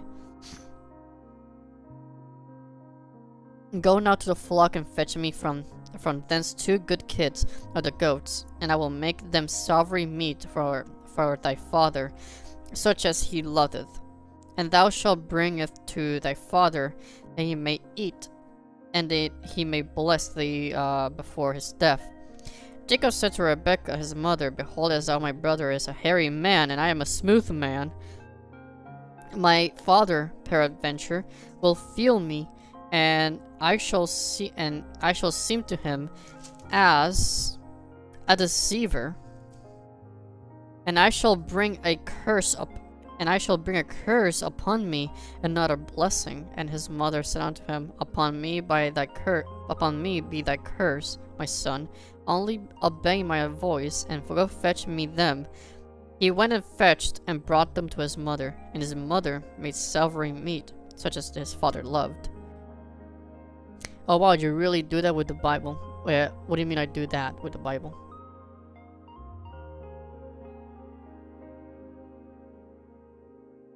Also, hi, Zahizi. Do you say thighs Huh? in Twitch chat? What about Twitch? Someone said, do you say thigh? Huh? Huh? No much, just keep going. Alright. Alright. And Rebekah took goodly raiment of her eldest son Esau, which were with her in the house, and put them upon Jacob her younger son, and she put the skins of the kids of the goats upon his hands, and upon the smooth of his neck. And she gave the savory meat and the bread which she had prepared into the hand of her son Jacob. And he came unto his father, and said, My father. And he said, Here am I, who art thou, my son? And Jacob said unto his father, I am Esau, thy firstborn. I have done according as thou badest me. Arise, I pray thee, sit and eat of my venison, and thy soul may bless me. Isaac said unto his son, How is it that thou hast found it so quickly, my son? And he said, Because the Lord thy God brought it to me. And Isaac said unto Jacob, Come near, I pray thee, that I may feel thee, my son, whether thou be my very son Esau or not. And Jacob went near unto Isaac his father, and he felt him, and said, The voice is Jacob's voice, but the hands are the hands of Esau. And he discerned him not, because his hands were hairy, as his brother Esau's hands, so he blessed them. And he said, Art thou my very son Esau? And he said, I am. And he said, Bring it near to me, and I will eat of my son's venison, that my soul may bless thee. And he brought it near to him, and he did eat, and he brought him wine, and he drank. And his father Isaac said unto him, Come near now, and kiss me, my son. And he came near, and kissed him, and he smelled the smell of his raiment, and blessed him, and said, See, the smell of my son is as the smell of a field, which the Lord hath blessed. Therefore God give thee of the dew of heaven, and the fatness of the earth, and plenty of corn and wine. Let people serve thee, and nations bow down to thee. Be Lord over thy brethren, and let thy mother's sons bow down to thee. Cursed be very one that curseth thee, blessed be that blesseth thee. And it came to pass as soon as Isaac had made an end of blessing Jacob and Jacob, and it came to pass as soon as Isaac had made an end of blessing Jacob, and Jacob was yet scarce gone out of the presence of Isaac, his father, that Esau, his brother, came from his hunting. And he also had made savory meat, and brought it unto his father, and said unto his father, Let my father arise and eat of his son's venison, that thy soul may bless me. And Isaac his father said unto him, Who art thou? And he said, I am thy son, thy firstborn Esau. Isaac trembled very exceedingly, said, Who? Where is he that hath taken venison and brought it to me? And I have eaten of all before thou camest, and have blessed them. Yea, and he shall be blessed. And when Esau heard the words of his father, he cried with a great exceeding bitter cry, and said unto his father, Bless me, even me also, O my father. And he said, Thy brother came with subtlety, and hath taken away thy blessing. And he said, Is not he rightly named Jacob? He hath supplanted me these 2 times. He took away my birthright, and behold, now he hath taken away my blessing. Then he said, Hast thou not reserved a blessing for me? Reading a Bible means she could have read 2 novels or something. Shut up. Shut up, Coffee. I'll read Go them. ahead. I'll read them, Okay. okay? I'll read them. I'll read them as Okay. well. Promise? Yes. You sure? Yes. Okay. Yes. And Isaac answered and said unto Esau, Behold, I have made him thy lord, and all his brethren have I given to him for servants. And with corn and wine I have sustained them. And what shall I do now unto thee, my son? I'm sorry. And Esau said unto his father, Hast thou but one blessing, my father? Bless me even also, O my father. And Esau lifted up his voice and wept. Isaac his father answered unto him, Behold, thy dwelling shall be the fatness of the earth, and of the dew of heaven from above. And by thy sword shalt thou live, and shalt serve thy brother. And it shall come to pass, when thou shalt have the dominion, that thou shalt break his yoke from off thy neck. And Esau hated Jacob, because of the blessing wherewith his father blessed him. And Esau said in his heart, The day of mourning for my father are at hand. Then will I slay my brother Jacob. And these words of Esau, her elder son, were told to Rebekah. And she sent and called to Jacob her younger son, and said unto him, Behold, thy brother Esau is touching thee, doth comforting himself, purposing to kill thee. Now therefore, my son, obey my voice, and arise. Flee thou to Laban, my brother, to Haran, and tarry with him a few days, until thy brother's fury turns away. Until thy brother's anger turns away from thee, and he forget that which thou hast done to him. Then I will send and fetch thee from thence. Why should I be deprived also of you, both in one day? And Rebekah said to Isaac, And I am weary of my life because of the daughters of Heth. If Jacob take a wife of the daughters of Heth, just as these, which are of the daughters of the land, what good should my life do me? Damn.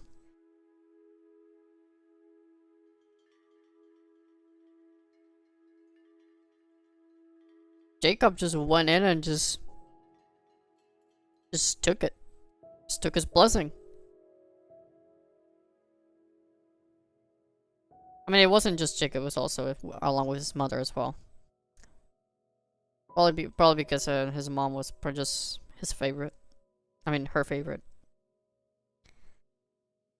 Yeah, that and God, after all, said that the younger would be greater than the older. True, though. And Isaac called Jacob and blessed him, and charged him and said unto him, Thou shalt not take a wife of the daughters of Canaan. Arise, go to Pandan Aram, to the house of Bethuel, thy mother's father, and take thee a wife from thence of the daughters of Laban, and thy mother's brother. And God Almighty bless thee, and make thee fruitful, and multiply thee, that thou mayest be a multitude of people, and give thee the blessing of Abraham, to thee and to thy seed with thee, that thou mayest inherit the land wherein thou art a stranger, which God gave unto Abraham.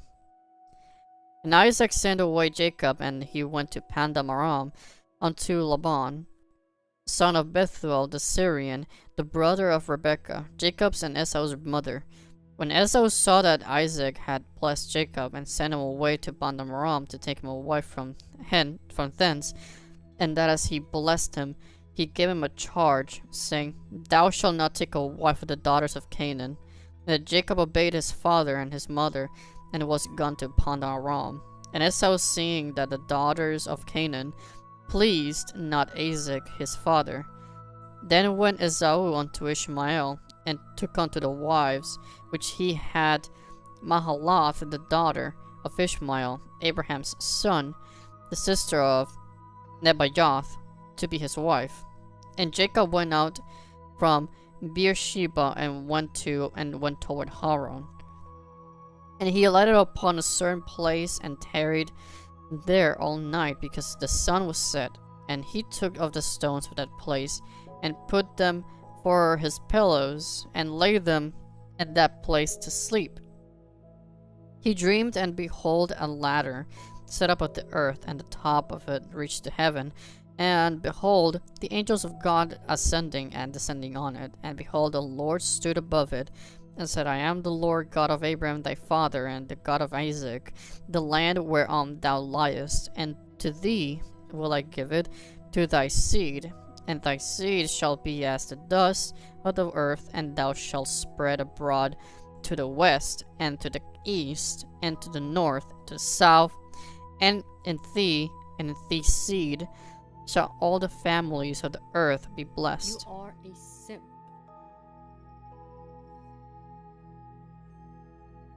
Thank you for the follow from YouTube.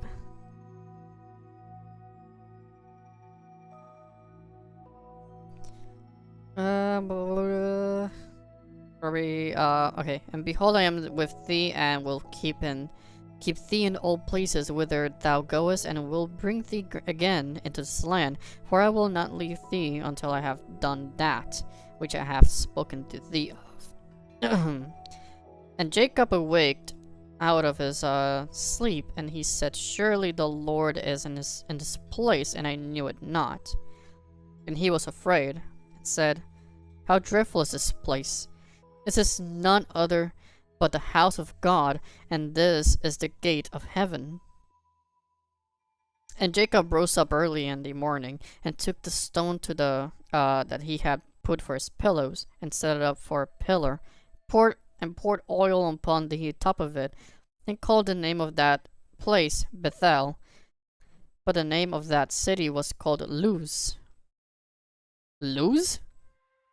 As in light? In Spanish? What? And Jacob vowed a vow, saying, If God will be with me, and will keep me in this way that I go, and will give me bread to eat, and raiment to put on, so that I come again to my father's house in peace, then shall the Lord be my God. And this stone which I have set for a pillar shall be God's house, and of all that thou shalt give me, I will surely give the tenth unto thee. Then Jacob went on to his journey, and came into the land of the people of the east. And he looked, and behold, a well in the field, and there were 3 flocks of sheep lying by it. For out of that well they watered the flocks, and a great stone was upon the well's mouth, and thither were all the flocks. And Jacob said unto them, My brethren, where be ye? And they said, Of Haran are we. And he said unto them, Know ye Laban the son of Nahor? And they said, We know him. And he said unto them, Is he well? And they said, He is well. And behold, Rachel his daughter cometh with the sheep. And he said, Lo, it is yet high day, and yet neither is it time that the cattle should be gathered together. Water ye the sheep, and go and feed them. And he said, We cannot until all the flock be gathered together, until they roll the stone from the well's mouth. Then we water the sheep, and while he yet spake with them, Rachel came with her father's sheep, for she kept them. And it came to pass then, when Jacob saw Rachel, the daughter of Laban, his mother's brother, and the sheep of Laban, his mother's brother, that Jacob went and rolled a stone from the well's mouth, and watered the flock of Laban, his mother's brother. And Jacob kissed Rachel, and lifted up his voice and wept. And Jacob told Rachel that he was her father's brother, and that he was Rebekah's son. And she ran and told her father. And it comes to pass, when Laban heard the tidings of Jacob, his sister's son, that he ran to meet him, and embraced him, and kissed him, and brought him to his house. Yo, what You'll the? find that wells are like the dating sites of the ancient Hebrews. That's where you go to find your wife. I guess so. But what in the world is going on in your background?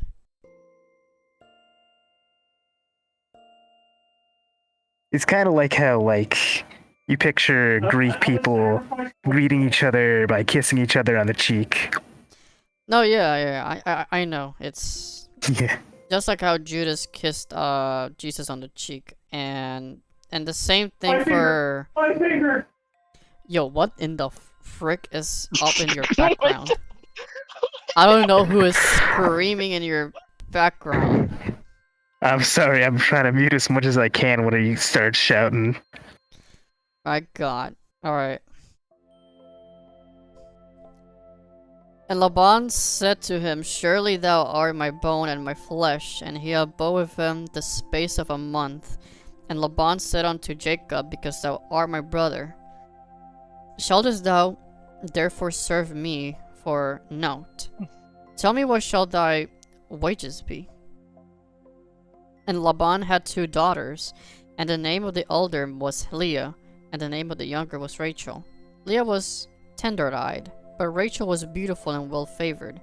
And Jacob loved Rachel, and said, I will serve thee 7 years for Rachel, thy younger daughter. And Laban said, It is better that I give her to thee, than that I should give her to another man. Abide with me. And Jacob served 7 years for Rachel, and they seemed unto him but a few days for the love he had to her. And Jacob said unto Laban, Give me my wife, for my days are fulfilled, that I may go in unto her. And Laban gathered together all the men in the place, and made a feast. And it came to pass in the evening that he took Leah his daughter, and brought her to him, and he went in unto her. And Laban gave unto his daughter Leah Zilpah his maid for a handmaid. And it came to pass that in the morning, behold, it was Leah. And he said to Laban, What is this thou hast done unto me? Did not I serve with thee for Rachel? Wherefore then hast thou beguiled me? And Laban said, It must not be so done in our country, to give the younger before the firstborn. Fulfill her week, and we will give thee this also for the service which thou shalt serve with me yet 7 other years. And Jacob did so, and fulfilled her week. And he gave him Rachel, his daughter, to his wife also. And Laban gave to Rachel his daughter Bilhah, his handmaid, to be her maid. And he went in also unto Rachel, and he loved and he loved also Rachel more than Leah, and served with him yet 7 other years. And when the Lord saw that Leah was hated, he opened her wound, but Rachel was barren. And Leah conceived and bare a son, and she called him Reuben. For she said, surely the Lord hath looked upon my affliction, now therefore my husband will love me. And she conceived again, and bare a son, said, because the Lord hath heard that I was hated, he hath therefore given me this son also. And she called him Simeon! Simeon! From GTA 5. And she conceived again, and bare a son, said, now this time will my husband be joined unto me, because I have borne him 3 sons, therefore was his name Levi. And she conceived again, and bare a son, and she said, now will I praise the Lord, therefore she called his name Judah, and left bearing. And when Rachel saw that she bare Jacob no children, Rachel envied her sister, and said unto Jacob, give me children, or else I die.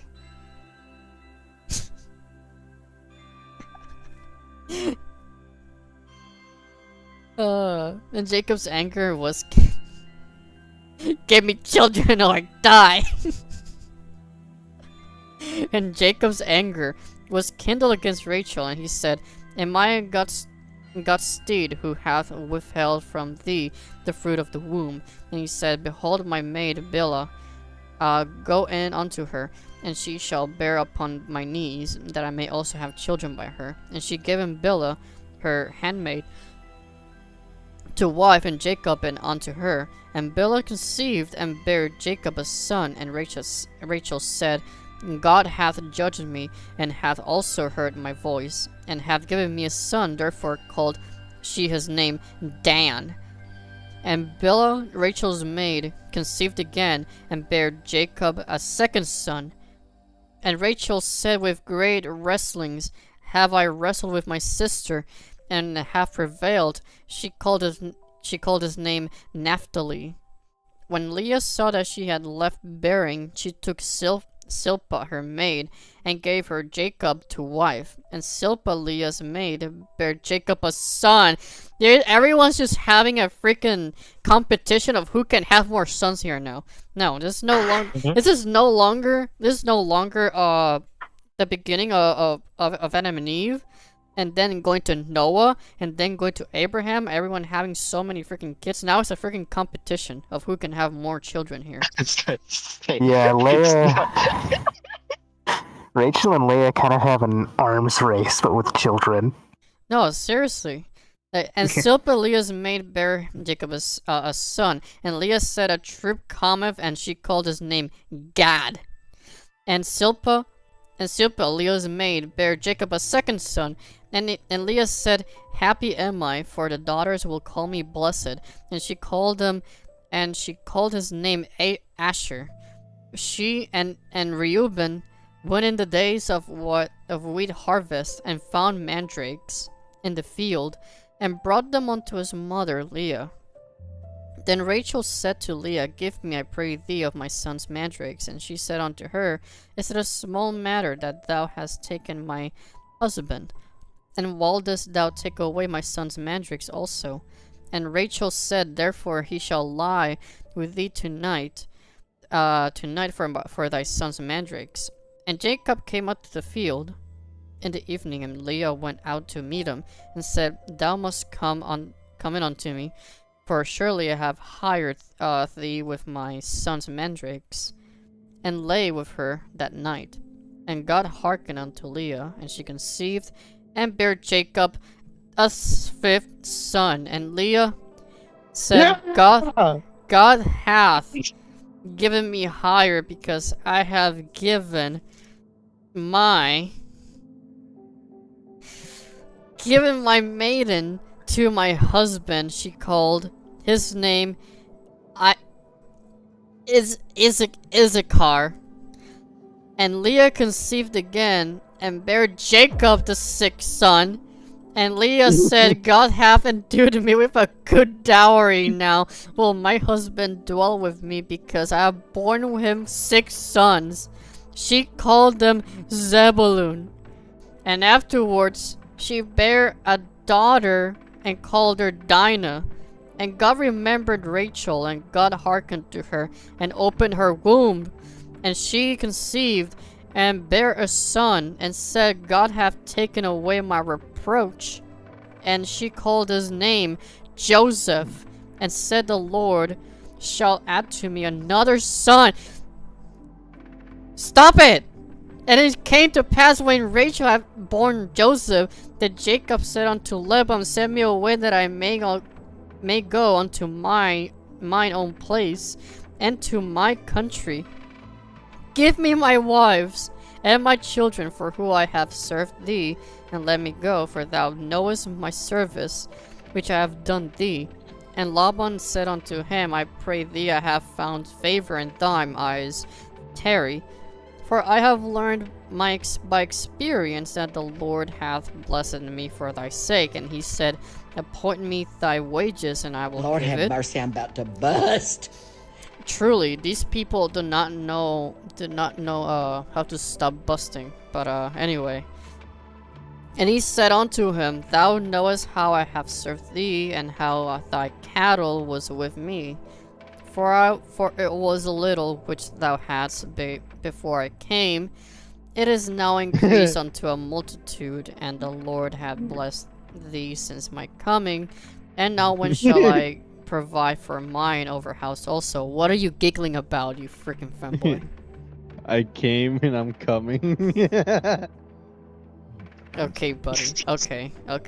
Yeah, you're gonna love the wording in the New Testament when repeatedly you'll hear that the Holy Spirit came on him. That's just how they word it. No comment. No comment on that. People are always snickering at that, man. Oh god. No comment on that part. And he said, what shall I give thee? And Jacob said, thou shalt not give me anything. If thou wilt do this thing for me, I will again feed and keep thy flock. I will pass through all thy flock today, removing from thence and all the speckled and spotted cattle, and all the brown cattle among the sheep, and the spotted and speckled among the goats. And of such shall be my hire, so shall be my righteousness answer for me in time to come, when it shall come for my hire before thy face. Every one that is not speckled and spotted among the goats, and brown among the sheep, that shall be counted stolen with me. And Laban said, behold, I would it might be according to thy word. And he removed that day that the goats were ring-streaked and spotted, and all the she-goats that were speckled and spotted, and every one that had some white in it. What do you mean by that? And all the brown among the sheep, and gave them into the hand of his sons. And he said 3 days' journey betwixt himself and Jacob. And Jacob fed the rest of Laban's flocks, and Jacob took him rods of green poplar, of the hazel and chestnut tree, and piled white strakes in them. And he made the white appear which was in the rods. And he set rods which he had piled before the flocks in the gutters and the watering troughs, when the flocks came to drink, that they should conceive when they came to drink. And the flocks conceived before the rods, and brought forth cattle ring-streaked, speckled, and spotted. And Jacob did separate the lambs, and set the faces of the flocks towards the ring-streaked, and all the brown in the flock of Laban. And he put his own flocks by themselves, and put them not unto Laban's cattle. So the word is trough. It's like the wooden bin that livestock eat from. It's a wood? You know, like that bin that like horses eat from and drink from. Oh. So Yeah, basically trough. where basically cattle eat and drink from? Yeah, yeah, any kind of livestock. Okay. Okay, and Jacob did separate the lambs and set the faces of the flocks towards the ring-stricken all the brown and the flock of Laban, and he put his own flocks by themselves and put them not unto Laban's cattle. And it came to pass whensoever the stronger cattle did conceive, that Jacob laid the rods before the eyes of the cattle in the gutters, that they might conceive among the rods. But when the cattle were feeble, he put them not in the knot. Put the knot in. So the feebler were Laban's and the stronger Jacob's. And the man increased exceedingly, and had much cattle, and maidservants, and menservants, and camels and asses. And he heard the words of Laban's sons, saying, Jacob hath taken away all that was our father's, and of that which was our father's hath he gotten all this glory. And Jacob beheld the countenance of Laban, and behold, it was not towards him as before. And the Lord said unto Jacob, Return unto the land of thy fathers, and for thy kindred, and I will be with thee. And Jacob sent and called Rachel and Leah to the field unto his flock, and said unto them, I see your father's countenance, that is not towards me as before. God, please grant me a wife who says she'd rather die than not be pregnant with my child. Damn.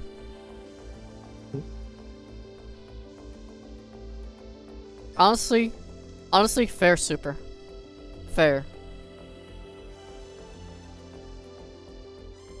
I see your father's countenance, that is not towards me as before, but the God of my father hath been with me.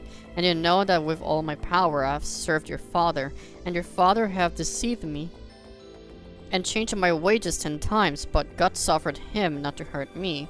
If he said thus, the speckled shall be thy wages, then all the cattle bear speckled.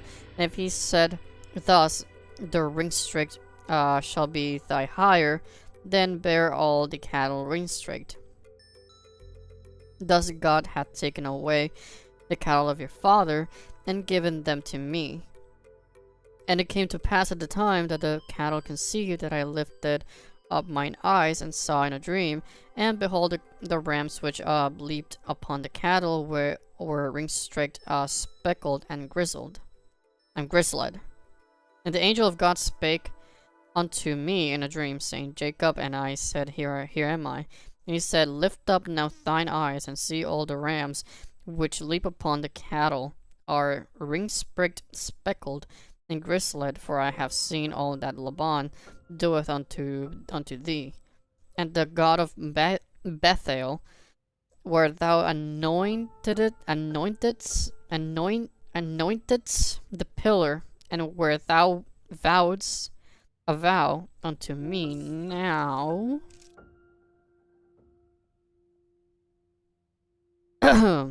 arise, get thee out from this land, and return unto the land of thy kindred. And Rachel and Leah answered and said unto him, Is there yet any portion or inheritance for us in our father's house? Are we not counted of them strangers? And he has sold us, and hath quite devoured also our money. For all the riches which God hath taken from our father, that is ours and our children's now then whatsoever God hath said unto thee, do. Then Jacob rose up and set his sons and his wives upon camels, and he carried away all his cattle and all his goods which he had gotten. Oh my god. Yeah, I know, super, don't worry. Alright, Fun fact. yeah. Bethel means house of God. Helbeth? Bethel. Oh, Bethel. Means house Yes, of God. means Oh yeah, I Yes. forgot that El is also a name of God. Bethlehem means house of bread. Fun fact. You know, I forgot that El is also like another name for God as well. As in like for example, Israel just basically means land of God. Yes. I'll The be name right that they back. use for him. I'll Hey, be right back. I'm going to get some water. gotcha.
Emma is just taking a break or something, right? Yeah, she said she was getting some water. Okay, good.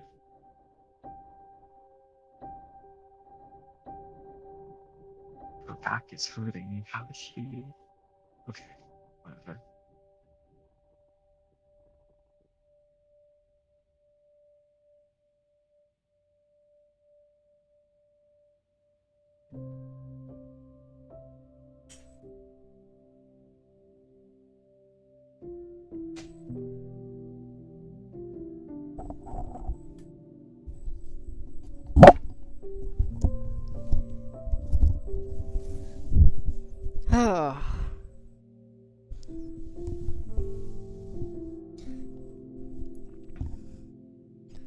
Gotchi gotchi. Tupa. Back. Hmm. You. Yeah, I also brought Nice. some strawberries because I'm a little hungry. Iron. Hmm. So I forgot. Israel means wrestles with God. Oh, wrestle with God. Yes. Also, it's literally what Abraham did then.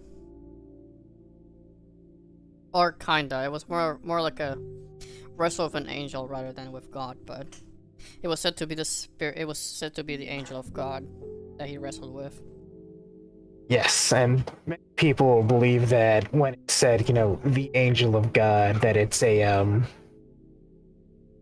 pre-incarnate Jesus. Hmm. 10 minutes of ASMR reading, Bible reading. I would rather just read it normally, man. Like at this point, I'd rather read it normally. feel like you're gonna get your throat more raspy if you did that. 10 minutes, not nearly enough. They're not going fast enough. No, no, I'm saying that is more than 10 minutes. Oh yeah. Okay. So from what we have right now, since the beginning, I did do a little analysis of on the beginning in Genesis, because as I already mentioned, that Genesis is a very misunderstood book in terms of how a lot of people make the use of the word firmament and immediately just believe, oh my god, it's a glass of, it's a dome or some whatever that's covering the entire earth.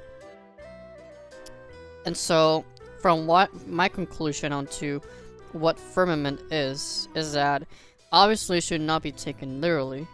It can actually be something more metaphorical, because at some point mankind tried to reach heaven with the Tower of Babel. Obviously they failed miserably because they started speaking different languages.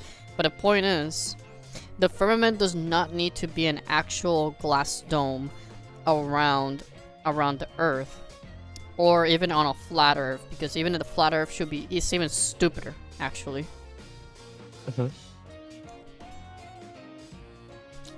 Yo, Yeah, Rana!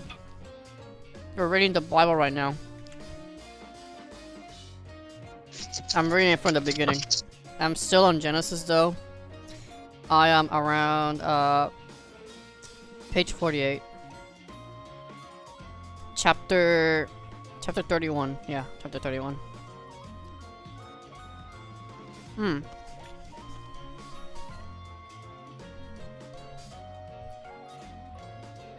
My favorite in Genesis, my favorite person, probably Joseph. Joseph, is he that based? He is that based. Let me check how many oh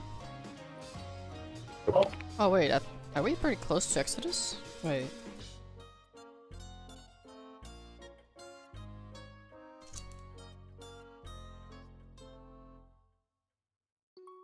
I think it's like, yeah, it's like page 84, maybe? So too many tiny pages.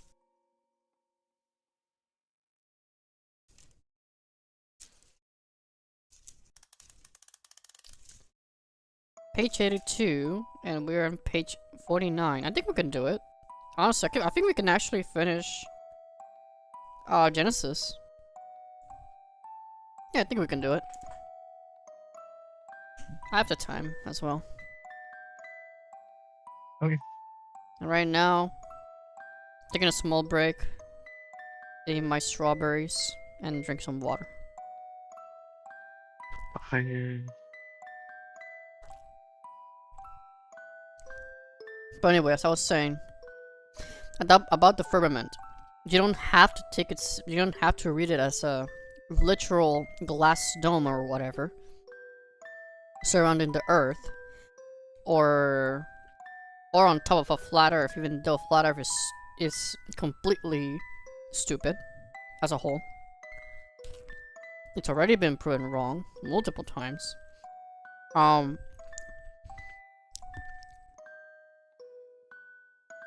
what I conclude, the firmament could just mean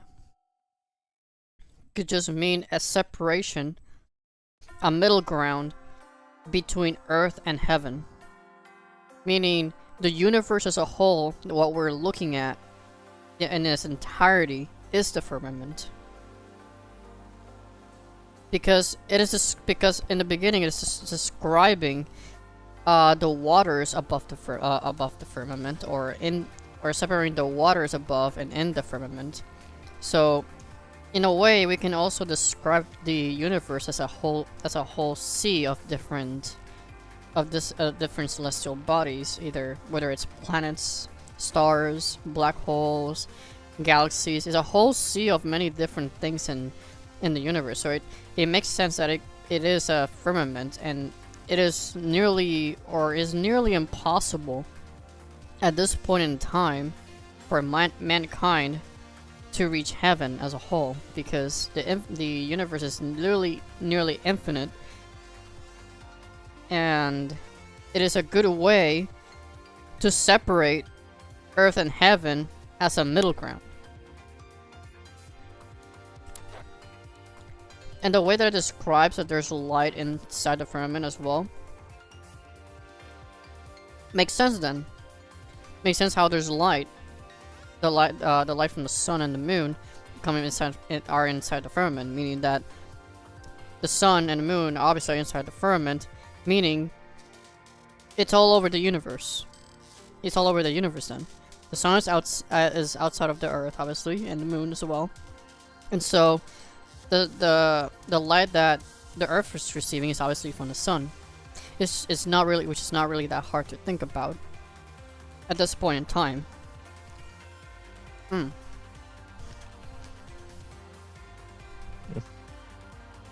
another thing about morality on the tree of life and the fruit of knowledge between good and evil. It is a bit interesting because in a way Adam and Eve are kind of still innocent in mind. They don't really know much of what is actually good and evil. The only thing they know is that they had to follow God's command, as in like, do not do this and do this instead. But at the same time, they don't know what's actually between good and, the difference between good and evil. And so that's probably why Eve gets tempted, because there was something else tempting her to do it, because she didn't know what was bad. What was bad and what was good. I mean, she did, or I guess she didn't, well, she was told she would actually literally die, which, yeah, she was gonna die, because consuming the fruit of knowledge between good and evil is just gonna not make them eternal.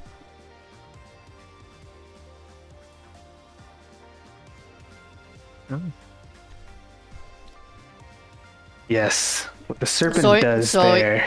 So in a way, they were warned, but at the same time, they didn't know if death was actually a good or a bad thing as a whole.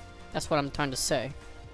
It wasn't until they bit the fruit they were aware and felt guilty of what they had done, and then they were aware, oh, we disobeyed God, we did something bad.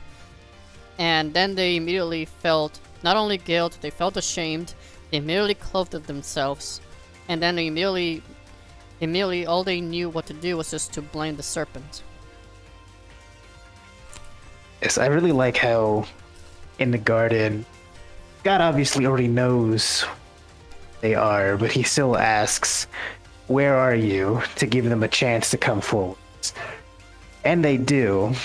Yeah, but they then do. They both in shame, but at the same time, they don't take the fault. They don't repent or take the fault. Instead, they just immediately blame the serpent completely instead of themselves.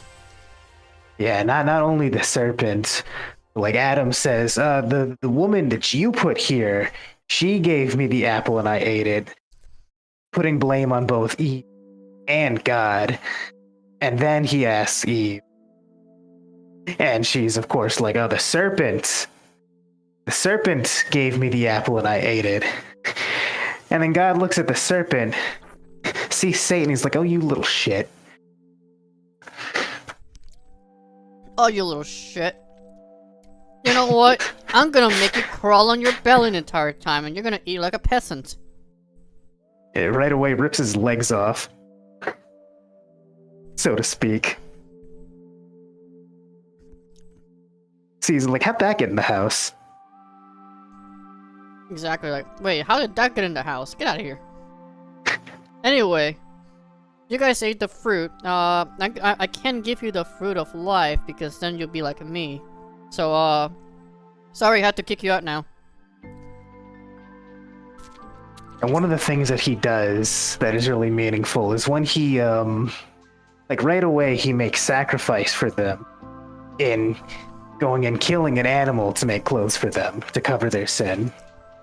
Yeah, because at first they use like sticks and leaves, I believe, you know, to cover themselves up. Yeah. Yeah. They But I do like their how- best, but but I- it's but I not like- that good. I like how it's funny how it basically was like well, I'm sorry guys, you ate the fruit. I can't let you eat the one from life, otherwise you're going to be like me, and I don't want that for you guys. You guys will not like you guys would not like being like me. So gonna have to take you out. Okay. Gonna have to take you out.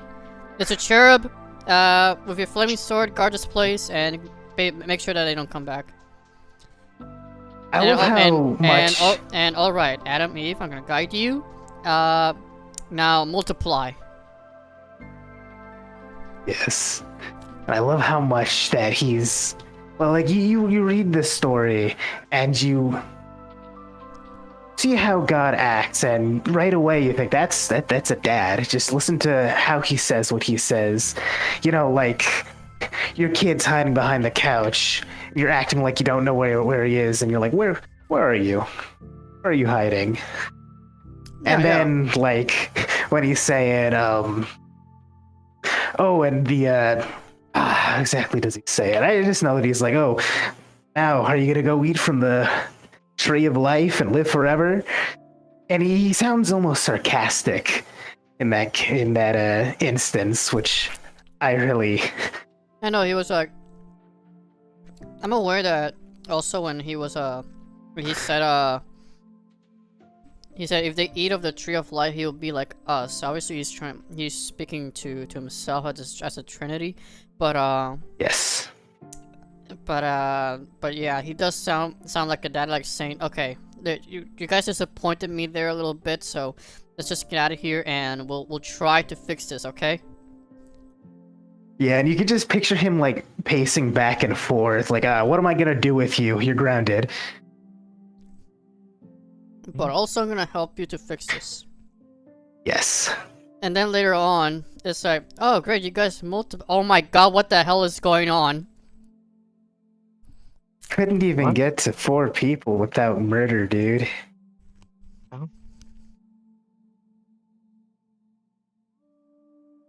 And I know it's great to be a grandpa and all, but at least give them the same amount of love, even if it's try to motivate the other a little to do a little more. But at least give them equal love, man. And in the equal amount of attention. Yeah, that's that particular story of Cain and Abel. Yeah, it was Looking at it was there you go. above.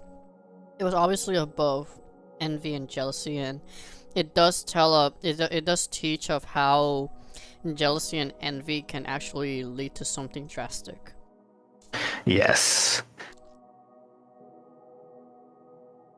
Always had to think about and then that's of course something that a lot of people try to work through. You know, why God preferred the animal sacrifice so much more than the the grain sacrifice. Some speculated that it was probably something. It was something that Cain. It was something about Cain himself, that he wasn't as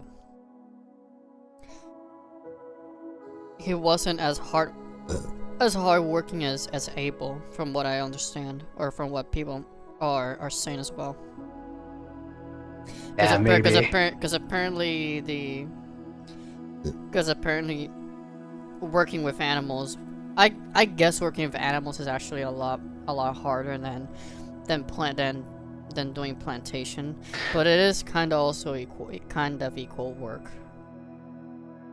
Yeah, the way that I see it is that, you know, raising a flock, it's a very different kind of sacrifice. You know, taking this thing that you raised from birth and spilling its blood to give as a sacrifice versus something that you've grown from the ground.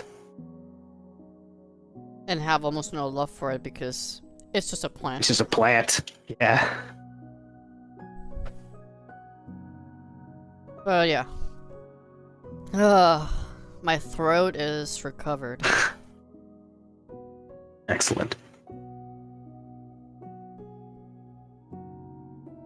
Alright, let's reset the Minecraft OST. Yay! I feel like I need to go to sleep soon. It's okay, buddy. Okay. Thank you for joining. Yeah, it was nice meeting again. Alright, have a good night then.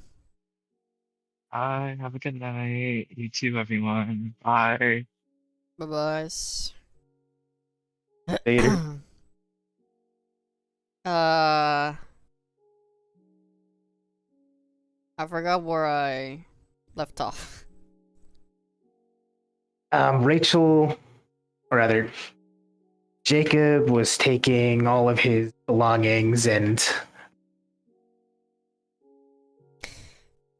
Yeah, but I'm not sure if it or I guess it was in this part. Or maybe it was on Started top to- of here. Maybe it was on top of here, maybe.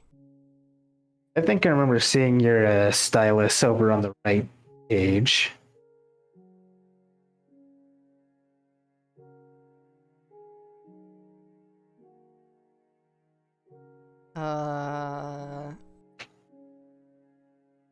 Let's start from the beginning over on top of here then.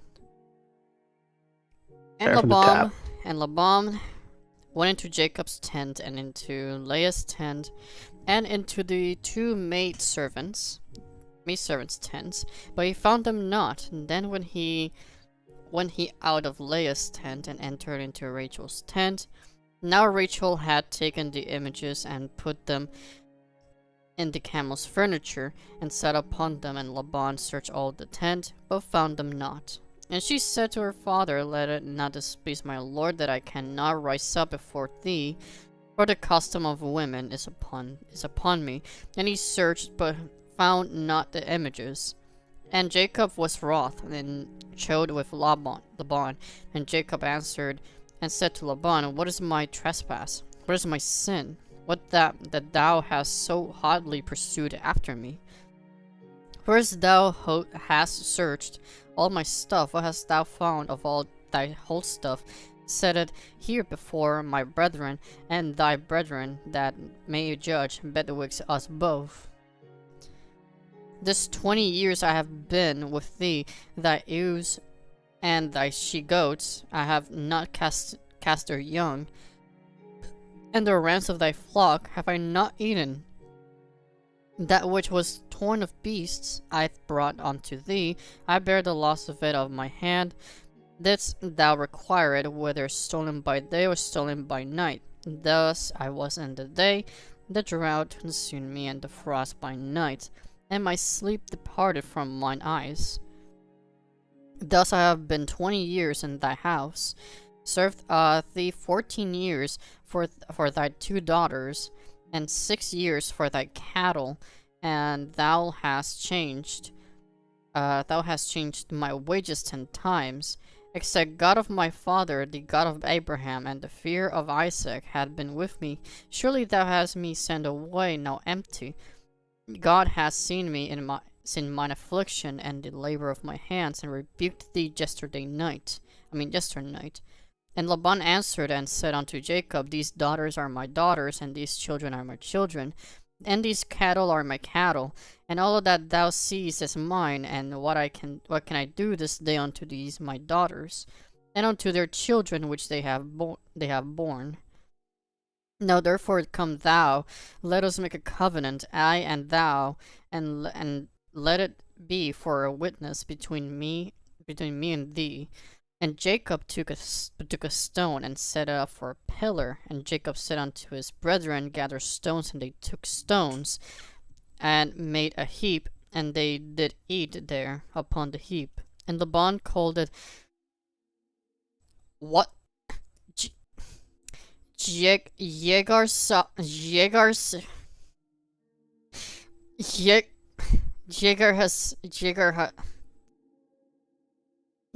Sahadutha. Jegar Hazadutha. But Jacob called it Galid. Okay. Okay. And Laban said, this heap is a witness between me and thee this day. Therefore was the same of it called Galid. And Mizpah, for he said, the Lord watch between me and thee when we are absent from one another. God. So if thou shalt afflict my daughters of, or if thou shalt take other wives beside my daughters, no man is with us, see God is witness, betwixt me and thee. And Laban said to Jacob, behold this heap, and behold this pillar, which I have cast betwixt and thee. This heap be witness, and this pillar be witness that I will not pass over this heap to thee, that thou shalt not pass over this heap and this pillar unto me for harm, the God of Abraham, and the God of Nahor, the God of their father, judge betwixt us. And did Jacob swear by the fear of his father Isaac. Then Jacob offered sacrifice upon the mount, and called his brethren to eat bread, and they did eat bread, and tarried all night in the mount. And early in the morning Laban rose up and kissed his sons and his daughters, and blessed them. And Laban departed and returned unto his place. And Jacob went on his way, and the angels of God met him. And when Jacob saw them, he said, this is God's host, and he called them the name of that place, Mahanaim. And Jacob sent messengers before him to Esau his brother unto the land of Seir, the country of Edom. And he commanded them, saying, thus shall ye speak unto my lord Esau, thy servant Jacob saith thus, I have sojourned with Laban and stayed there until now, and I have oxen and asses, flocks and men servants and women servants, and I have sent to tell my lord that I may find grace in thy sight. And the messengers returned to Jacob, saying, we came to thy brother Esau, and also he cometh to meet thee, and 400 men with him. Then Jacob was greatly afraid and distressed, and he divided the people that was with him, and the flocks and herds and the camels into two bands, and said, if Esau come to the one company and smite it, then the other company which is left shall escape. And Jacob said, O God of my father Abraham, and God of my father Isaac, the Lord which saith unto me, return unto thy country, and unto thy kindred, and I will deal well with thee. I am not worthy of the least of all the mercies of all the truth, which thou hast shewed unto thy servant, for with my staff I passed over this Jordan, and now I am become two bands. Deliver me, I pray thee, from the hand of my brother, from the hand of Esau, for I fear him, lest he will come and smite me and the mother with the children.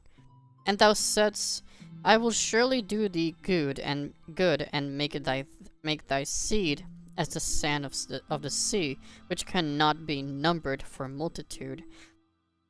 And he lodged there that same night, and took that which came to his hand, a present for Esau his brother, 200 she-goats and 20 he-goats, 200 ewes and 20 rams, 30 milch camels with their colts, 40 kine and 10 bulls, 20 she-asses and 10 foals, and he delivered them into the hand of his servants, every drove by themselves, and said unto his servants, pass over before me, and put a space betwixt drove. He commanded the foremost, saying, when Esau my brother meeteth thee, and asked thee, saying, Whose art thou, and whither goest thou, and whose are these before thee? These thou shalt say, They be thy servant Jacob's. It is a present sent unto my lord Esau, and behold, also he is behind us. And so he commanded he the second and the third, and all that followed the dove, saying, On this manner shall ye speak unto Esau, then when ye find them, and say ye moreover, Behold, thy servant Jacob is behind us, for he said, I will appease him with the present that goeth before me, and afterward I will see his face, peradventure he will accept of me. So he went the present over before him, and himself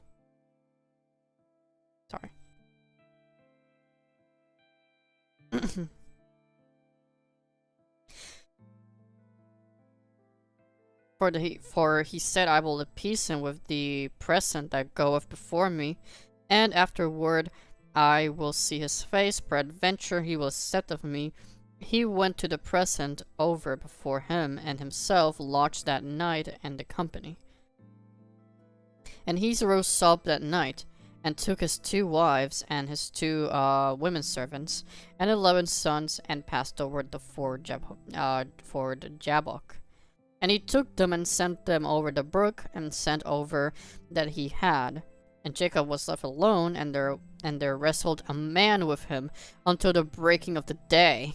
And when he saw that he prevailed not against them, he touched the hollow of his thigh, and the hollow of Jacob's thigh was out of joint. Okay, so he was actually, this is a part where he's actually wrestling the angel of God here. Alright. Wrestles with God, yes. Is it actually with God, or is it an angel of God? I have always, I've only ever heard people agreeing that, like, it is God. Damn. What a badass.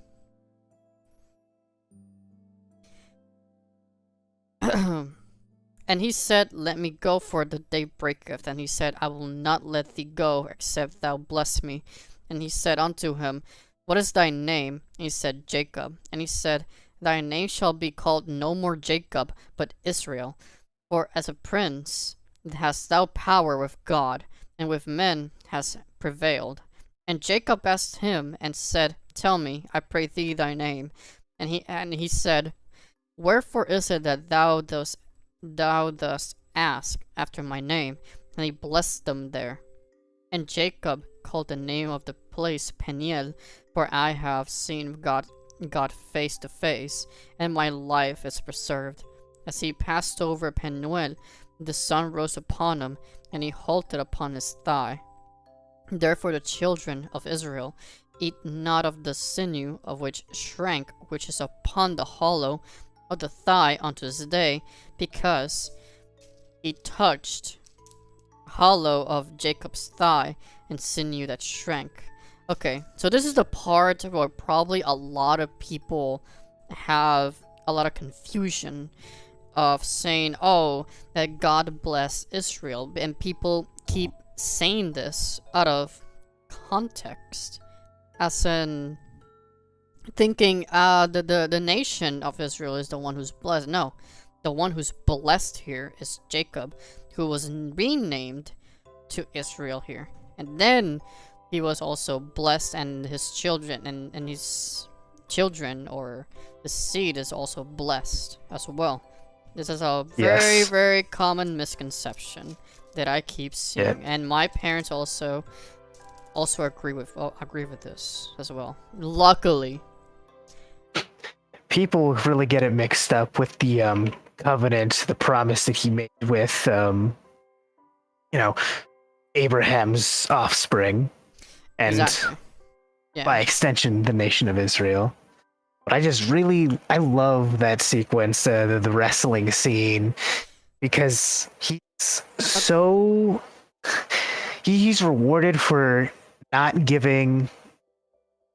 letting go, even though he has no chance of holding on, because he wants that blessing so much. He wants the blessing of God so much that he would go to any length.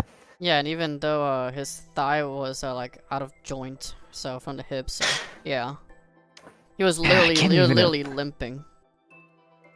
Yeah, I can't even. I've never had a dislocated joint, but I'd imagine that like a hip dislocation would awful. Yeah, it is. Yeah, it is painful. Honestly, yeah. Imagine because just imagine because the femur is obviously the largest bone, so imagine that dislocating.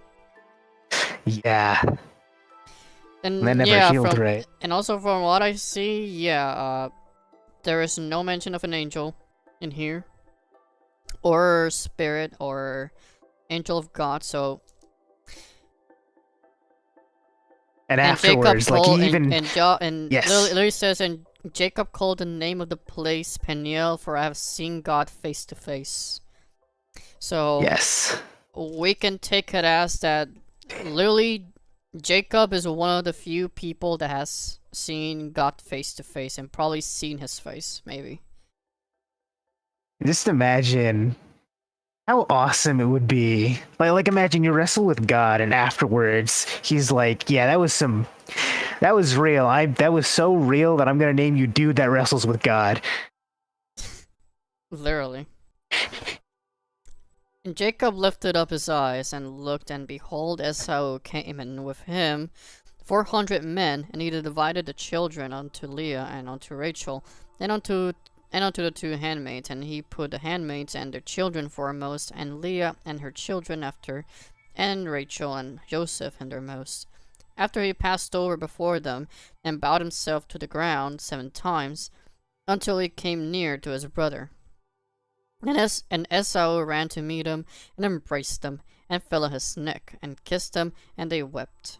And he lifted up his eyes, and saw the women, and grandchildren, and the children, and said, Who are those with thee? And he said, The children of which God hath graciously given thy servant.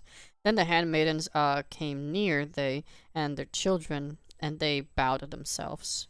And Leah also with her children came near, and bowed themselves, and after came Joseph near, and Rachel, and they bowed themselves. And he said, What meanest thou by all this drove which I met? And he said, These are to find grace in the sight of my Lord. And Esau said, I have enough, my brother, keep that thou hast unto thyself. And Jacob said, Nay, I pray thee, if now I have found grace in thy sight, then receive my present at my hand. For therefore I have seen thy face, as though I had seen the face of God, and thou wast pleased with me. Take, I pray thee, my blessing that is brought to thee, because God hath dealt graciously with me, and because I have enough. And he urged him, and he took it. And he said, Let us take our journey, and let us go, and I will go before thee. And he said unto him, My Lord knoweth that the children are tender, and the flocks and herds with young are with me, and if men should overdrive them one day, and all the flock will die. Let my Lord, I pray thee, pass over before his servant, and I will lead on softly, according as the cattle that goeth before me, and the children be able to endure until I come unto my Lord unto Seir. And Esau said, Let me now leave with thee some of the folk that are with me. And he said, What needeth it? Let me find grace in the sight of my Lord. So Esau returned that day on his way to Seir. And Jacob journeyed to Succoth, and built him a house, and made booths for his cattle. Therefore the name of the place is called Succoth.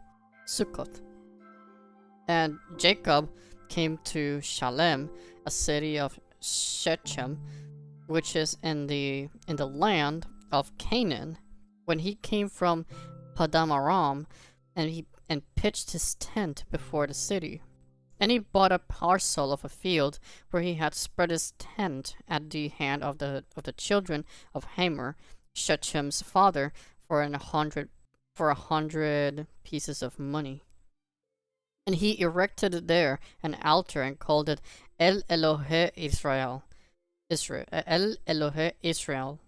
And Dinah, the daughter of Leah, which she bare unto Jacob, went out to see the daughters of the land. And when Shechem, the son of Hamor, the Hivite, prince of the country, saw her, he took her, and lay with her, and defiled her. And his soul clave unto Dinah, the daughter of Jacob, and he loved the damsel, and spake kindly unto the damsel. And Shechem spake unto his father Hamor, saying, Get me this damsel to wife. And Jacob heard that he had defiled Dinah his daughter. Now his sons were with his cattle in the field, and Jacob held his peace until they were come. And Hamor the father of Shechem went out unto Jacob to commune with him. And the sons of Jacob came out of the field when they heard it. And the men were grieved, and they were very wroth, because he wrought folly in Israel, and in line with Jacob's daughter, which thing out not to be done. And Hamor communed with them, saying, The soul of my son Shechem longeth for your daughter. I pray you give her him to wife, and make ye marriages with us, and give your daughters unto us, and take our daughter unto you. And ye shall dwell with us, and the land shall be before you. Dwell and trade ye therein, and get you possessions therein. And Shechem said unto her father and unto her brethren, Let me find grace in your eyes, and what ye shall say unto me I will give. Ask me never so much dowry and gift, and I will give according as ye shall say unto me, but give me the damsel to wife. The sons of Jacob answered Shechem and Hamor his father deceitfully, and said, Because he had defiled Dinah their sister.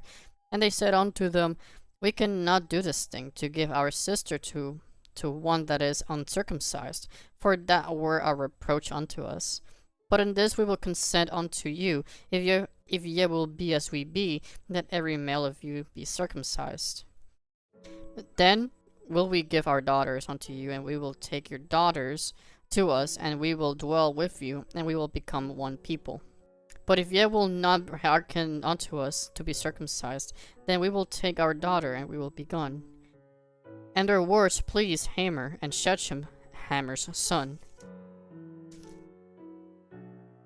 And the young man differed not to do the thing, because he had delight in Jacob's daughter, and he was a more honorable man than all of the house of his father. And Hamor and Shechem, his son, came unto the gate of their city, and communed with the men of their city, saying, These men are peaceable with us. Therefore let them dwell in the land, and trade therein for the land. Behold, it is large enough for them. Let us take their daughters unto us for wives, and let us give them our daughters. Only herein will the man consent unto us, for to dwell with us, to be one people, if every male among us be circumcised as they are circumcised. Shall not their cattle pausing on that for a little while. Shut up. Shall not their cattle and their substance and every beast of theirs be ours? Only let us consent unto them, and they will dwell with us. And unto Hamor and unto Shechem his son hearkened, and all that went out of the gate of his city. And every male was circumcised, all that went out of the gate of his city. And it came to pass on the third day, when they were sore, that two of the sons of Jacob, Simeon and Levi, Dinah's brethren, took each man his sword, and came upon the city boldly, and slew all the males. And they slew Hamor and Shechem his son with the edge of the sword, and took Dinah out of Shechem's house, and went out. The sons of Jacob came upon the slain, and spoiled the city, because they had defiled their sister. They took their sheep, and their oxen, and their asses, and that which was in the city, and that which was in the field, and all their wealth, and all of their little ones, and all their wives, took they took they captive and spoiled even all that was in the house. And Jacob said to Simeon and Levi, yet have troubled me to make me to stink among the inhabitants of the land, among the Canaanites and the Perizzites. And I being few in number, they shall gather themselves together against me and slay me, and I shall be destroyed, and I and my house. And they said, should he deal with our sister as with a harlot? Thank you for not pointing out the Riz part of Perizzites.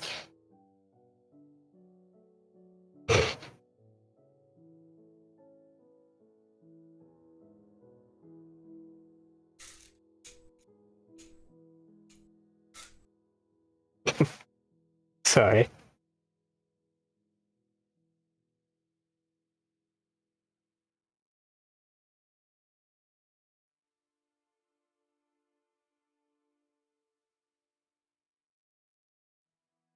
She walked away. Yes, no, it's one of my one of my family members.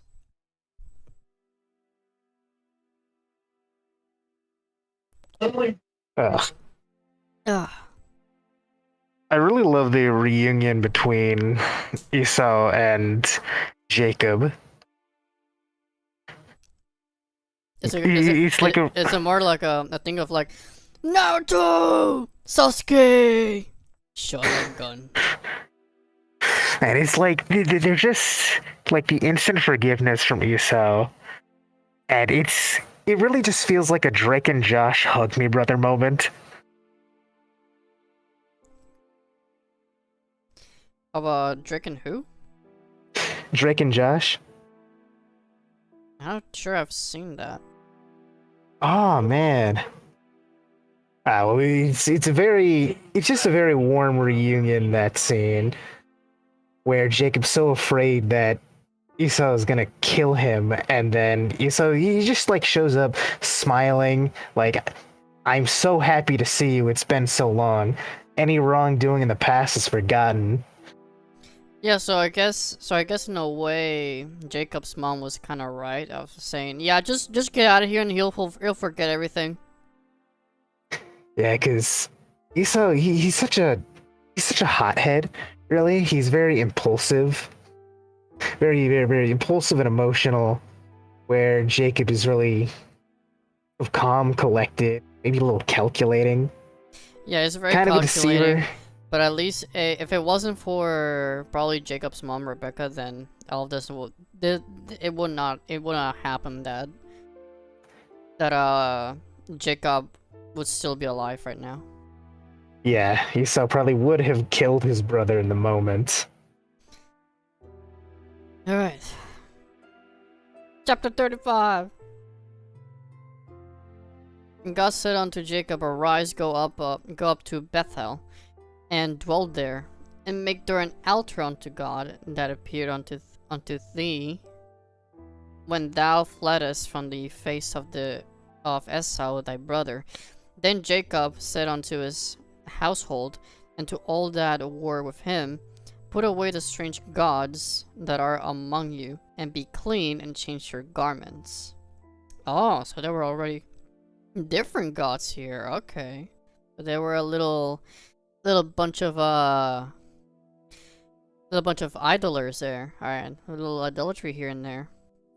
Even Laban or Laban or however his name is said had his own household gods. Yeah. Let us rise and go up to Bethel, and I will make there an altar unto God, who answered me in the day of my distress, and was with me in the way which I went. And they gave unto Jacob all the strange gods, all the strange gods which were in their hand, and all the earrings which were in their ears, and Jacob hid them under the oak which was by Shechem. And they journeyed, and the terror of God was upon the city that were around about them, and they did not pursue after the sons of Jacob. So Jacob came to Luz, which is in the land of Canaan, that is Bethel, he and all the people that were with him, and he built there an altar and called the place El Bethel, because there God appeared unto him when he fled from the face of his brother. But Deborah, Rebekah's nurse, died, and she was buried beneath Bethel under an oak, and the name of it was called Alom Bachuth. And God appeared unto Jacob again when he came out of Padan Aram, and blessed him. And God said unto him, Thy name is Jacob, thy name shall not be called any more Jacob, but Israel shall be thy name, and be called his name Israel. And God said unto him, I am God Almighty, be fruitful and multiply, a nation and a company of nations shall be of thee, and kings shall come out of thy loins. And the land which I gave Abraham and Isaac, to thee I will give it to thy seed. After thee will I give the land. And God went out from him in the place where he talked with him. And Jacob set up a pillar in the place where he talked with him, even a pillar of stone. And he poured a drink offering thereon, and poured oil thereon. And Jacob, the name of the place where God spake with him, Bethel. They journeyed from Bethel, and there was but a little way to come Ephrath. And Rachel travailed, and she had hard labor. And it came to pass, when she was in hard labor, that the midwife said unto her, Fear not, thou shalt not have this son also. And it came to pass, as her soul was in departing, for she died, that she called his name Ben-Oni, but his father called him Benjamin. Netanyahu. No, he just called him Here, Benjamin. Something interesting about that name. Ben-Oni means child of my sorrow, but Benjamin means child of my right hand, because he really didn't want to remember his, to remember his wife's death whenever he mentioned his son's name being a child of her sorrow. Yeah. Well, when And something literally interesting- the name sorry. means sorrow as well. Yes. But something interesting that I just found is that earlier you mentioned that luz is Spanish for light. Yeah, And- the name Luz. And I found out that I just looked up that in Hebrew it is luz means almond tree. And what's really interesting about this is that in the menorah, ends of the menorah that hold the candles are decorated as almond leaves. The menorah? Yeah, and the Hanukkah candle Yeah. candle stand. Yeah. Maybe So just it's incidental, decorated but with interesting. with almond branches? Yeah, like the cups of the menorah that hold the candles Oh, okay. Yeah. are they're hammered to look like almond leaves. It's detailed later in Exodus when you're getting the descriptions of all the different parts of the tabernacle and the different parts of it, how they're supposed to look, and the candles and a couple other things are meant to look like almond leaves, which I always found interesting. Just mainly because I didn't really understand the connection to almond leaves. I see. It was just interesting to me that in Spanish it's light. No, yeah, well, in literal translation, yeah, luz means light, so. That's cool. And Rachel died. The last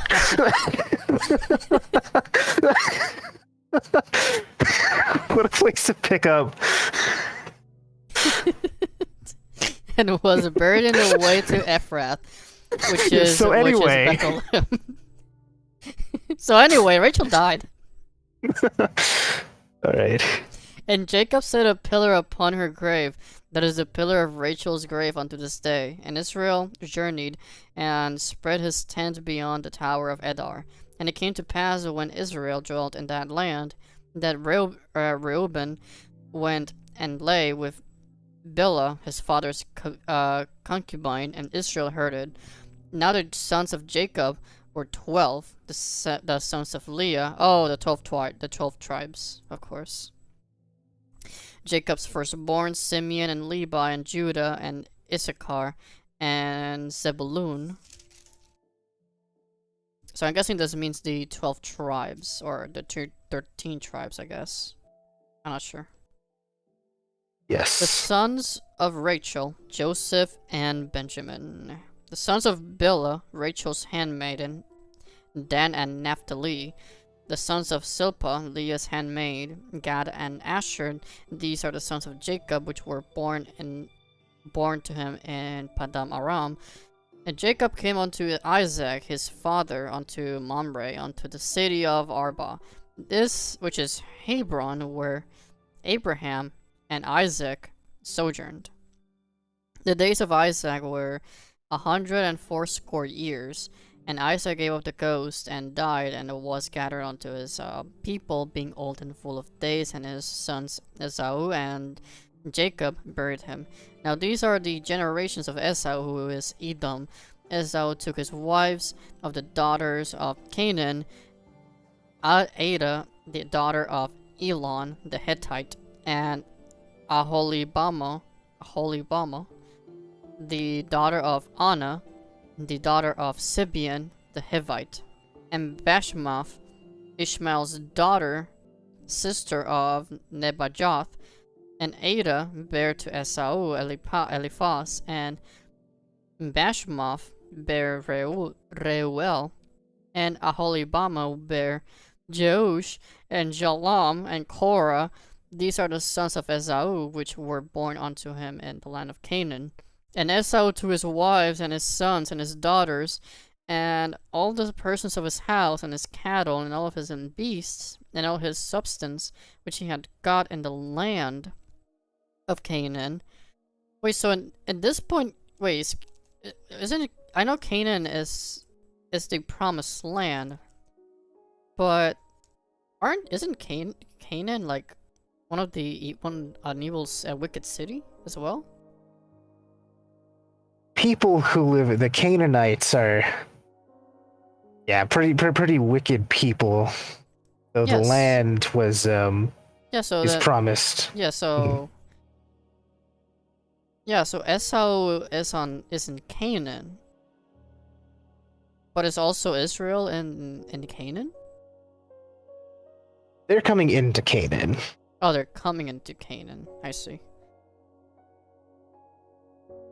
What was the other city that I was thinking about?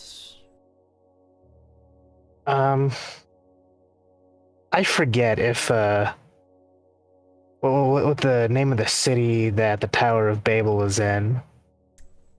That was Babylon, I believe. Yeah, I know that it's like the capital of the nation of Babylon, but I forget if it's the city of Babylon, or I think that it later becomes Nineveh, the city that the Tower of Babel was in, Let me but I forget search. specifically. Let me search real quick. I believe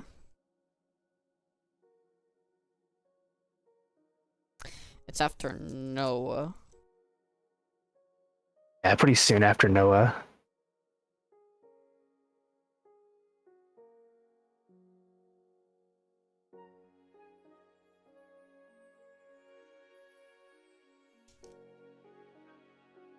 Dun, dun, dun. Man, the genealogies are, sometimes they really just feel like they're droning on and on. But if you're able to keep track of like all these names and all these people, which Fuck I no. certainly can't. Fuck Yeah. no. If you can though, and like I really just rely on other people that have already pieced stuff together. But there's a lot of interesting connections that you can find with in the genealogies. Yeah, the Tower of Babel was traditionally in the ancient city of Babylon, the land of Shinar, modern-day Iraq. Tower itself was a grand cigarette known as an Etemanaki, dedicated to the city's patron god. Okay, I'm not sure about that. But yeah, Yeah, it was in Babylon, in a major metropolis in Mesopotamia. So, yeah. Yeah, when it comes to, you know, like the tower was actually dedicated to goddess ever. There's a lot of different names that really like different cultures will remember certain names but not others. And for example, like even right here it says Esau, who was Edom. Like that's two different names for the same person. Yeah. Alright. Anyway, yes.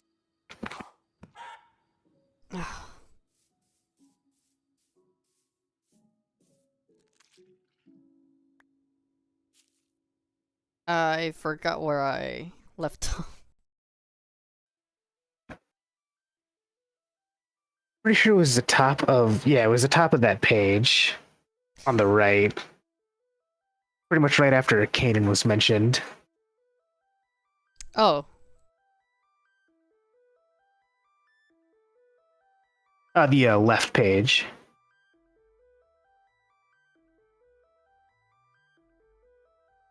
I think we were starting chapter 36. Yeah, just getting into the generations of Esau.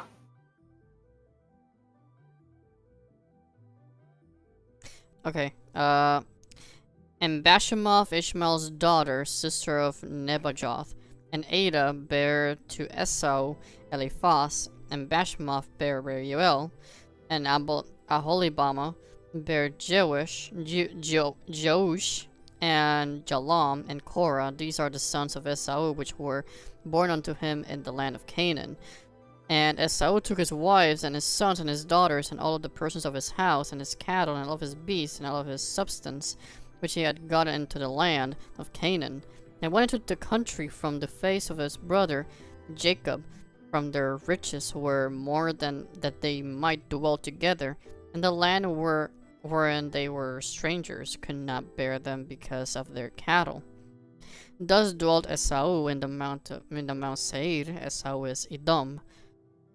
And these are the generations of Esau, the father of the Edomites in Mount Seir. These are the names of Esau's sons: Eliphaz, the son of Ada, the wife of Esau; Reuel, the son of Bashemoth, the wife of Esau. And the sons of Eliphaz were Teman, Omar, Sepho, and Gatam, and Kenaz. And Timnah was concubine to Eliphaz, Esau's son, and she bare to Eliphaz Amalek. Oh yeah, that was the one, the Amalek, not the Canaanites. Amalek. That was the other enemy. Yeah, the Amalekites. These were the sons of Ada, Esau's wife, and these are the sons of Reuel, Nahath, and Zerah, Shammah, and Misa.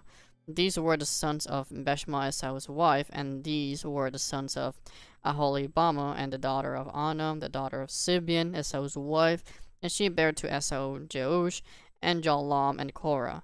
These were dukes, and of the sons of Esau, the sons of Eliphaz, the firstborn son of Esau, Duke Teman, Duke Omar, Duke Sepho, Duke Kenaz, Duke Korah, Duke Gatam, and Duke Amalek. These are the dukes that came of Eliphaz in the land of Edom. These were the sons of Ada, and these are the sons of Reuel, Esau's son, Duke Nathath, Duke Serah, Duke Shammah, Duke Misa. These are the dukes that came from Reuel in the land of Edom. These are the sons of Beshmoth, Esau's wife, and these are the sons of Alibama, Esau's wife, Duke Jeush, Duke Jalam, Duke Korah. These were the dukes that came of Aholibama, the daughter of Anna, Esau's wife. These are the sons of Esau, who is Edom, and these are their dukes. These are the sons of Seir, the Horite, who inhabited the land, Lotan and Shobal and Sibeon and Anna and Dishon and Ezer and Dishan. These are the dukes of the Horites and the children of Said in the land of Edom, and the children of Lotan were Hori and Hemam, and Lotan's sister was Timnah, and the children of Shobal were these, Alvan and Manahath, and Ebal, Shepo, and Onam. And these are the children of Sibeon, both Ajah and Anna. This was Anna that found the mules in the wilderness, and he fed the asses of Sibeon his father. And the children of Anna were these, Dishon and Aholibama, the daughter of Anna. And these are the children of Dishon, Hemdan, and Eshban, and Ithran, and Sharon. The children of Ezer are these, Bilam, and Savan, and Akan. These children of Dishon are these, Uz and Aran. These are the dukes as they came of the Horites, Duke Lotan, Duke Shobal, Duke Shibeon, Duke Anna, Duke Dishon, Duke Ezer, Duke Dishon. These are the dukes that came of Hori among their dukes in the land of Said.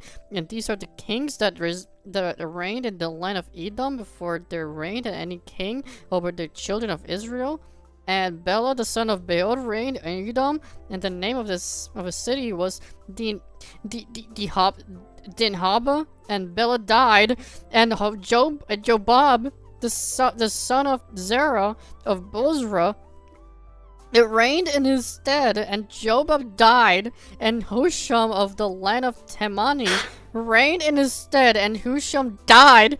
And then Hadad, the son of Bedad, who smote Midian in the field of Moab, reigned in his stead, and the name of his city was Avith. And Hadad died, and then Samlah of Masrekah reigned in his stead, and Samlah died, and Saul of his Rehoboth by the river reigned in his stead. Saul died, and Baal-Hanan, the son of Akbor, reigned in his stead. And Baal-Hanan, the son of Akbor, died, and Hadar reigned in his stead. And the name of his city was Pau.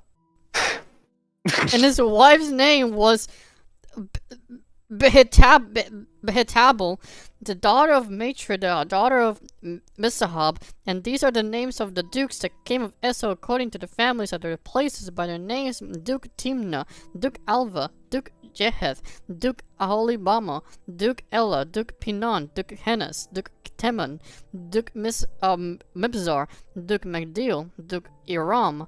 These be the dukes of Edom, according to their habitations in the land of their possessions. He is Esau of the father of the Edomites. Dude, Numbers is gonna be hard. It's like half of the book of Numbers is actually like really interesting, like historical narrative, but the other half of it is that. Just names? More names. Names and... Do you imagine it? Numbers. Oh boy. And Jacob dwelt in the land wherein his father was a stranger in the land of Canaan. These are the generations of Jacob. Joseph, being 17 years old, was feeding the flock with his brethren, and the lad was with the sons of Bilhah, and with the sons of Silpah, his father's wives. And Joseph brought unto his father their evil report. Now Israel loved Joseph more than all his children, because he was the son of his old age, and he made him a coat of many colors. And when his brethren saw that their father loved him more than all his brethren, they hated him, and could not speak peaceably unto him. And Joseph dreamed a dream, and he told his brethren, and they hated him yet the more. And then he said unto them, Hear, I pray you, this dream which I have dreamed. For behold, we were binding sheaves in the field, and Eo, my sheet, arose, and also stood upright. And behold, your sheaves stood around about, and made obeisance to my sheaf. And his brethren said to him, Shalt thou indeed reign over us? And shalt thou indeed have dominion over us? And they hated him yet the more for his dreams and for his words. And he dreamed yet another dream, and it told it his brethren. and said, Behold, I have dreamed a dream the more, and behold the sun and the moon and the 11 stars made obeisance to me. And he told it to his father and his brethren, and his father rebuked him, and said unto him, What is this dream that thou hast dreamed?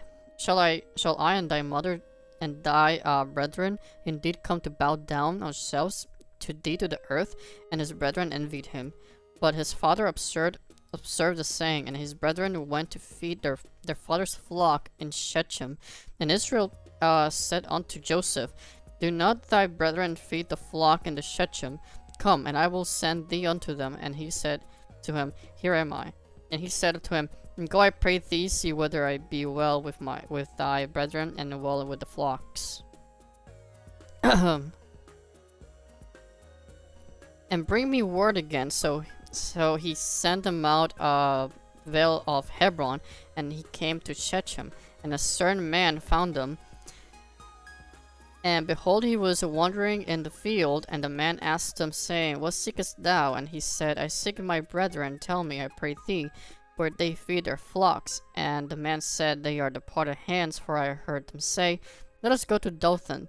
And Joseph went after his brethren, and found them in Dothan. And when they saw him afar off, even before he came near unto them, they conspired against him to slay him. And they said one to another, Behold, this dreamer cometh. Come now therefore, and let us slay him, and cast him into some pit. And we will say, Some evil beast hath devoured him, and we shall see what will become of his dreams. And Reuben heard it, and he delivered him out of their hands, and said, Let us not kill him. And Reuben said unto them, Shed no blood, but cast him into this pit that is the wilderness, and lay no hand upon him, that he might rid him out of their hands, to deliver him to his father again. And it came to pass, when Joseph was coming to his brethren, that they stripped Joseph out of his coat in many colors that was on him.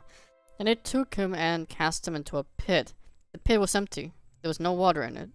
And they sat down to eat bread, and they lifted up their eyes, and looked, and behold, a company of Ishmaelites came from Gilead, with their camels bearing spicery and balm and myrrh, going to carry it down to Egypt. And Judah said unto his brethren, What profit is it if we slay our brother and conceal his blood? Come and let us sell him to the Ishmaelites, and let not our hand be upon him, for he is our brother and our flesh. And his brethren were content.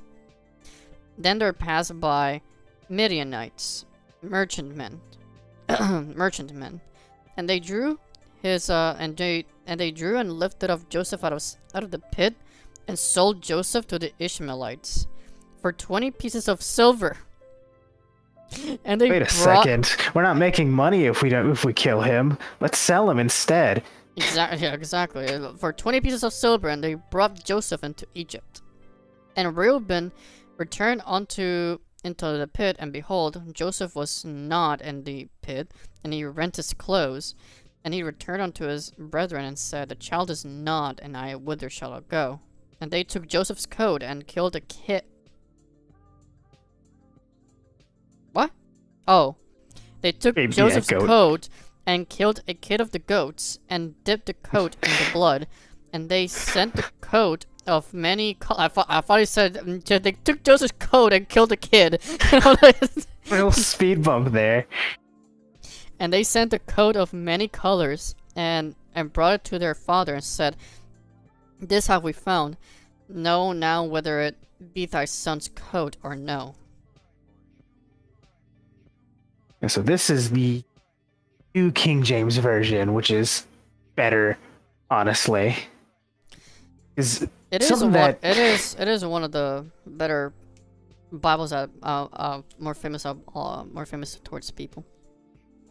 Yeah. Well, when I was first going through it, I read the just like the original King James version, and one thing that stumped me for a while is that instead of saying coat of many colors, it said coat of diverse colors, except there wasn't an E at the end.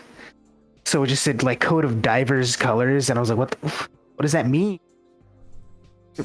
Divers? They have divers? Why are there colors associated with them? What does this mean? What is that, on a different King James, or? Yeah, like, some older version, it must be. I see. And he knew it, and said, "It is my son's coat, and evil beasts have devoured him. Joseph is without doubt rent in pieces. And Jacob rent his clothes, and put sackcloth upon his loins, and mourned for his son many days. And all his sons and all his daughters rose up to comfort him, but he refused to be comforted, and he said, For I will go down into the grave unto my son mourning.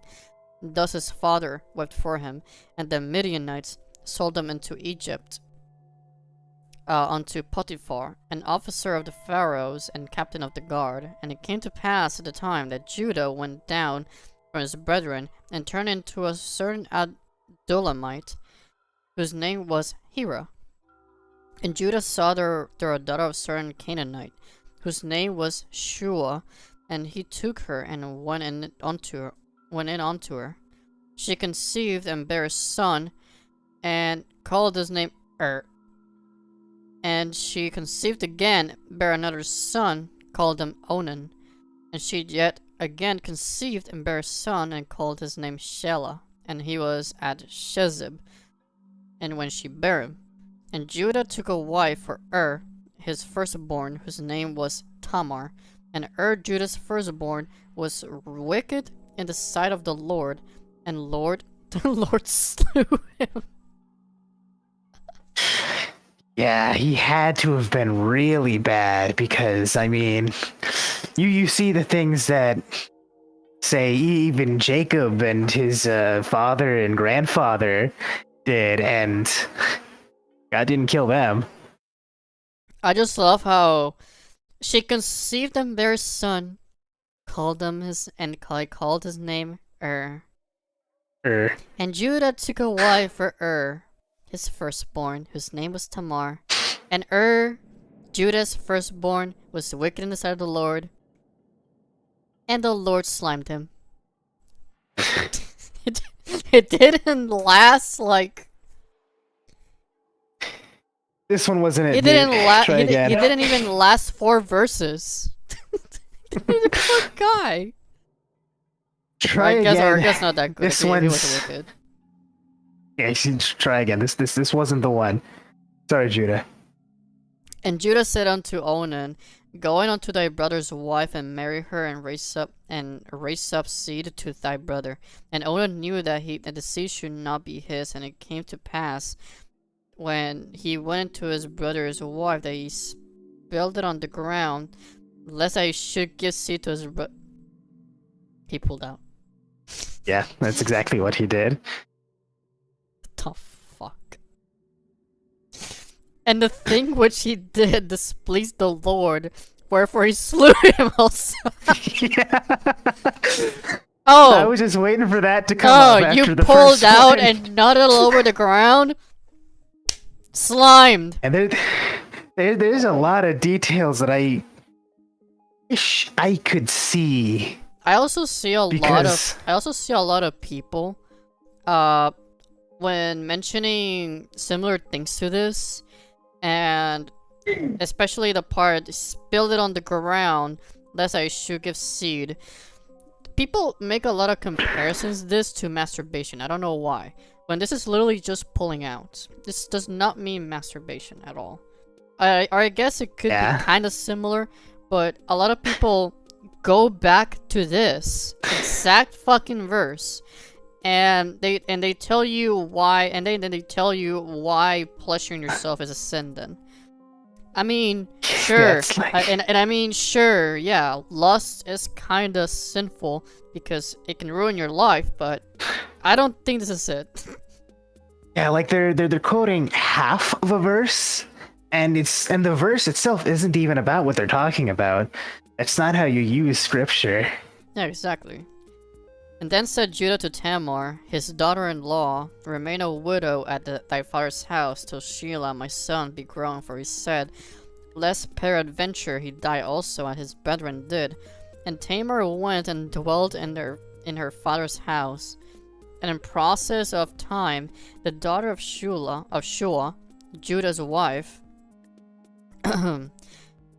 died.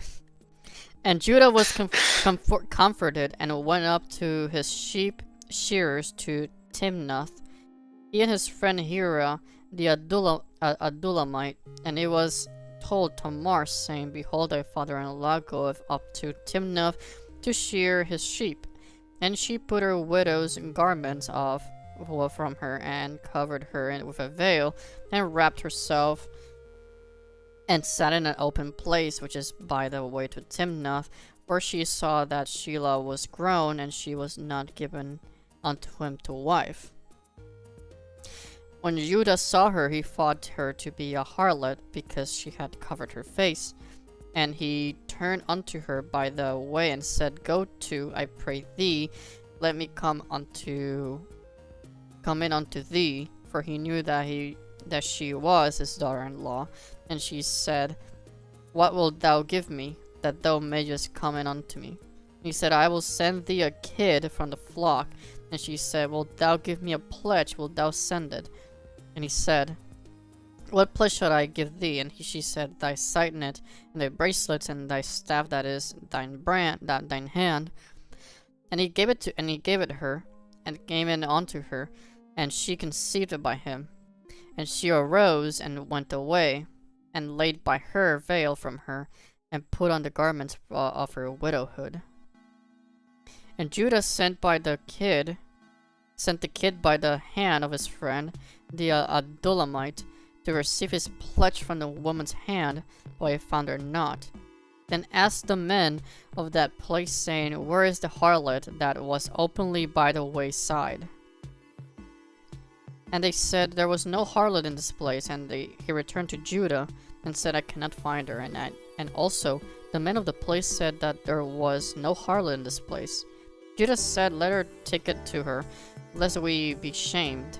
Behold, I send this kid, and thou hast not found her. And it came to pass about 3 months after that it was told Judah, saying, Tamar, thy daughter-in-law hath played the harlot, and also behold, she is with child by whoredom. And Judah said, Bring her forth, and let her be burnt. When she was brought forth, she sent to her father-in-law, saying, By the man whose these are am I with child? And she said, Discern. I pray thee, whose are these, the signet and bracelet and staff? Judah acknowledged them and said, She hath been more righteous than I, because I gave her not Shelah my son, and he knew her again no more. And it came to pass in the time of her travail, that behold, twins were in her womb. And it came to pass when she travailed, that the one put out his hand, and the midwife took a bound upon his hand and a scarlet thread, saying, This came out first. And it came to pass, as he drew back his hand, that behold, his brother came out. And she said, How hast thou broken forth? This breach be upon thee. Therefore his name was called Phares. And afterward came out his brother that had the scarlet thread upon his hand. His name was called Zara. And Joseph was brought down to Egypt, and Potiphar, an officer of Pharaoh, captain of the guard, an Egyptian, bottom of the hands of the Ishmaelites, which had brought him down thither. The Lord was with Joseph, and he was prosperous. He was a prosperous man, and he was in the house of his master, the Egyptian.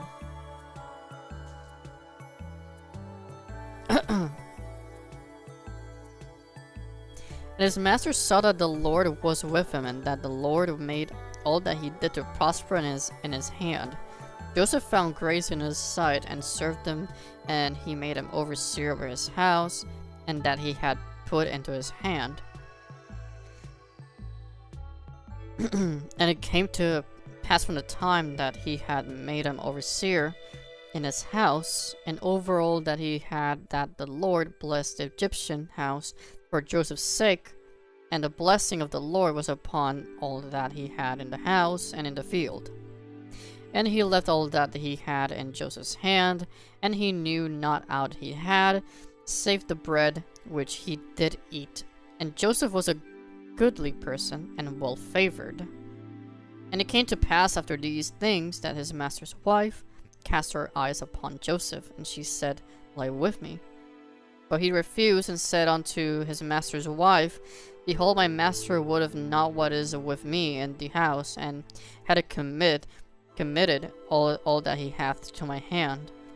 There is none greater in this house than I, neither hath he kept back anything from me but thee, because thou art his wife. How then can I do this great wickedness, and sin against God?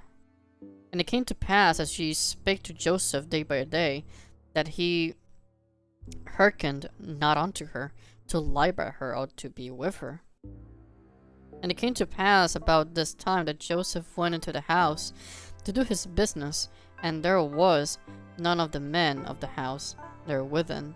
And she caught him by his garment, saying, Lie with me. And he left his garment in her hand, and fled, and got him out.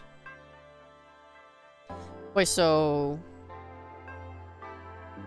Yeah, she grabs his clothes, saying, hey, have sex with me. And he strips out of his clothes so he can get away. Yeah, this is Potiphar's wife, right? Yes. Yeah, so I think this is one of the things that probably the Bible also teaches you about lust, where especially when Jesus said that lust is not something you should fight or endure against, you should run from it. And this is literally what Joseph just does. He just runs away from it, like, yeah, I'm not doing this. Potiphar has been good to me, I'm not betraying him. He's the one who would pluck out his eye or cut off his hand if necessary. Exactly. And it came to pass, when she saw that he had left his garment in her hand, and fled forth, and she called unto the men of her house, and spake unto them, saying, He hath brought in a Hebrew unto us to mock us. He came in unto me to lie with me, and I cried with a loud voice. And it came to pass, when he heard that I lifted up my voice and cried, that he left his garment with me, and fled, and got him out. As she laid up his garment by her, until his lord came home, and she spake up to him according to these words, saying, The Hebrew servant which thou hast brought unto us came unto me to mock me. And it came to pass, as I lifted up my voice and cried, that he left his garment with me, and fled out. And it came to pass, when his master heard the words of his wife, which she spake unto him, saying after his manner, Did thy servant to me, that his wrath was kindled. Joseph's master took him and put him into the prison, a place where the king's prisoners were bound, and he was there in the prison. But the Lord was with Joseph, and showed him with mercy, and gave him favor in the sight of the keeper of the prison. And the keeper of the prison committed to Joseph's hand all the prisoners that were in the prison, and whatsoever they did there, he was the doer of it. The keeper of the prison looked not to anything that was under his hand, but the Lord was with him, and that which he did, the Lord made it to prosper. And it came to pass after these things, that the butler? Okay. Butler of the king of Egypt, and his baker, had offended their lord, the king of Egypt, and Pharaoh was wroth against two of his officers, against the chief of the butlers, and against the chief of the bakers, and he put them in ward in the house of the captain of the guard, into the prison, in the place where Joseph was bound. And the captain of the guard charged Joseph with them, and he served them. And they continued a season in ward. And they dreamed a dream, both of them, each man his dream in one night, each man according to the interpretation of his dream. the butler and the baker of the king of Egypt, which were bound in the prison. And Joseph came in unto them in the morning, and looked upon them, and behold, they were sad, asking the Pharaoh officers that were with him in the ward of his Lord's house, wherefore look ye so sadly today? And they said unto him, We have dreamed a dream, and there is no interpreter of it. And Joseph said unto them, Do not interpretations belong to God? Tell me then, I pray you. And chief butler told his dream to Joseph, and said to him, In my dream I behold a vine was before me, and in the vine were 3 branches, and it was as though it budded, and her blossoms shot forth, and the clusters thereof brought forth ripe grapes. Pharaoh's cup was in my hand, and I took the grapes, and I pressed them into the Pharaoh's cup, and I gave the cup into the Pharaoh's hand. And Joseph said unto him, This is the interpretation of it.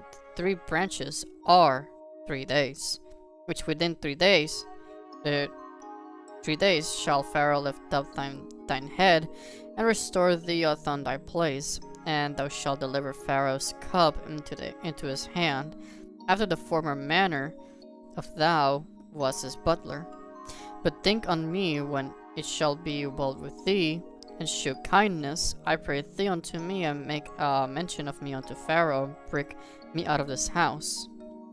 For indeed I was stolen away out of the land of the Hebrews, and here also have I done nothing that they should put me into the dungeon. Damn.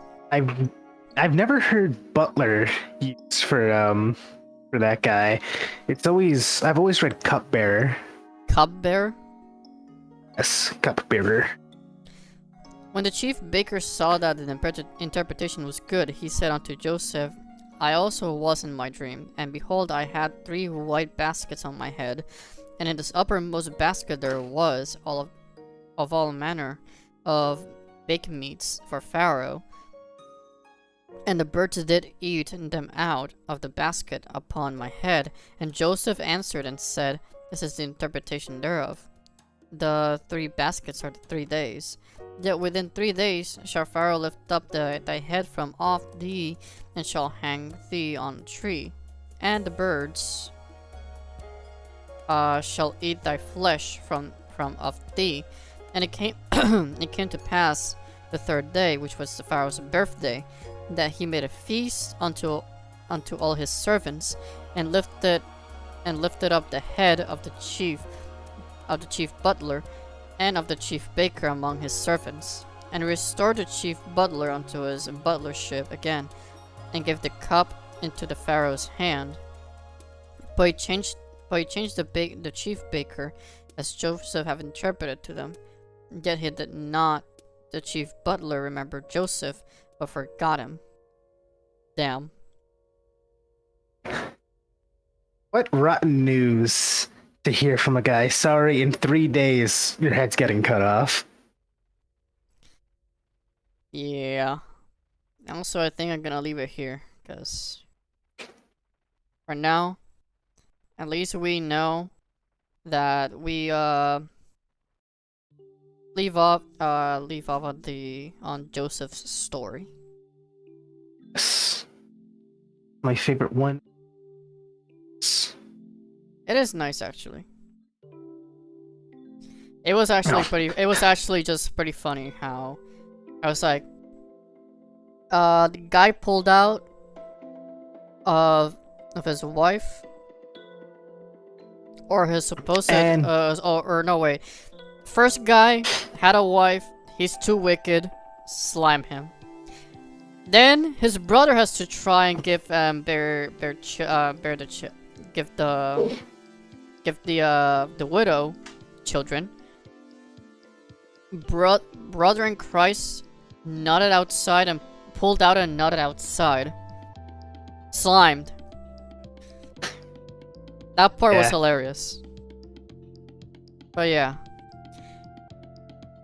Bible is huge, thick, and yeah, My mom loves this Bible, by the way. When she looked at it, she was like, Huh? "What in the world? What is that? That looks so beautiful."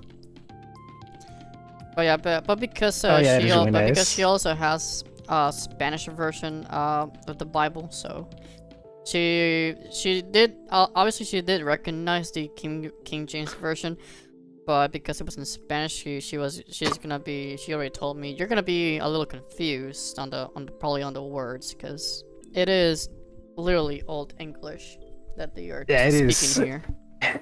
Particularly heavier.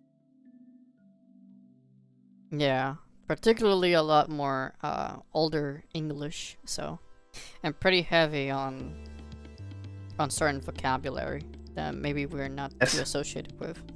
But anyways, yeah. One thing that's really interesting about the King James Bible is that you'll notice a lot of words that are italicized for some reason, and they're like that because pretty much the King James Bible is trying to be as word for word as possible. But any words that they had to sort of include in there that isn't necessarily directly from the original text, they italicize. Let's see. Sort of like this word is our best guess. Yeah, because obviously if it comes to this, the Bible, if you think about it, had to be translated like 3 or 4 times then. First from a Hebrew, from scrolls, and especially from different letters, especially from Peter, John, and I believe also James, I think. Yeah. It was from different letters, mostly Peter and John. And so these Paul. letters from Hebrew, they had to be translated to Greek, and then from Greek, it went on to different languages such as either Spanish, English, French, basically the European / English languages. So yeah, a lot of different Nowadays, at translations from many different writers that also had to translate every single part. What do you say? Yeah. And like nowadays, like we still have like almost all of those manuscripts and letters, the originals. So like nowadays, the modern translations that we have are translated directly from the Hebrew, Greek, or Aramaic straight into English. Oh yeah, Whereas fuck, few, I forgot. Yeah, it was Aramaic, then Hebrew, then Greek, and then through English / Europe. Yeah. So in particular, like the originals, right, for pretty much most of, if not the whole, I don't know, all the details, but that's mostly Hebrew. But the originals for the New Testament We're are actually Aramaic. recorded. Yeah, Aramaic and Greek, because Greek, at the time was the trade language that pretty much everyone just. Because I think it was in Greece that Peter died, along with sending his no, wait, it was in Rome, I believe, and then he sent those letters to Greece.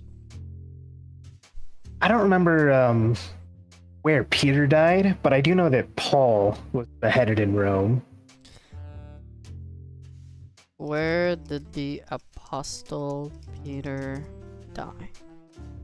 Yeah, he died in Rome. Okay. He was... yeah, crucified upside down. And Ah, that's right. Peter letters sent to... yeah. So, Peter's letters were basically letters towards early Christian churches addressed to scattered communities to both Jewish and Gentile believers in Rome and Asia Minor, meaning like Turkey. They were sent between the 60s of AD. So Okay. yeah. At least that's what I can see here. But yeah. I'm done for now. I am gonna go sleep Nice. and get some rest, especially my throat. Yeah. Reading so much of it out loud that's tough. It's very.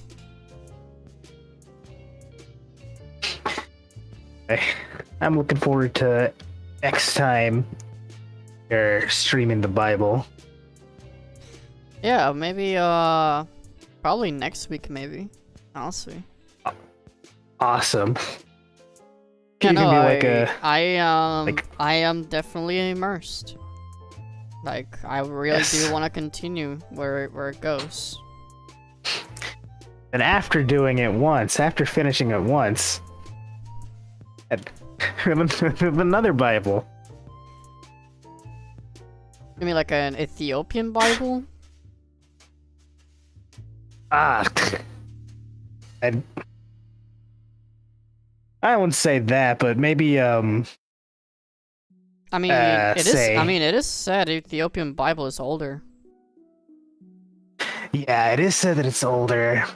I haven't looked too much into that particular one. It is said You that know, it is they, said that they also include a couple apocryphal books like Enoch. Oh yeah, the Book of Enoch. I'm really dubious on the Book of Enoch because Yeah, because it is written a couple hundred years after, and is Yeah. basically considered a fanfic. So yeah. So, interestingly, some lines of the Book of Enoch are also in the Book of Jude. some interpretations. I don't know, like some almost verbatim lines from Enoch are also in Jude, but of course Jude is actually from, the 1st century. All right. But wait, is the Book of Enoch written like after death or before Christ? After death, it's some I think like 600 something. The Book of Enoch. Let me check. And that's why I'm so dubious about it. The Catholic Bible also has some books that aren't in most of the translations. Although the only one that I can think of off the dome is Maccabees. Okay, so it was between 3rd century BC Okay. and 1st century AD. Okay. So it's I like got straight it's up- like it has like a 400-year like span, I guess. Okay. Yeah, I was literally working on straight up information then. All the same, I haven't read it. I only for myself before I. All I know about Book of Enoch is that it mentions there's a mention of watchers. There's a lot of mention of giants. There's a lot of mention of how heaven looks. And from what I hear also that Enoch basically turns into an angel as well, or is transformed into one. And yeah, it does sound pretty fanfic, but also sounds pretty interesting. Yeah, what I know of it is that it's got like a lot of names of angels and like the hierarchy of heaven. Yeah, there's a mention. Yeah, there's a mention of how heaven Yeah. looks and probably works. A lot of the giants and the watchers. So yeah, that's all the other stuff. So it kind of like gives you a little more exposition on how the lore works here, especially in Genesis, especially very beginning of Genesis. But yeah. I'll see just you don't know guys. who I'll see you guys written then. it. Right. And I hope to continue next week. Radical. You're radical. But right. Oh what? I was saying, good night, and then I was looking for the channel. Ah, okay. There we go. Yeah. Alright. I'll see you guys then. Bye-byes, everyone. Have a good night. Alright.